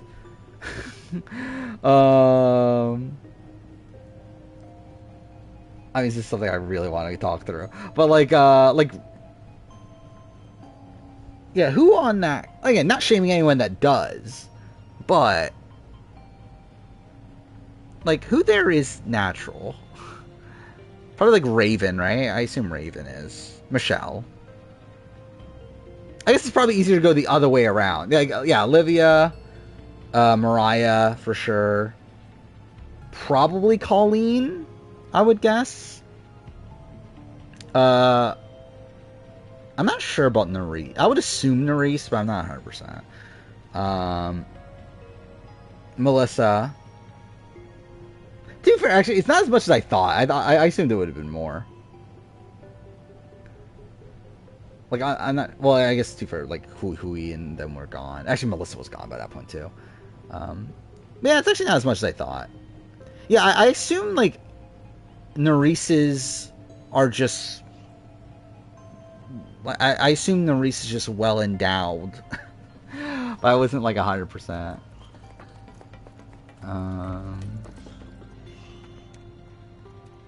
Thoughts on Tribal Council where 2 people go home and 1 vote? I think that's bad. What do you mean, like, so you mean like tie destinies? Or you mean like the top 2 vote getters go home? Either way, that's all bad. Are we talking about like 2 people back to back? Either way, that's also bad. 2 top getters, that's terrible. Zara, I assume Zara's not that big, right?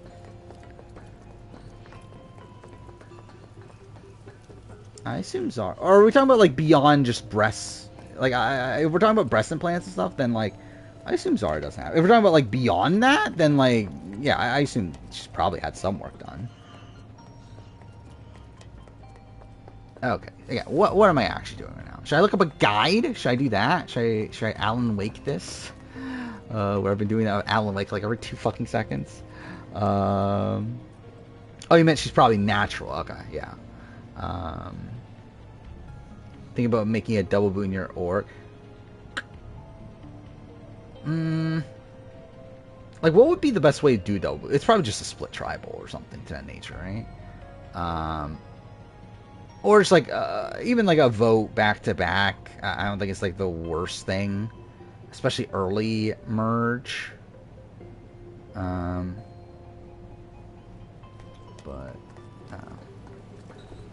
what's this called? Intermission, right?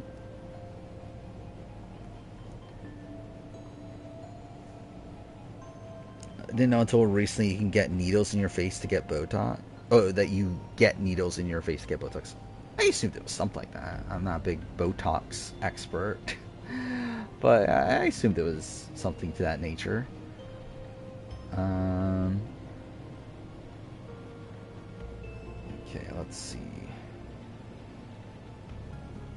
Finding the way out.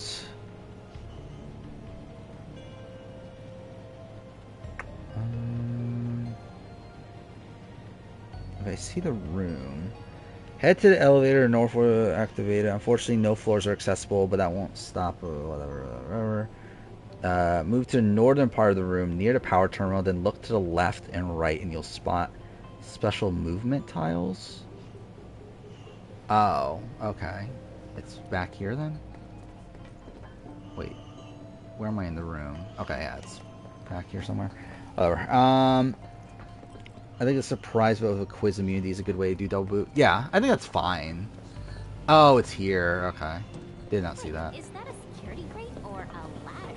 Thanks, Shinra. I'm really debating. Should I just say fuck it and just finish this game tonight?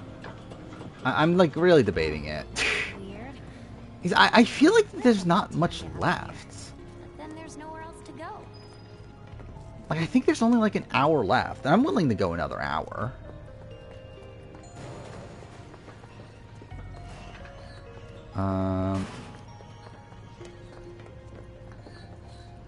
So we'll see. Thoughts on safety chain and Survivor? I mean, how would you handle it? But like, I don't know. I would prefer if they don't. Where I like Big Brother, I think it's fine. Like, to be fair, I think what I would like, I would still wouldn't like it, but I think I wouldn't be as opposed to it in Survivor if it's kind of just a way to dole out some immunity. Okay, wait, that did not do anything. Like, let's say, I mean, either way, I still don't like it, actually. But, like, I think of the way, because, like, the reason why I think it works on Big Brother is because Big Brother, no matter what, your options are limited anyway. Like, no matter what, you can only vote between 2 people. So to have safety chain determine who those people are, that's fine. Where, with, like, Survivor, some of the appeal of Survivor, what makes it, like, as unique of a game as it is, especially in comparison to Big Brother, is the fact that you can vote for anybody. Most of the time. And I think stripping that option away is not ideal for me from Survivor. But, yeah, if we were to do, like, Mergatory, like, I would rather have Safety Chain than Mergatory. Or, like, Safety Chain to a degree. I think what you would do is Safety Chain. Like, again, I wouldn't want it to go all the way to the end and the person who's, like, last gets taken out. That's, no. But I wouldn't be opposed if it's, like, okay, we do Safety Chain until, like, 5 people are left. And then, well, but then I think with Survivor 2, the issue is tribes, though. Because you're just going to stick to tribal lines, right? Most of the time. Especially if it's early on the merge, so that's kind of an issue, too. So really, sure, I just don't like it in Survivor. I don't think it really works. That's the spirit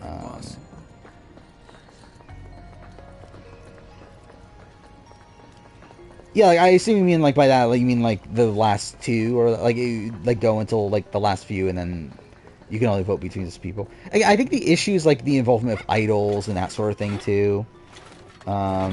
Like, I just don't think it really works with Survivor.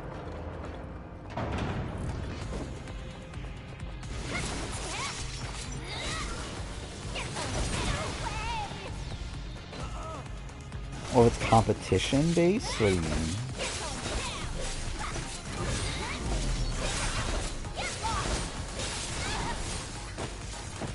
Let the person who was voted out give immunity to someone and do a second round?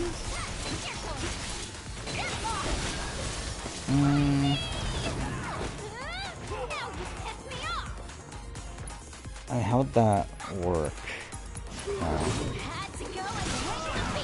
Best safety chain is definitely BB Can 10. Yeah, I mean, by a lot. And they're definitely better than 11s.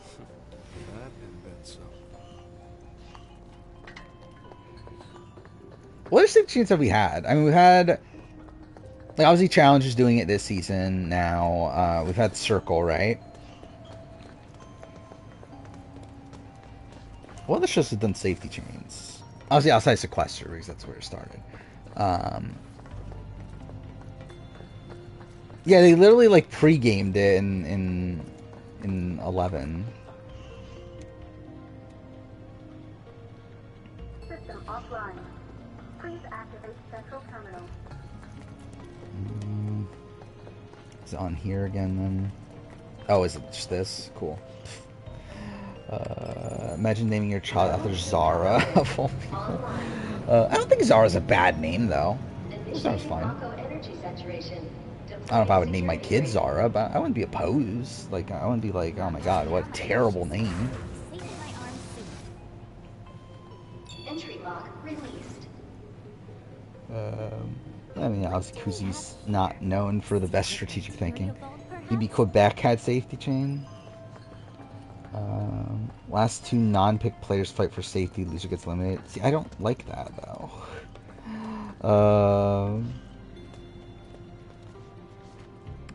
Like, I don't want someone to be straight up eliminated from a challenge performance. Employee identity confirmed. Access granted. Yeah, how much is there of this still? Begin training exercise. Training? Really? Just give us what we came for already. Okay, maybe we do have a bit more of this than I thought. Be careful, okay? So we have 1, 2. Okay, we have like a few boss battles at the end. I don't know, whatever. I think I might just say fuck it and try to finish this. Hopefully it doesn't take too long. Do I have to do this?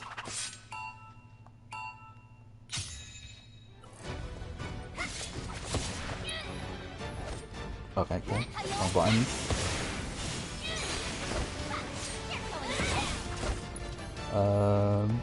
Watch Quebec Season 4. Is that the current one? There's one going on right now, right? Wait, where the fuck are the other boxes? There we go.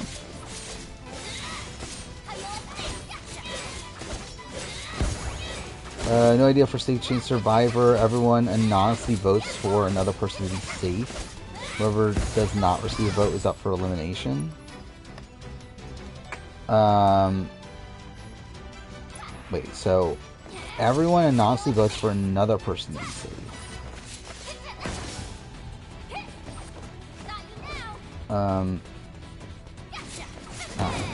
Is that better? Oh. Yeah, it is the current one. How was it aired, actually? I mean, like, either way, I probably wouldn't watch it now anyway. But is it like Big Brother US, to where there's like 3 episodes a week and like it's like structured that way, or is it more of like a BBAU style of like a 1 round per episode sort of thing? Or is it neither and it's just like a billion fucking episodes? Is a host playing an idol on your players that's getting voted out coming back in? It's not great. Sorry, I think it's better. At least someone saved you, I guess.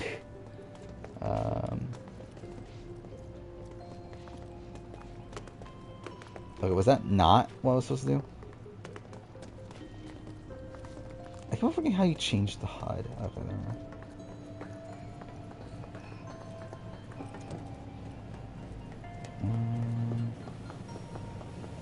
Moose lost the veto during Kyle's HOH. Does he go home? He would have been on the block against Stephanie. I don't remember anymore. I know there was talks about letting him go, but I don't remember if that's where they landed on. And to her, by the end, like, considering how, like, how much of an anti-Kyle sentiment there was, I think it probably still ends up leading to Steph going home. I don't know for sure. Genius Sarah does not like Season 3? That's a shame.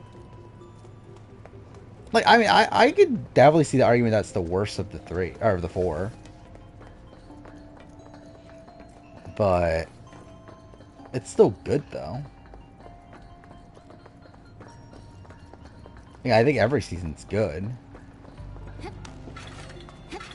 Season 3's always been a weird one, where, like, I think, like, on paper, I think it is, like, debatably the best. Like, I think the way that, like, I think game design-wise, it's the best.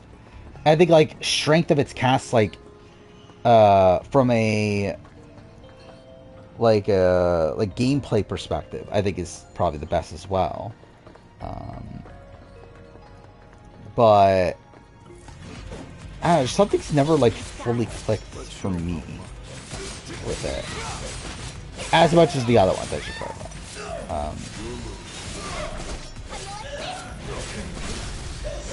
feels the most figured out, and I like the newbie cast. Yeah, yeah. Like I think like the cast like seems to like. I think they're playing more optimally on that season, and it seemed to like get the games a bit more. And despite the fact that the games themselves are like probably the most complex.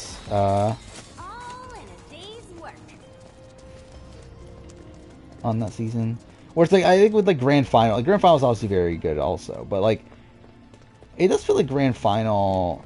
I don't know, certain people didn't come like the play as well. I guess I don't really know how to describe it, but like yeah, like people. I think there's definitely like a lot of people that kind of underwhelmed like gameplay wise. Wait, is this where I came? I don't know where I'm going. Rank would be 3, 2, 4, 1. Yeah. I don't know. Like, I think if we're going on, like, my nostalgia and, like, my, like, personal enjoyment of things... Wait, this...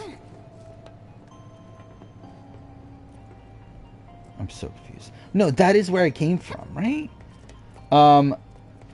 Like, I think if I'm going, like, pure quality-wise, I would go, like, 3...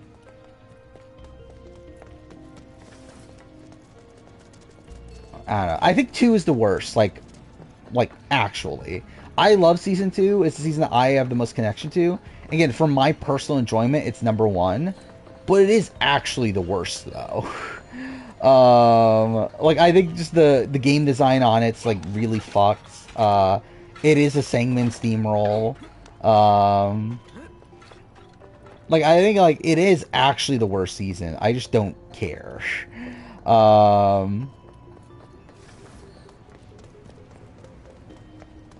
And yeah, I would say like I think 3 is probably the best on paper.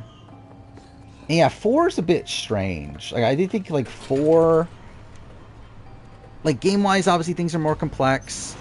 On paper, it's a more like it's a stronger cast. But I think for some reason it just doesn't feel like people like were playing as well for whatever reason. Okay, I have no clue what the fuck's going on in the game. And yeah, there are like slower points there. Clutch has to be the worst game in terms of entertainment game wise. I think it's definitely the worst game game wise. Like it's purely a game of luck. But I think it brought entertainment the first time with Hui Zhong and Yoon Sun. Again, beyond that, not really. Like I think again that determining the winner was just funny as fuck. Like I literally backtracked, right? Or is this wait? Is this where I'm supposed to go now? I don't even fucking know, dude. Well, no, it's saying I'm going further away, right? Dude, I'm so lost. Wait, why? Wait, it's like I love it. Like I'm walking towards the thing, yet the like distance from it is saying it's further. And like this is the start, right? Yeah, this is literally the start.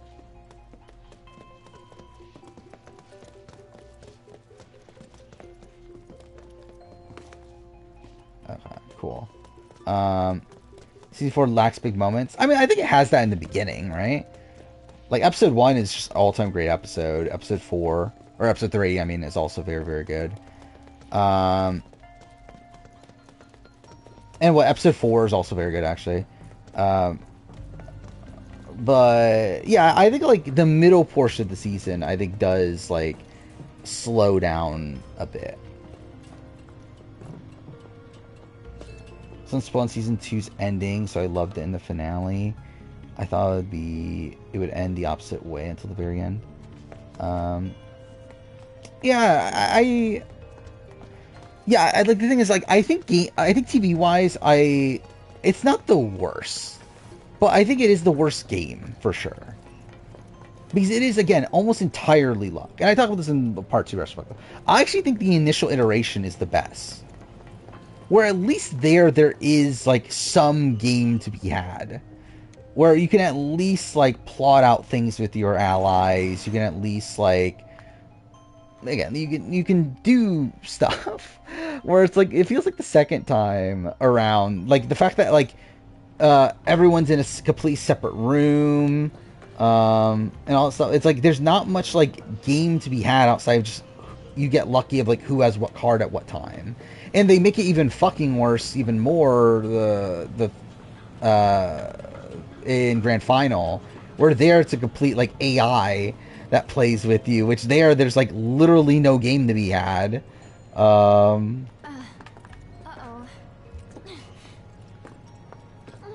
Where I just think like if I'm playing the Genius and like that's the way the entire season is determined, I'll be so underwhelmed. That the entire season's essentially determined by like just randomness there. Sure. And someone was a 2-time winner and you thought it was Sangman for a good while? Interesting. I'm trying to remember how I watched the Genius. You sound surprised. I think... Okay, I think what happened... Man, I'm glad you're here. I think I was spoiled on Jinho. It really helps, knowing I'm not alone in all this. I think I just straight did not know who won Season 2 when I watched Season 2 the first time. And I remember when watching Season 3, I thought Hyunmin won. Because actually, this is the thing that's fucked about me. The first ever experience I've ever had in the Genius is watching the first scene of Grand Final. Where that's what got me into the Genius was like when Grand Final was happening, there was like so much hype over it. To where I actually like initially thought about watching it from Grand Final, and then I watched like the beginning scene of Grand Final. I was like, oh wait, they're like obviously it's an all-star season. They're spoiling all these things. I was like, fuck, I need to go back. And I thought I remembered Hyunmin as the winner of Season 3, and obviously I was wrong. But I thought I remembered that. But I did remember Jinho, and I feel like that was the only thing that was actually spoiled on.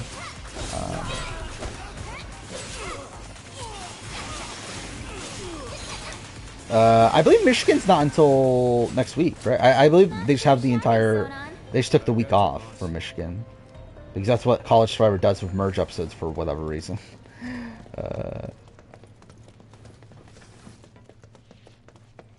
Wait, am I actually going the right way now? I don't even know what I did differently, but okay, cool.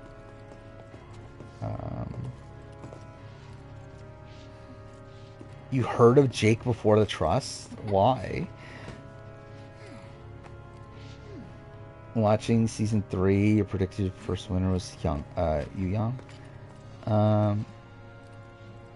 Yeah, I just always assumed it was Hyunmin. But yeah, I don't know, I feel like Yuhyun, fuck me, I keep forgetting how to say his name. I don't know, I never got like winnery vibes from him. His Instagram, isn't he like some sort of like right wing person? He was like was he the one that was like making the videos about woke whatever? Yeah, thank God you knew him. You thought Haley and Blair won their season when watching it the first time? Well, that's something. Level 3 power grid online. Imagine if Haley and Blair won. It would be a better fucking season. Initiating Mako energy saturation. Deploying security. When he started speaking English in episode 1 was truly a mindfuck. I mean, yeah.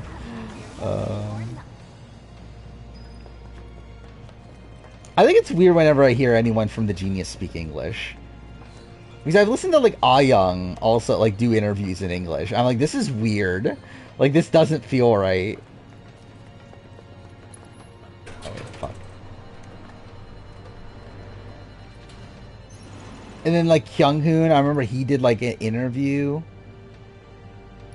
Okay, actually, wait. What am I supposed to be doing now? Am I supposed to be going back down? But I remember he did an interview with, was it the Genius Cast? It was one of the Genius podcasts that were around at the time. And like he did it entirely in English, and that was also fucking bizarre. And And actually, Yuhyun also did one in English too. At a point. Yeah, don't know where I'm going. I would love to see Ah Young on the Genius US. That'd just be funny.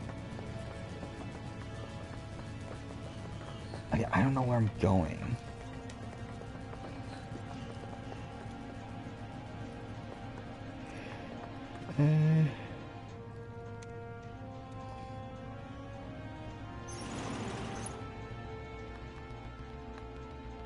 Might be enough. I'm probably, but I'm like, they're obviously not doing it though. Are there enough? I mean, how many like can actually speak English? By the way, Sangman speaking English is still one of the funniest scenes to me. Like, it's so cringy. How like he's like talks about how, oh yeah, I lived in America for a few months, and like his English is like so fucking broken. Oh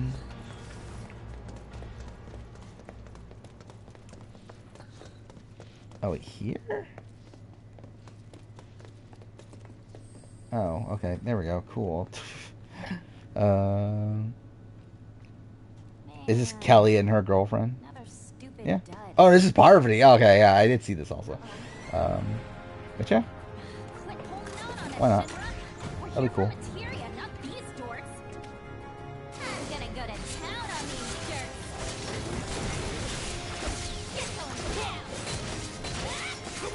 It is funny how like Parvati like, because wasn't that a thing also? Is that like before the season even finished, before 45 finished, that that like Parvati was hanging out with the 45 cast, and like they got in trouble because they posted pictures when they weren't supposed to. Yeah, it's kind of random though that like just fucking Parvati's hanging out with the 45 cast. This look from Sangman is iconic.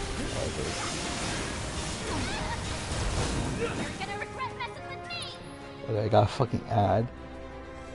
Oh, from yeah, like the Super Saiyan hair and everything. Yeah. She has a good cast, which I guess. Yeah, she was like, fuck 43 and 44. I'm only gonna hang out with 45. Wait, that does a ridiculous amount of damage. Holy shit. Wait, this guy didn't even get damage at all?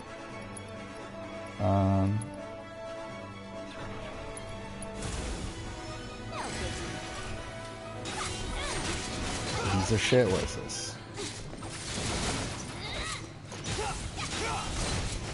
This is like who they want back?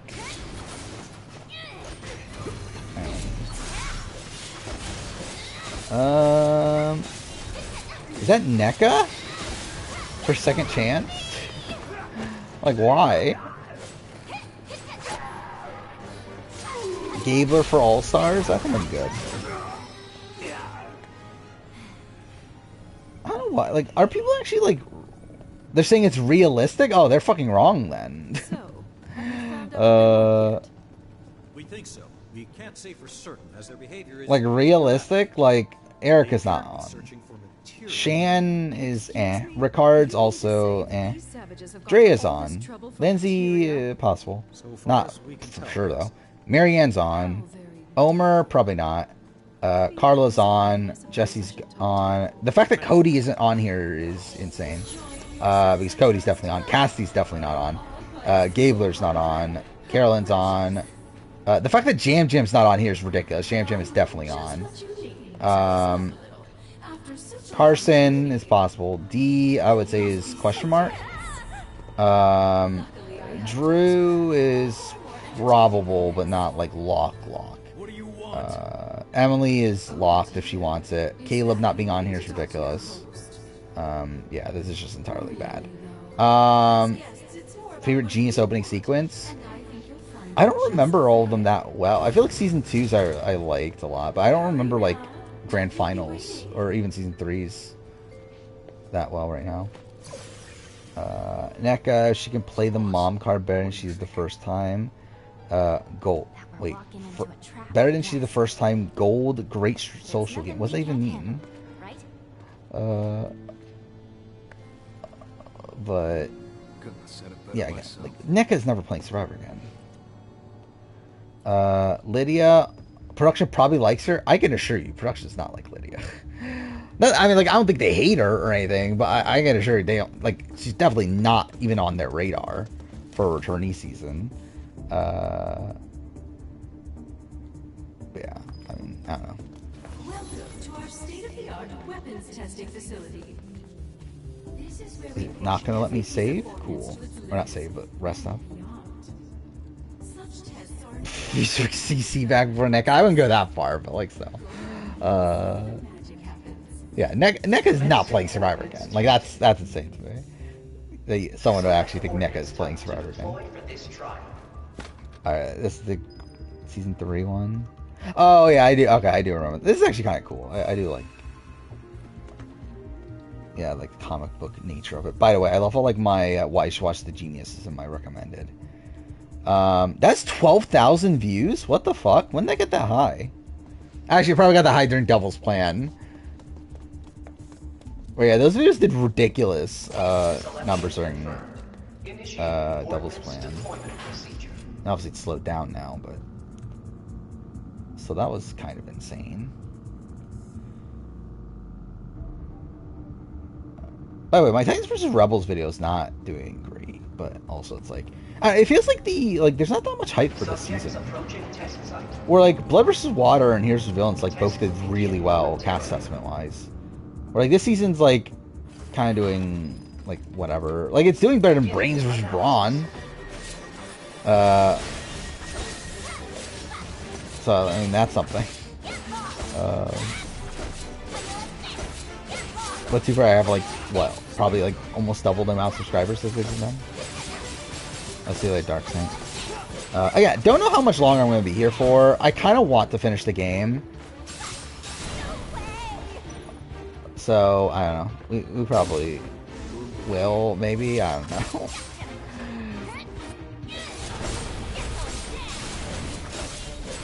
It's grand finals. Yeah. It does feel kind of like generic. It's like nothing's like really standing out there.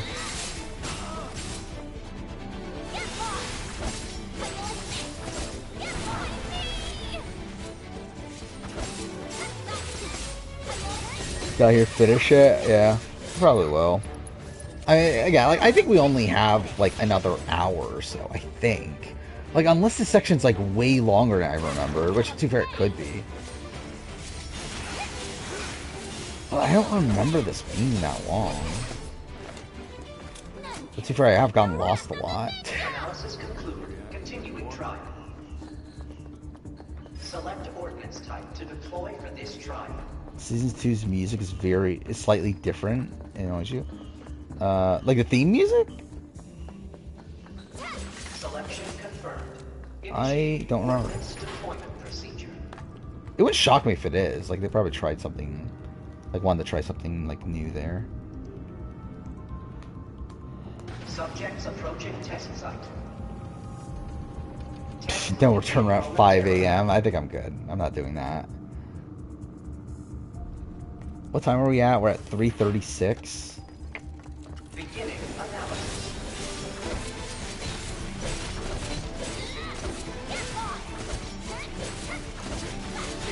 Best running gag in the Genius? What's this? Oh, Dongman and the dealer.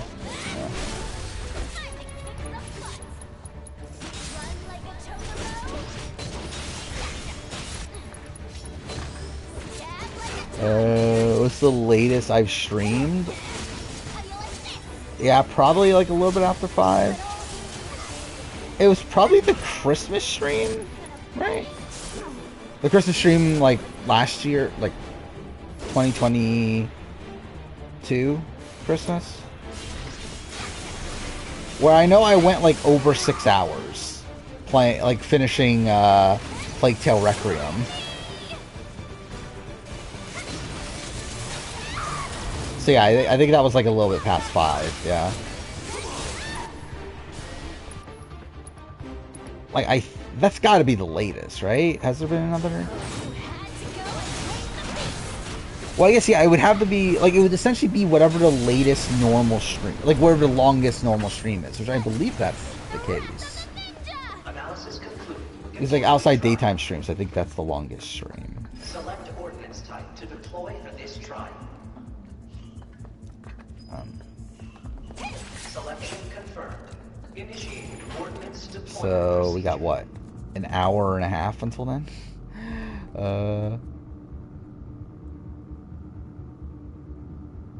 Remember staying up so I could talk shit about the stupid ending? Oh. Test will begin momentarily. Cause I don't even remember what I think of Plague Tale anymore. Beginning analysis. But I do find it funny. I was like looking up, like when my Telltale retrospectives started doing well. I went and looked up, like I wanted to like just see what is my like worst performing retrospective.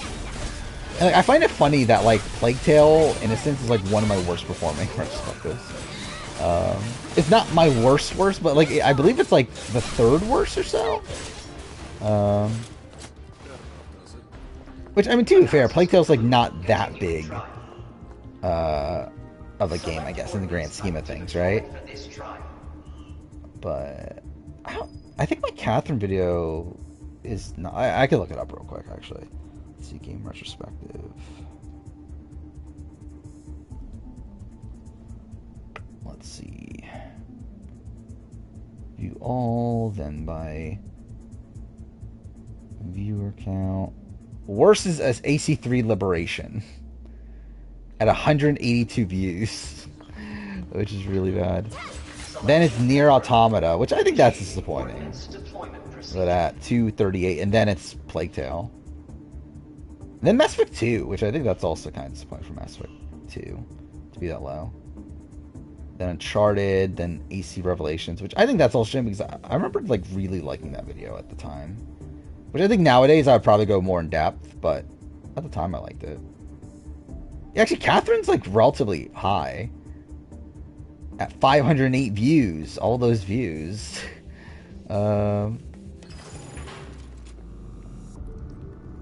I've never streamed Catherine. I would like to at some point. It'd be a disaster, I feel like, especially if I'm not playing on like the easy difficulty. But I think it could be fun. Spent the last 5 hours watching Australian Survivor previews and reading bios. Well, that's something. Was this tier list? How's in 5? Let's see. What do I have him? He's not like that. Like I have him at like 7 or 8 or something, right? I have him like relatively high. I mean, like the thing is, I think the Genius is like, it's like a super top heavy, like list. When like you're looking at like the best players of all time, it's like pretty much almost entirely contained within Dongmin, Hyungmin, Sangmin, and Jinho. So it's like after that you have like Yohwan, who plays like an interesting game. You have like Sungyu, but like yeah, I mean like it's not really like that elite of a grouping after that. So we're like, I'm not like shocked by him being in that ballpark. Especially because like I think his season 3 game is pretty good, even though like to be fair, his loss against Yeonju's kind of bad.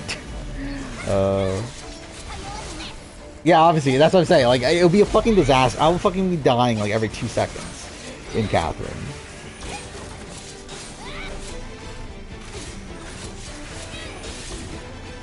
I wonder if I could still beat Catherine on the highest difficulty. Because I did that when I was younger. I don't know if I still can. Definitely not in stream. But like, I mean, just in general, I wonder if I still can. Let's do that one, I guess.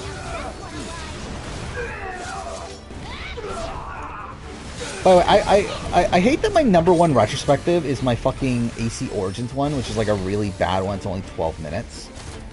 That's my longest game or my most viewed game retrospective. I think I want to rename. I think I'm going to change that to my experience with or whatever. Because like, it just bothers me that it's actually considered a retrospective. because I wouldn't classify that as a retrospective nowadays.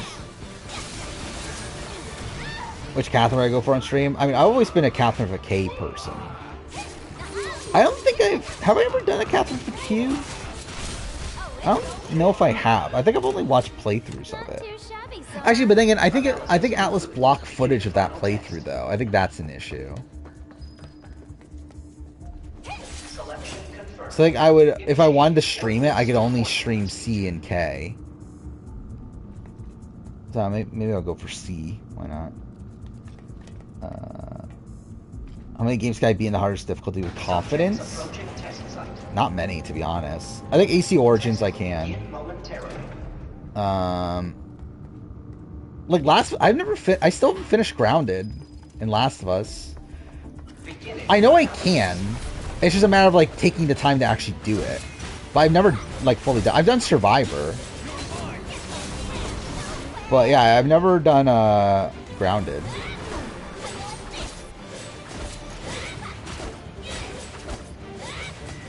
Okay, game? What the fuck is going on there? I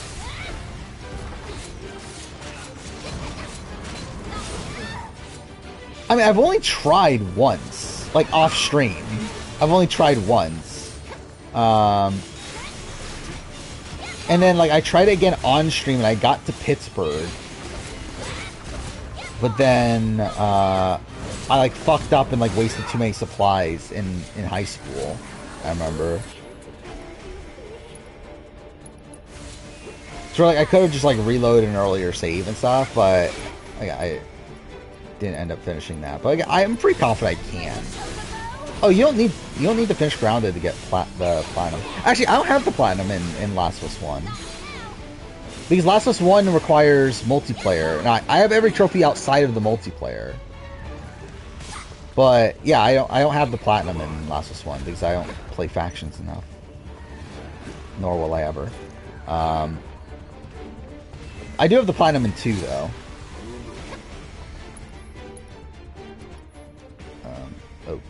Okay, cool.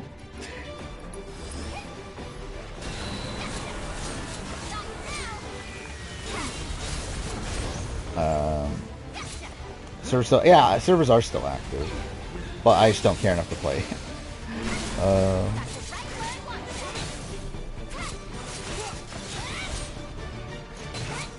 I'm trying to think actually, like what games have I finished it even on the hardest difficulty? I've done Spider-Man. I've done Spider-Man 1 at least. I haven't done the other ones, but I've done Spider-Man 1. I've done AC Origins. I've done AC Odyssey because obviously. I've done Catherine when I was younger. What else have I done?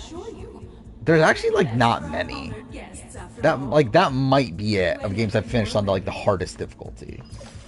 Mass Effect I did like until the final boss battle on stream. Like I got like Mass Effect 1, I got to the final boss battle and then like couldn't do it. That was a fucking like I'm never doing that again. Of playing Mass Effect on the hardest difficulty on stream. I really do want to replay Mass Effect though. It's been so long. I just don't have like an excuse to play it though. Like it's kind of saying that like the last time I played Mass Effect, I didn't have a PS5. Like that's kind of weird to think about. Actually, same thing with The Witcher. Like last time I properly played The Witcher was literally the beginning of COVID. Was the last time I played. Okay, here we're at the boss battle. Cool. Where are we? That thing can't be operational, can it? We better hope not. Yeah, it was hard at the time when I was fucking streaming at least. Finest deign to join us. You've performed admirably. Quit acting all But yeah, I got through the rest of the game. I just like couldn't get through the final boss battle. Is that so? Well, maybe I am. You should know there's more where we came from. Yeah, what other games? More. And you'll never Is that see it? coming. Just imagine a whole planet of ninjas landing on your doorstep. Oh my! We must do something right away. Well, you can't. Don't say that. Won't you at least give us a chance? I'm like looking through the rest of the games in my collection. What the? Allow me to present. Better Kyungran or Kyunghoon? I forgot. I think I have Kyunghoon higher, right? I'm pretty sure that's what I had on my list. All 30 seconds of them. The longer I think about Frankie, I just feel like she could be very similar to a Sam. Potentially, yeah. But I think like everyone has like those sort of concerns, yeah.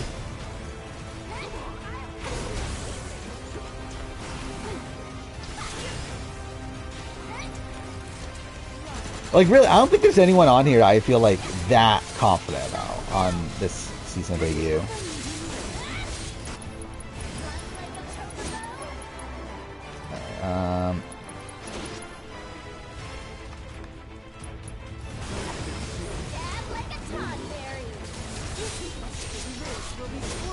But there's gotta be like another game I play on the hardest difficulty, right?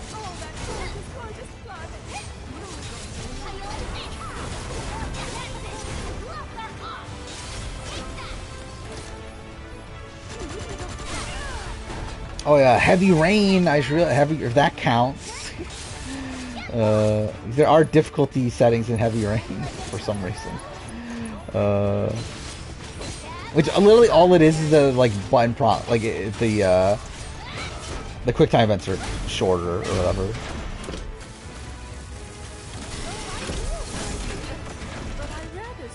Yeah, Horizon. I remember I started a ultra hard playthrough, but then like I only got like I think I got to like the end of the prologue or something, right? And I was like, I don't care enough.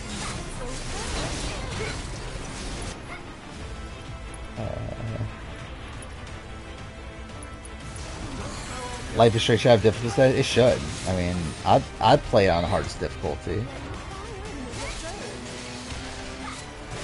Yeah, my thing with difficulty at this point though is that I just don't care anymore to like struggle through games. Like unless it's a game that I actually care about and I actually like want to finish it on the hardest difficulty. Like again, Last of Us, I fully intend on like playing a ground to play through at some point. But like unless I care about a game, I just don't care enough to actually like struggle in that game. Okay, what the fuck?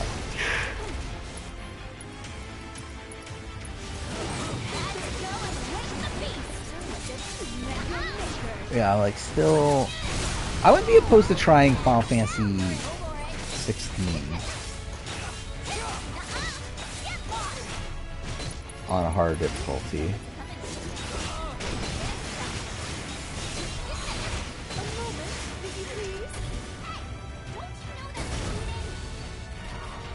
Being washed on stuff. I mean, like my thing with Alan Wake is that I think it's a game that I very much respect. Like I have so much respect for like the way that Alan Wake 2 tries to tell a story and everything. I just don't have fun playing the game though, which is like kind of an issue. Oh wait, wrong. Wait, no, I do want that. To where like I'm not sure what to like do with it as. And again, like I'm only like what 60%-ish of the way through the game. I still have like a decent chunk to go. But if my opinion stays the same as is, I don't know what to do with it on my ranking. Because like the thing is, I think it is the best game of the year that I've played so far. But I don't actually enjoy playing it though, so it's like it's kind of weird.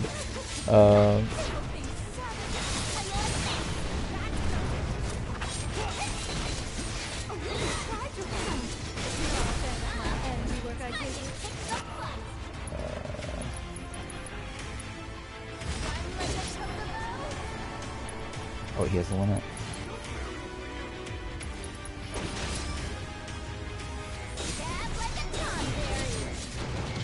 I just look at the collection. I completely forgot. I wanted to play Guardians of the Galaxy at some point. I never did that. But I don't know what to do on stream. Like what game I should play on stream. after. So like again, if we're finishing this here, then yeah, that's it for that. We'll play Last of Us 2 Remaster. That'll probably only take like 3 streams probably. After that, like there's nothing I need to play until my next batch of videos. But should I just start that anyway? Like I do want to play Oxen. I forgot I did want to play Oxenfree at some point. So maybe I'll play Oxenfree right after that. And I want to play Hellblade. I'm gonna play Hellblade. Before Hellblade 2 comes out, but that's still like what, 3 months or so from now probably. Make it number 2. My number 1 should be... Yeah, that's what I'm saying. Like, I feel like I'm going to have a tough time putting it at number 1, even though I do really respect it. But it also feels weird to have Final Fantasy 16 at 1, though. I don't know. What are you doing? Because, like, if I were, like, a critic, and I was, like, determining what I think Game of the Year should be, I think it would be Alan Wake 2 over Final Fantasy 16. But I just enjoy my, like, overall experience with Final Fantasy 16 more. Yeah, maybe Xbox. Yeah, maybe. Play some Xbox stuff. We could do that. Maybe I'll stream some, like, I'll do more, like, streaming of, like, random games from last year just to kind of get them out of the way. Maybe I'll do the Redfall. Maybe I'll do Redfall. Maybe I'll do Redfall. That'll be fun. Transporting. Yeah, I know. Also, I'm still trying. Like, I don't know if I should stream AC1 or not. I kind of want to, but I also want footage of it at some point. But also, like, I'll probably just play it again anyway. Like, it's not like it's the only time I'll ever play AC1, so. When will Shinra learn? See, I'm not sure. If I'll play AC1 on stream. They ought to know better. I in general don't know what I'm doing with Assassin's Creed. Because like I'm gonna do a retrospective of Rogue and Unity this year. But like in the lead up to that, like, so if I were to like play the game, so I'm gonna play the Ezio trilogy because I always do once a year. Yeah, I was going to play AC1 before that because I haven't played AC1 forever, so it's like, why not? But then also, like, if I'm going to like properly set up playing AC Rogue, I should play the rest of the Kenway saga, which is playing ACs 3 and 4, which is also like, that's like way too much Assassin's Creed. That's literally me playing the entire Assassin's Creed series from AC1 to Unity. Like, that's way too much. So I don't know what I'm actually doing with AC this year.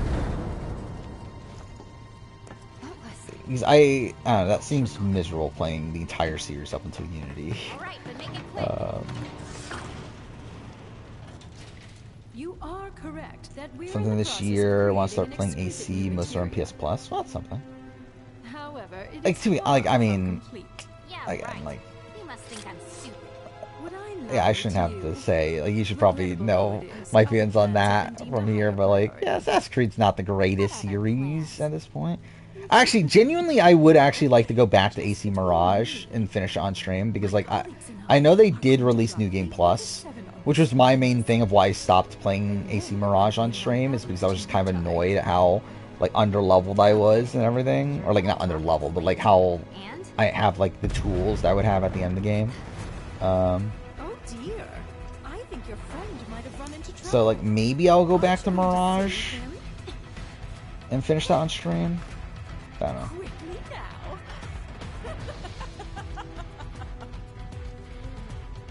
know. What else was there that I would want to play? Like, again, there's a lot of like small, like not small, but like a lot of like other random games I want to play. But also, I do want to play the. So like, well, I'm gonna do a retrospective of Uncharted 2 this year, so I'll replay the Uncharted series, which I wanted to do. Not yet. She said it's still in the works. And she mentioned something else. Gonna drop plate number 7. What else was there? There's a lot of Xbox games I want to play, but I don't know if I want to stream a lot. Like, I want to play like the Halo series, Gears of War series. like Rise, Son of Rome. What else is there? Sunset Overdrive, like games like that. But I also like ideally would get footage of those. So maybe I won't stream those, but I'm not sure.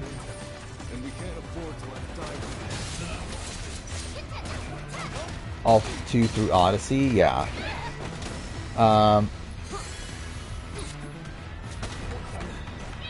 Like, I mean, that's all the ones that are available on PlayStation. Outside Valhalla, obviously. But, and Mirage, I guess. Mirage exists. So yeah, it makes sense that they have all those.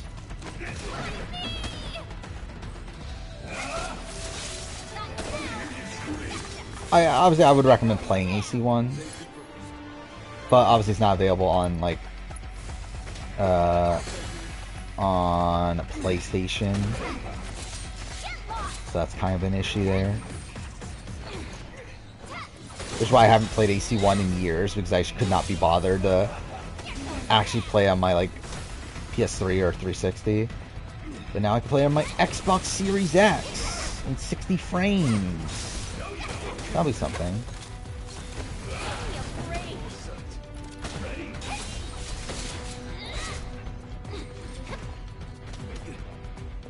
Like, I do want to do a retrospective AC1 at some point, which is the reason why, like, in an ideal world, I would play it off stream first. But like, I'm sure I'll play it again. Like, I'll have the desire to play it again anyway.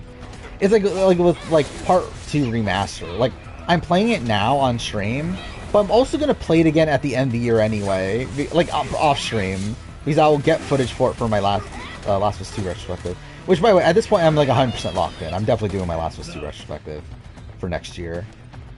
Which is going to be ridiculous. Like, I'm very much worried about how long it's going to take to make that video. But I'm, like, 100% locked in on doing it, though.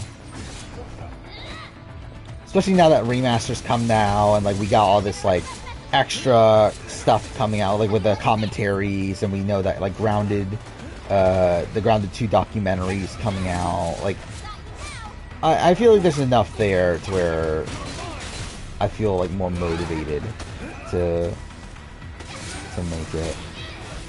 I also, like, I don't know how long it's going to be, because I think like, obviously, like, I would assume it's going to be longer than the Part 1 video, but I don't know about how much. Because, like, it's a longer game, but also I feel like there's less to talk about, like, scene by scene with it for some reason. At least that's my, like, initial interpretation, at least.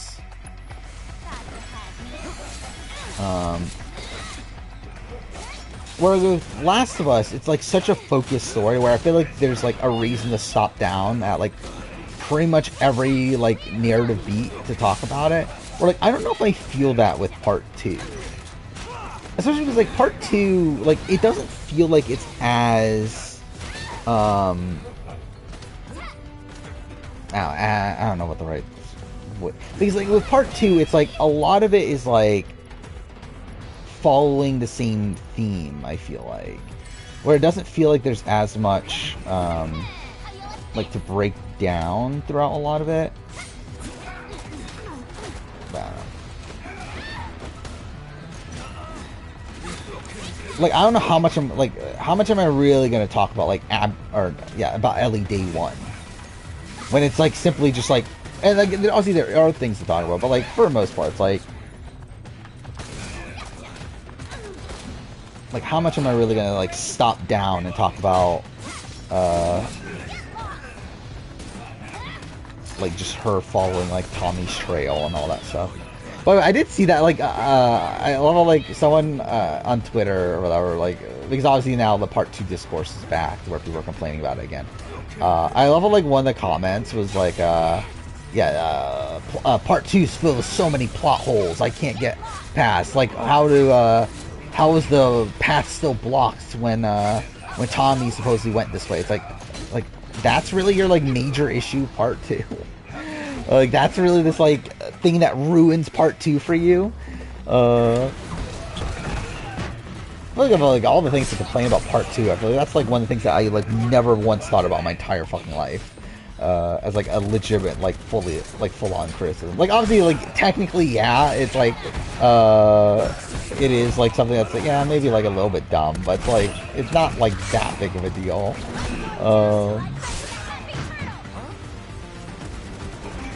But yeah, this section is longer than I thought it was.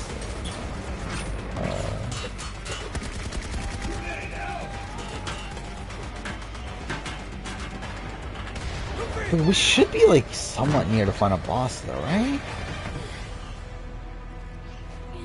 Yeah, how long can this go on for? By the way, I love how my Last of Us 2 retrospective has a 78% like to dislike ratio. I seriously doubt it. Which is really bad. Actually, my Life is Strange 2 retrospective also has like a 89. That's not particularly great. But I don't think we've got a choice. Actually, even Life is Strange 1 has a 93. I actually want to rewatch my Life is Strange 1 retrospective because obviously I'm going to redo it.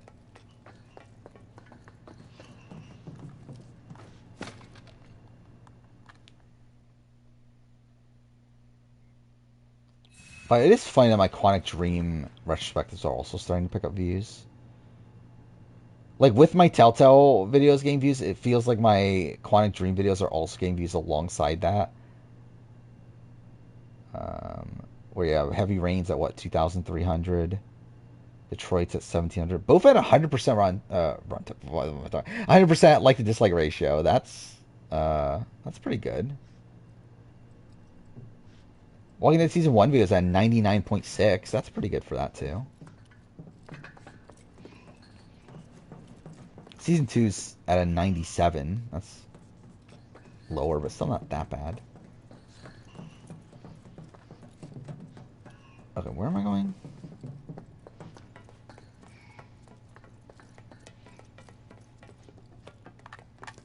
I mean, like, Persona 3 Reload is already... Like, I have Game Pass, so it's going to be on there. I'm not going to play it right away just because I don't have time to play it, but I intend on playing it when... So, like, right now I'm playing all the games of 2023. When I'm eventually caught up with that, the plan is to play Persona 3 Reload. But, yeah, I won't be able to play it right away. I've never played Persona 3, so it'll be interesting. Like, I've never played in, like, any capacity. Like, at least Persona 4 I've played, like, bits of. But, yeah, I never played Persona 3 at all. I was hear very good things about it, so... Yeah, should be fun.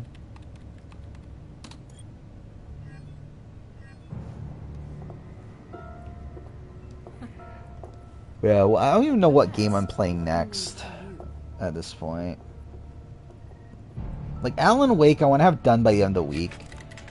Like, the last few days, I've been, like, essentially playing it, like, right when I get up and playing it for a few hours. I was going to play more of it today, but I, like, had a pretty big headache. So I was like, you know what, okay, we'll just stop earlier. I think tomorrow before work, I'll just play it until work, and then I'll probably play a decent amount of it on Friday, and then see if I can finish it by, like, Saturday. Like, from what I understand, I think I only have, like, 5 hours left or so. Somewhere around there, so it's like, I don't know, I want to get it done. Yeah, like, after, I'm not sure what I'll play. Because I just have, like, so many, like, I was gonna play bigger games. Like, I was gonna play Baldur's Gate 3. Which is obviously, like, a really massive game before Rebirth comes out. I think I've decided to do the opposit approach. I think at this point, I'm gonna go for shorter games. And I'm gonna try to play as many shorter games as possible before Rebirth. And then once I finish Rebirth, then I'll go and play Baldur's Gate.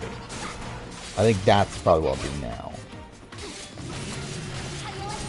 Like, how is the 2024 game? Looks like an RE2 like remake. Yeah, I'm not sure if I'll include it as a full game. I think what makes it... I'm thinking, like, Nier Replicant I didn't include. Which is the weird thing, right? Yeah, I'm not sure. Because, like, I think, like RE2 Remake I included. Which, like, RE2 Remake is, like, different enough. And I'm going to include RE4 Remake in my proper list, even though it's not... Even though I do think it's, like, relatively similar to the original. I think I would include Persona 3, especially because, like, the thing is, I have no connection to Persona 3, is also the thing. Like, for me, this is, like, my first experience with it, to where I feel more okay putting it on the list. Like, if it had been a game that I had a prior experience with, like, I think, like, Last of Us 1 Remake, like, that I don't feel right putting it on the proper list. Because, like, it's essentially the same game. Obviously, it is still technically a remake. But, like, it is, like, mostly the same game to where, like, it feels weird putting it on the list. But I feel like Reload, and from what I understand, is different enough. And then also, I have never played Persona 3. To where I feel like it's enough to, like, actually include it on the proper list.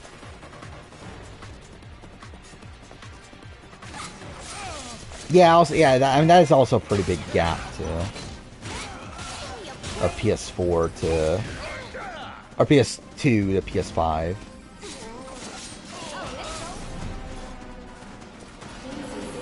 Where, like, last supposed to be, what, PS3 to PS5? Which, I guess that's still, like, 2 generations. But it's also, like, end of PS3. There's gotta be a projection mechanism around here somewhere. Just find it. Yeah, so, again, I don't know what I'm going to play next. I think I might try to play some... like, initially I was going to play, like, Jasant and stuff like that, which I'll still play somewhat soon, but I think I'll play some PlayStation stuff just to empty more space. Because I just realized I need to empty space for fucking Rebirth, considering how fucking long that is. Or how big it is, I mean. Because, like, it's fucking 2 discs, so how big's the game gonna be? Like 100 and... like, I don't know. Like, well over 100 gigs? So I guess I'll probably play some PlayStation stuff just to open more space. Yeah, we've talked about Trader GK. It's fine. I don't like it as much as other people, but it's good, though. Again, there hasn't been a bad Trader season. But, like, I think I still maybe would have this ranked at the bottom of the ones I've watched so far.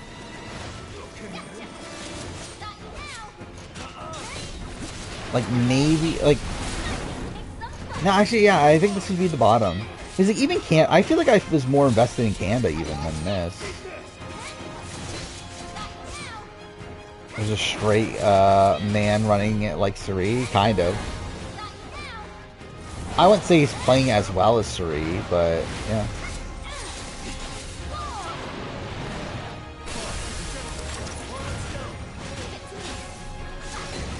In OGP3, you couldn't have platonic relations with female characters. They would get jealous and social link would reverse.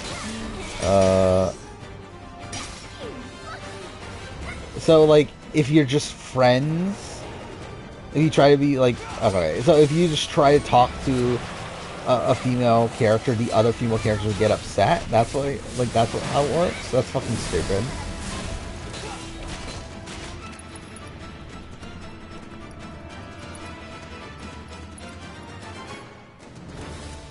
Oh wait, I'm a frog, cool.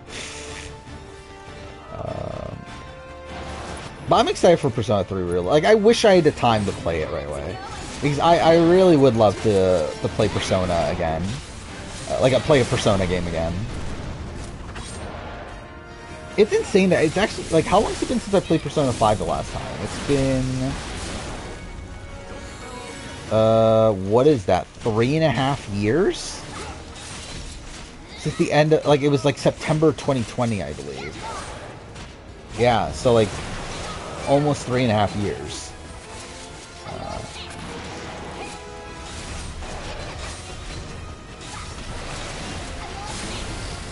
I'm not doing a UK review. I'm gonna do US though. I'm gonna, like, the plan is to do a Trader season ranking after USA 2 at some point. Like, it won't be like immediately after, but it'll be between USA 2 and whatever the next Trader season will be. Which, actually, I don't know. What is the next Trader season after this? Oh, actually, there's a Quebec season coming out, isn't there? I kind of forgot about that.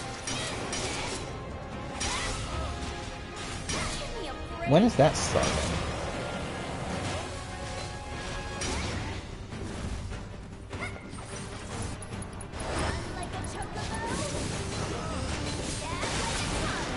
Anyway, I'll do a trader season ranking at some point this year.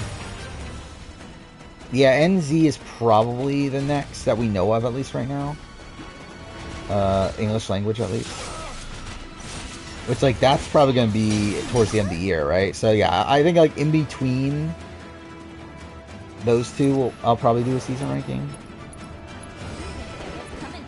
How many are... Actually, let's... How many seasons are there?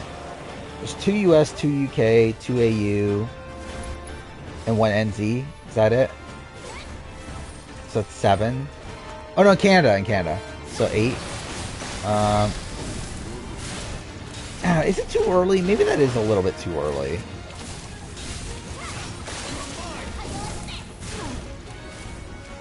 I don't know. Is it too early? Maybe it is. Maybe I should wait another year.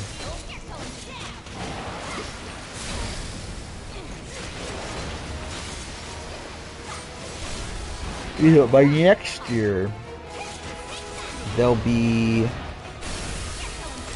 Actually, I forgot. Wait, USA... I forgot about that. They're filming USA 3 early, so there's probably going to be another Traders 3. Or, like, there's going to be probably a Traders 3 by the end of this year, isn't there? Kind of forgot about that. Now, can we please get out of here already? So I might fuck things up, too. Alright, can we fucking finish this game? Wait, what? Lesson 3 can get sick and fatigued and make you weaker. If this happens to a party member, they would straight up leave. Real? Oh, for the rest of your day. Okay. But still, yeah, that's interesting. Yeah, that's the thing too that I thought about. Like, do I watch all the internet? Like, do I go out of my way to try to watch every Trader season? Because it's not like unfeasible, right? Like, there's a lot, but like the problem would be like having to find subtitles. I don't like the looks of this. I doubt they're here to help. Okay, I think this has to be the final boss battle, right? Subjects on site. Yeah, I think this is it. It's time. Initiate the VII field test. Sir.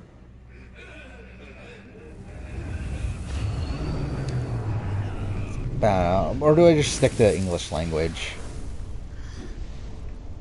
Which at that point don't even bother, like, including Quebec. Oh, I forgot about Ireland. Yeah, Ireland does have a version. I forgot about that. So that's going to be interesting. Yeah, maybe I wait. I don't know. Do I wait a year? Maybe it does make sense to wait a year, just because, like... I do feel like 8 seasons is, like, a little bit too low. I think 1 more year's worth makes it, like, more, I don't know, more worth it. The place where my brother and I like to play. Cool. Now mind moving aside. Minority when I say I don't really mind the slow re-listen, but I get why I stopped it. Yeah, I mean, like, I think I would actually be annoyed by it, but I think it's, like, still, like, it's like kind of a mechanic that I respect, but I don't actually like being in the game. Okay, this is gonna be fun.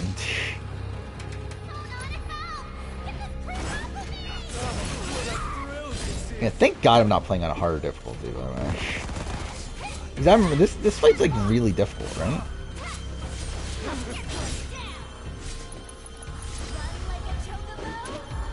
Okay, well, that didn't do anything.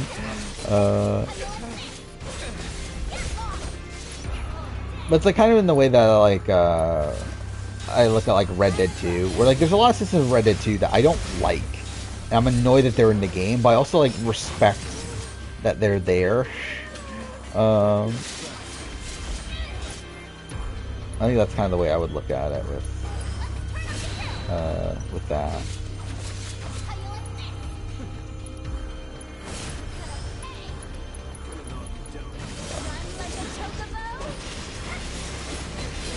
Okay, that looked like it did, like, no damage.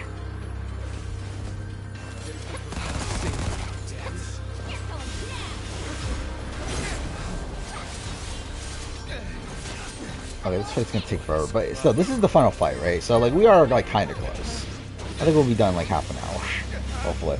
What time is it? 4:17? I don't know. Yeah, I'm not breaking that record then. I don't think, at least.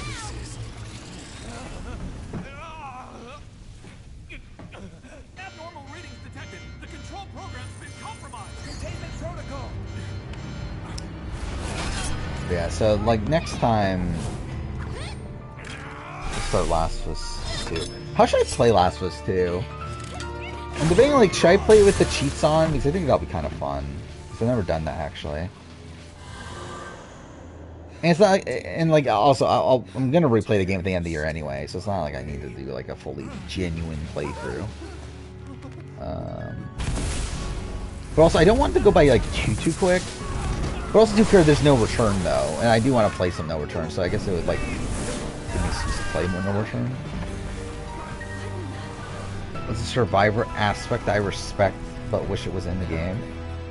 What do you mean, like Survivor, like in the show Survivor? I don't know.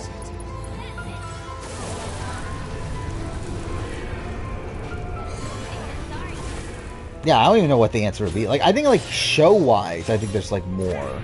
Like something like the opening credits. Like that's something I respect that they brought back. I actually don't want it. Like I don't want it to be there really, personally. But like I respect that they did it. But like I think in terms of like the game, I don't know if there is like an answer for me for that.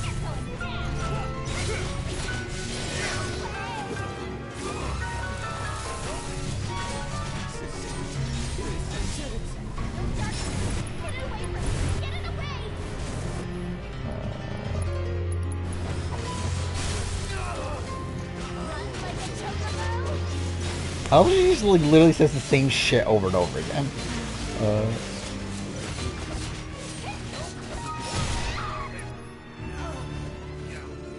Also, I love that like I'm finishing this when we still have like a month left until Rebirth.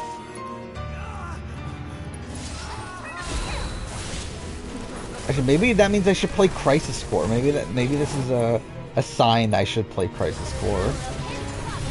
Oh, that did nothing. Cool. I legitimately think playing Crisis Core would be like just painful on stream. Or I've been like holding off playing it like on my own, but like actually playing it on stream I think would be even worse.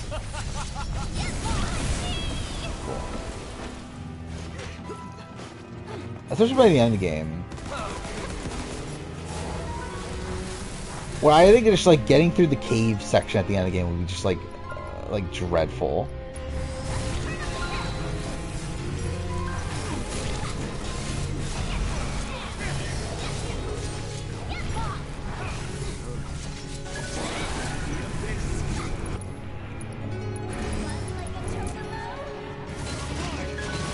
Be annoyed if the FPS stuff portable stuff into SDLC. You'll be annoyed? Oh, you mean like because like they're making you like pay for it and all that sort of stuff? And that's a very Atlas thing to do though, right? Like I feel like 100% they're doing that.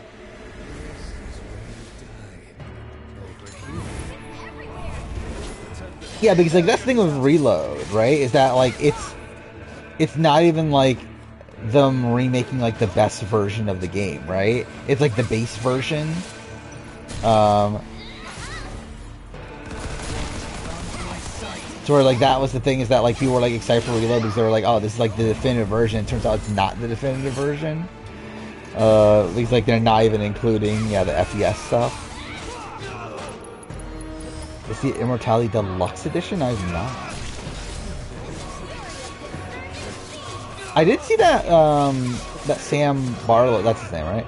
That he announced his new game, right? Or like he did something about his new game. So that's something.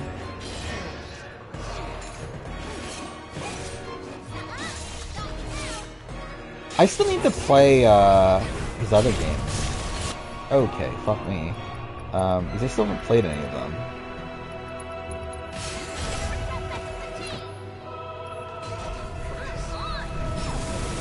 What else did he make again? He made Her Story and Telling Lies, right? Telling Lies is the other one. Which I own Telling Lies.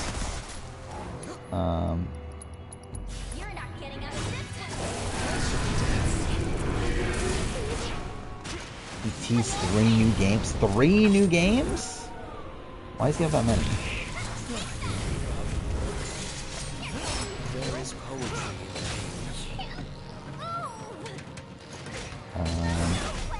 Oh, this is the Immortality. Like, is it a physical copy?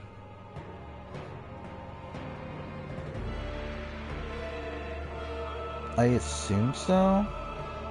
I love how fucking Sam Lake is the first fucking response to it, which that sounds about right. Our first, like, comment. By the way, the fucking, like, Sam Lake being in Alan Wake 2 is fucking bizarre. Like, everything involved in that. Like, the fucking, like, him being part of the fucking musical and dancing to it is, like, one of the most, again, like, surreal things I've seen in my entire life.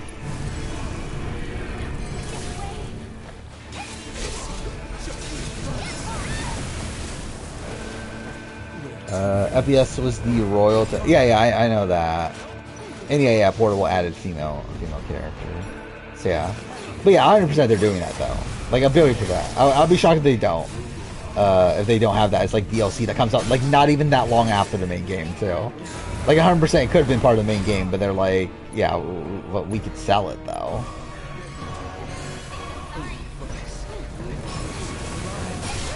You know who Sam Lake was? Yeah, he's the director and writer of Alan Wake.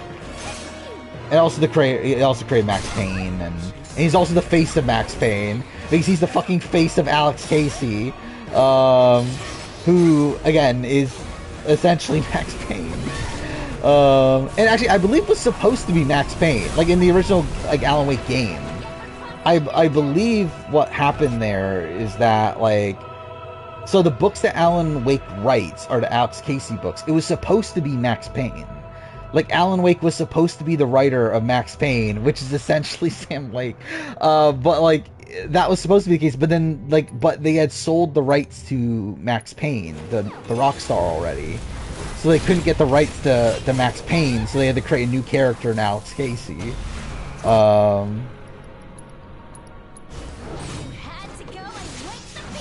Yeah, it's fucking meta as fuck, and that's why like it's weird, but like I respect it a lot, just like how like how weird it is. But it's still like just again it's bizarre when you like really think about all this. Because again, like the story of Alan Wake is this like story of this guy whose writings come to life. And in that story, the actual real life writer of that story is in that story as himself.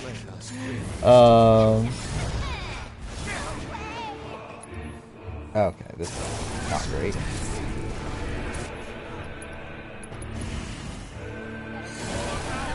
Oh, is someone about to die? Oh. Well, shit. Cool. Well, that's great. Do I have a Phoenix down? Oh, I do. Good. And I don't have any more aid.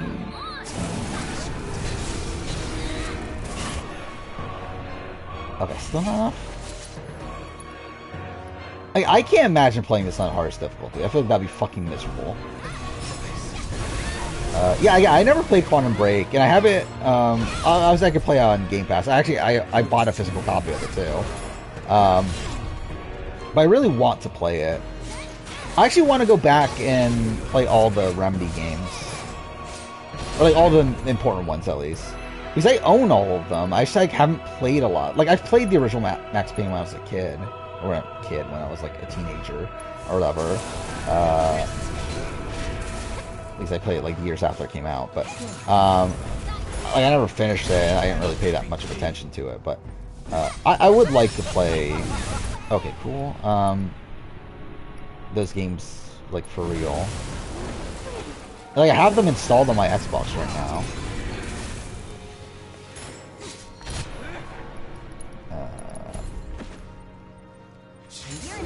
Like, I have all the Max Payne games installed. I obviously have Quantum Break. I could play too. Oh, there we go. Oh, that actually did it. Holy shit. Alright. Maybe I could play them and like do some sort of remedy ranking. That could be fun, right? Which like, I would only do like the main. Like, they've made a lot of shit, but I don't give a shit about a lot of their shit. Let's see, what have they made?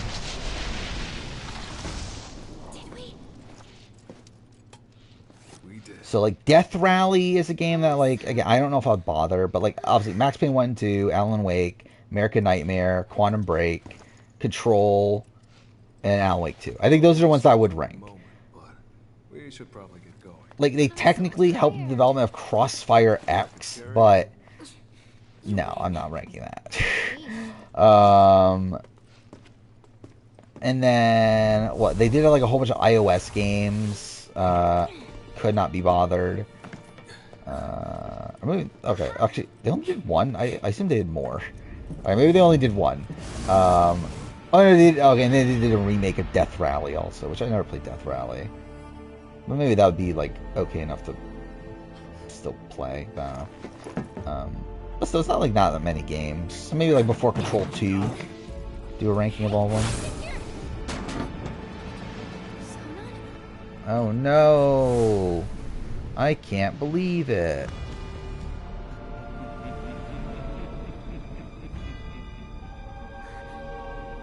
Yeah, I assume, yeah, until Control 2. Well, actually, thinking there's going to be DLCs, but obviously I'm not going to rank the DLCs anyway. But I believe there are DLCs for Alan Wake 2. But yeah, I assume not another game until Control 2, which... When is that? I mean, that maybe isn't as far out as we would think, right? And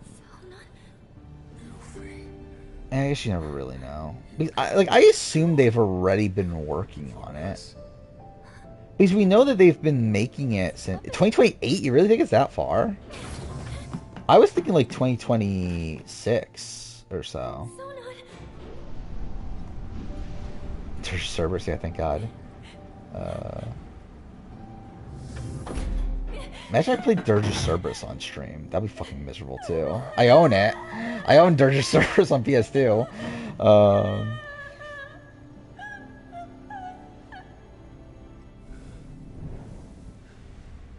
Can't wait for them to remake Dirge of Cerberus.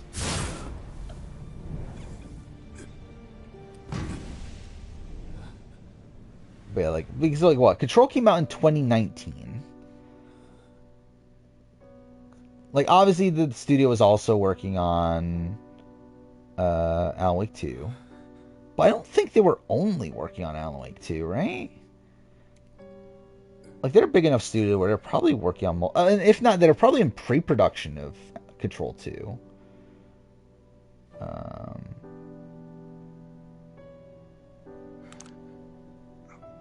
Yeah, can the remake this time, obviously.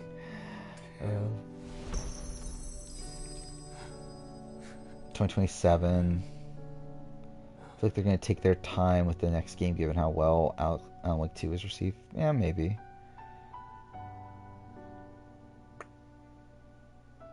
But either way, yeah, I mean, it's still probably years out, so.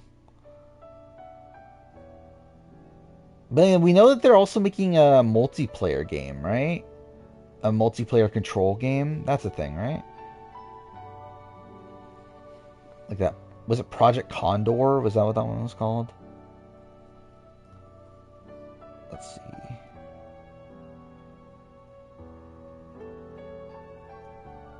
Yeah, Condor. Yeah. And they are working on a remake of Max Payne 1 and 2. Which, who knows when that'll come out.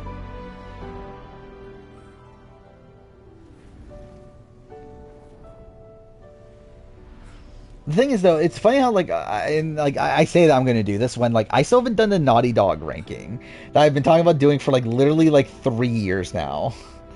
Like, I'm pretty sure I originally had it on the schedule for, like, 2020, and I just never made it.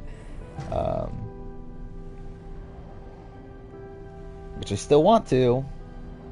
Don't know when the fuck that would ever happen though. Like I literally own. Well, actually, no, I guess I don't literally own all of them, but I own everything from Crash On at least. I don't technically own like Way of the Warrior, their 3DO game. For what was their first game? The Genesis. Well, not first game, but what was the Genesis game that they made? I forgot what it's called. You asshole! Rings of Power. What a game. I'm not your sister!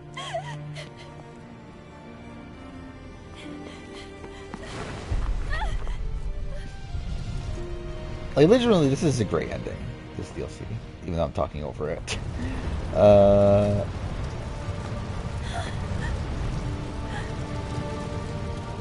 Releasing a new game every year. I mean, they actually did not release anything in 2023, technically. But it is funny, actually. Yeah, looking at so obviously Last of Us 2 Remastered came out this year. 2022 was Uncharted Legacy of Thieves Collection and Last of Us Part 1. So the last official game was Part 2 in 2020. Which, like, I assume, like, their new IP's got to be coming out soon, right? Like, at worst, 2026, right? Oh, I just realized, are these scenes, yeah, are the scenes with the cloud and stuff, is that still blocked? I assume it is, right? I forgot about that. Don't think I can do this alone. But also my Don't Nod ranking. I don't know what I'm doing with my Don't Nod ranking. Yuffie wants you. Because the plan was to do it after Banishers, which comes out like in a month, which I feel like no one's talking about anymore, which is funny. But like, I was going to do my Don't Nod ranking then, or like I was going to make it that, I don't know when it would have came out. But like I was going to make it after I played Banishers. Okay, it does block the recordings. That's kind of annoying.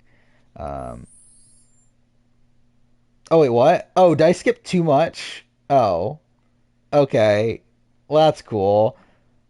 Oh, well. I didn't realize that skipped everything. That's fine. Again, it would have been blocked on stream anyway. But yeah, I did accidentally skip the cloud cutscenes. But whatever. Yeah, there we go. That's the game. It's fucking over. Yeah, surprised we did that in one sitting. When did I start this? Like around the 2-hour mark, right? So it took like 3.5 hours. That's not that bad. There we go. That's it for Final Fantasy VII Remake. It's fucking over. Now I'm ready for Rebirth. That's still over a month away. So, yeah. Again, next time we'll play Last of Us 2. Fuck, what was I saying? I know, I love how I was like actually talking about something. I completely forgot what it was. Gonna make a Tommy Joel prequel. I feel like I'm good. I don't feel like I need that. Imagine they like. I would not be shocked if they do make like some sort of side Last of Us game, right? But then like, why not just make Part 3 though?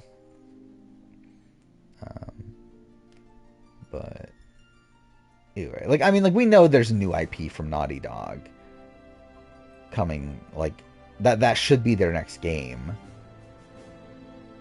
The question is like, when does it actually come out? But yeah, like again, there's just so much shit from Sony that we just don't know right now, which is so weird because like they have like nothing coming out this year. Like, literally everything coming out that's exclusive to PS5 this year is, like, a third-party game. Like, you have Rebirth, you have, like, Rise of the Ronin, which is also, like, a Koei game, right? You have Stellar Blade, which is not developed by a Sony team. What else? Is that it? I think that's exclusive. Well, like, Sony Studios, it's like, yeah, like what's I mean, Helldivers, right? But like, who gives a shit about Helldivers? yeah, it's like, again, we just like know nothing. And it's like the things that we do know aren't coming this year. Like even from the Insomniac leaks, like we know like Venom is coming, but that's next year. I assume we'll get Spider-Man DLC, but that's not really anything. Death Stranding, yeah. Is that this year? I forgot. There was leaks, right? That there's like the title got leaked. But like, is that coming this year though? I guess it's feasible. It has been 5 years. But it feels weird that we haven't seen anything of it. Like, we've literally only gotten, like, a short trailer. That was over a year ago, too, right? That was at the last Game Awards, right? So, yeah, like, maybe Death Stranding. But even then, I mean, even that's still not a Sony game, though. Like, it is, but it's, like, it's not, like, Sony developed. So we're like, for sure we're going to get stuff announced this year. But, like, what's actually coming out from a Sony team this year? I don't know what there would be. Unless they're... Because, like, I feel like Sony's not in this spot where, like, they're going to, like, just spring... like, they're not going to fucking, like, announce the new Santa Monica IP and just release it, like, within a few months. Like, they're not going to do that. So we're like, again, like, we know that, like, that Cory Barlog and stuff is, like, working on, like, a sci-fi game, right? Like, a new IP at Sony Santa Monica. But it's, like, it's not like that's coming out this year, even if they announce it this year, which I'm assuming they will. And, like, the same thing goes with, like, the Naughty Dog IP. What else do we know is in development? We know Ben Studio's working on something, but, like, that's probably not anytime soon. Blue Point, we know Blue Point's working on something. I always theorized it was Uncharted. I feel less confident in that at this point, but like they're working on something. So like maybe that can come out this year, but even then, that's probably not like a major release. What if they're prepping for a new console this year? I mean, like we know that they're releasing the Pro, right? PS5 Pro at the end of the year. That's been leaked. So, like, maybe they'll release, like, a big game to go alongside that? I don't know. Like, what other studios are there? Like, Ghost of Tsushima, right? Ghost of Tsushima 2. But, like, that's not this year. Like, that'll be next year at the earliest. Wolverine, we know, is 2026. Yeah, I don't know. Like, it just feels like we don't know things for sure. By the way, I'm looking at the collection right now, like, see what other games there were at. That I finished on the highest difficulty. Is there really nothing out? I feel like there definitely should at least be something that I finished on the hardest difficulty. Or maybe not. Either way. I forgot, whenever I play Hellblade, I need to platinum the game. Because that bothered me last time, is I missed like one collectible, and if I just got that collectible, I would have platinumed it. But either way. Alright, I think we should probably end, right? We're at 4:40 in the fucking morning. We'll play all the JRPGs this year. I mean, like, I want to play a lot of them. Like, obviously, I'm going to play, like, a Dragon 8 eventually. I'm going to play Persona 3 Reload eventually. I'm going to play Rebirth when it comes out. Grand Blue, I'm like, eventually, maybe. I'm not, like, dying for it, though. Still fixing your clogged sink? Well, yeah, that's not ideal. Especially to be doing it at 4:40 in the morning. But yeah, again, I don't know why I should play after Last of Us 2. Maybe I will just... Maybe what I'll do... Maybe I'll just go straight into Assassin's Creed. Well, I mean, like, I'll probably play Oxenfree and whatever, but, like, maybe I'll do Assassin's Creed 1 and the Ezio trilogy and just, like, do that separately from the rest. It's not like I need to play them all in a row or whatever. So maybe I'll just do that, and then we'll just see where we're at that point. Wow. Oh, I forgot about that game. Yeah, was it Elodian Chronicles or whatever that was? That's the Suikoden like spiritual successor, right? Which, yeah, I mean, I never was a Suikoden person. I don't think, like, I know I've never played any of them. I don't think I own any of them either, do I? Which, yeah, they're kind of expensive nowadays. By the way, it's insane looking at video game prices and seeing how expensive games are nowadays, like certain games are nowadays. And like how expensive, like even like Dragon Ball Z Budokai Tenkaichi 3, which isn't even like that uncommon in the game, but like, that game goes for like $200 for like no fucking reason. There's like a lot of random games like that. And it's funny, like the dichotomy between like like a whole bunch of like random GameCube games that go for a whole bunch of money to like a PS3 game which goes for like nothing. Towards like you could still buy like PS3 games for like $5 to $10 on eBay. Yeah, like any GameCube game's gonna cost you like at minimum like $20. And if not, and like obviously like the good ones are gonna like cost you like $100 or more. It is funny the way that is. But anyway, again, okay, yeah, we'll fucking I'm just fucking rambling at this point. Yeah, we'll be back on Sunday. We'll have Traders. We'll have Traders US new episode, which actually Kate, this is the episode that Kate's gonna be on, right? So that'll be something. And then also, is it the episode that Will was on? There's a chance of that, right? So, and we'll see how that goes. We got Traders UK finale. That'll be on Friday. So see how that goes. I'll watch Challenge. I think that's it, though, right? Reality TV wise. So yeah, there's that, and then I'll continue editing. I'll be done with my BB Can video by then, my BB Can 2 retrospective, and then I guess at that point, actually, I'll have to start. I'll have to start my challenge review, which again, we're less than a month away from the finale, and I haven't started.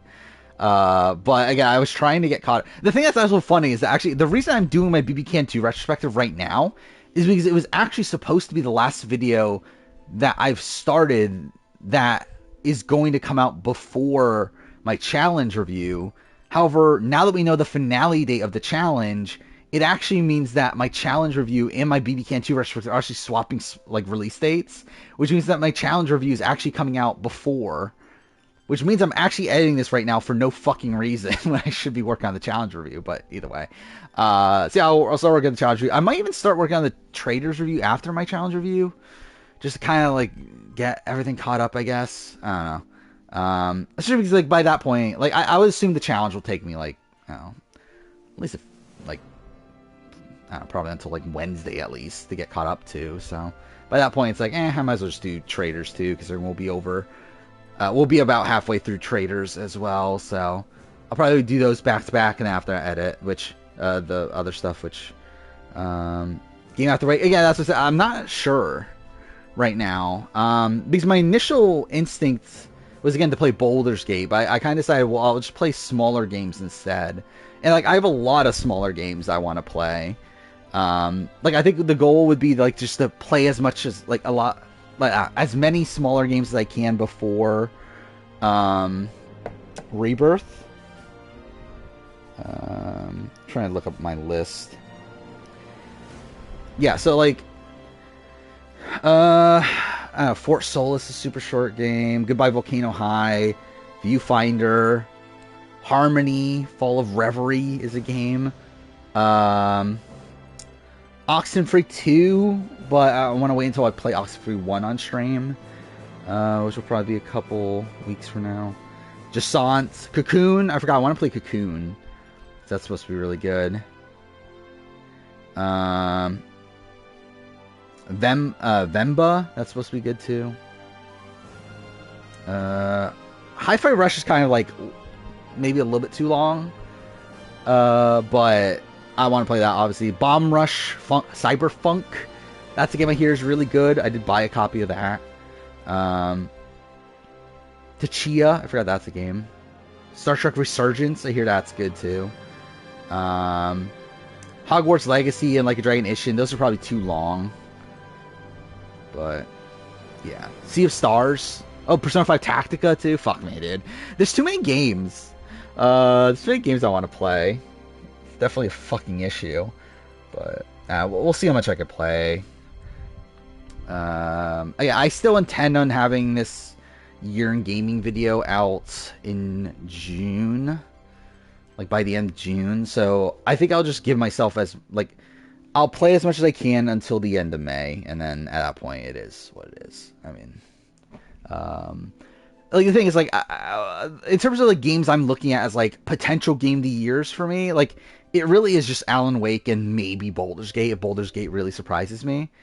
Outside of that, it's again, these other games are going to be good, for sure. I wouldn't be shocked if these, a lot of these other games are relatively high on the list, but I don't think any of these other games are going to be my game of the year. Unless something really, really blows me away. But I just don't. I don't think it's going to happen. I have a good sense of what my taste in gaming is. To be my game of the year, I feel I would not really expect Hogwarts Legacy to be my game of the year, or even something like Viewfinder. And stuff like that. Here's good. It's supposed to be very good. But is it gonna be my game of the year? No, it's not. Or Cocoon. Cocoon's getting nominated for all these game of the year awards and everything. But again, is it gonna be my game of the year? No. Even though I'm sure it's very, very good.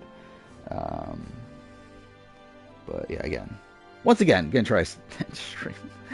Again, we'll be back on Sunday. We'll see how things go then. But until then, see you guys next time.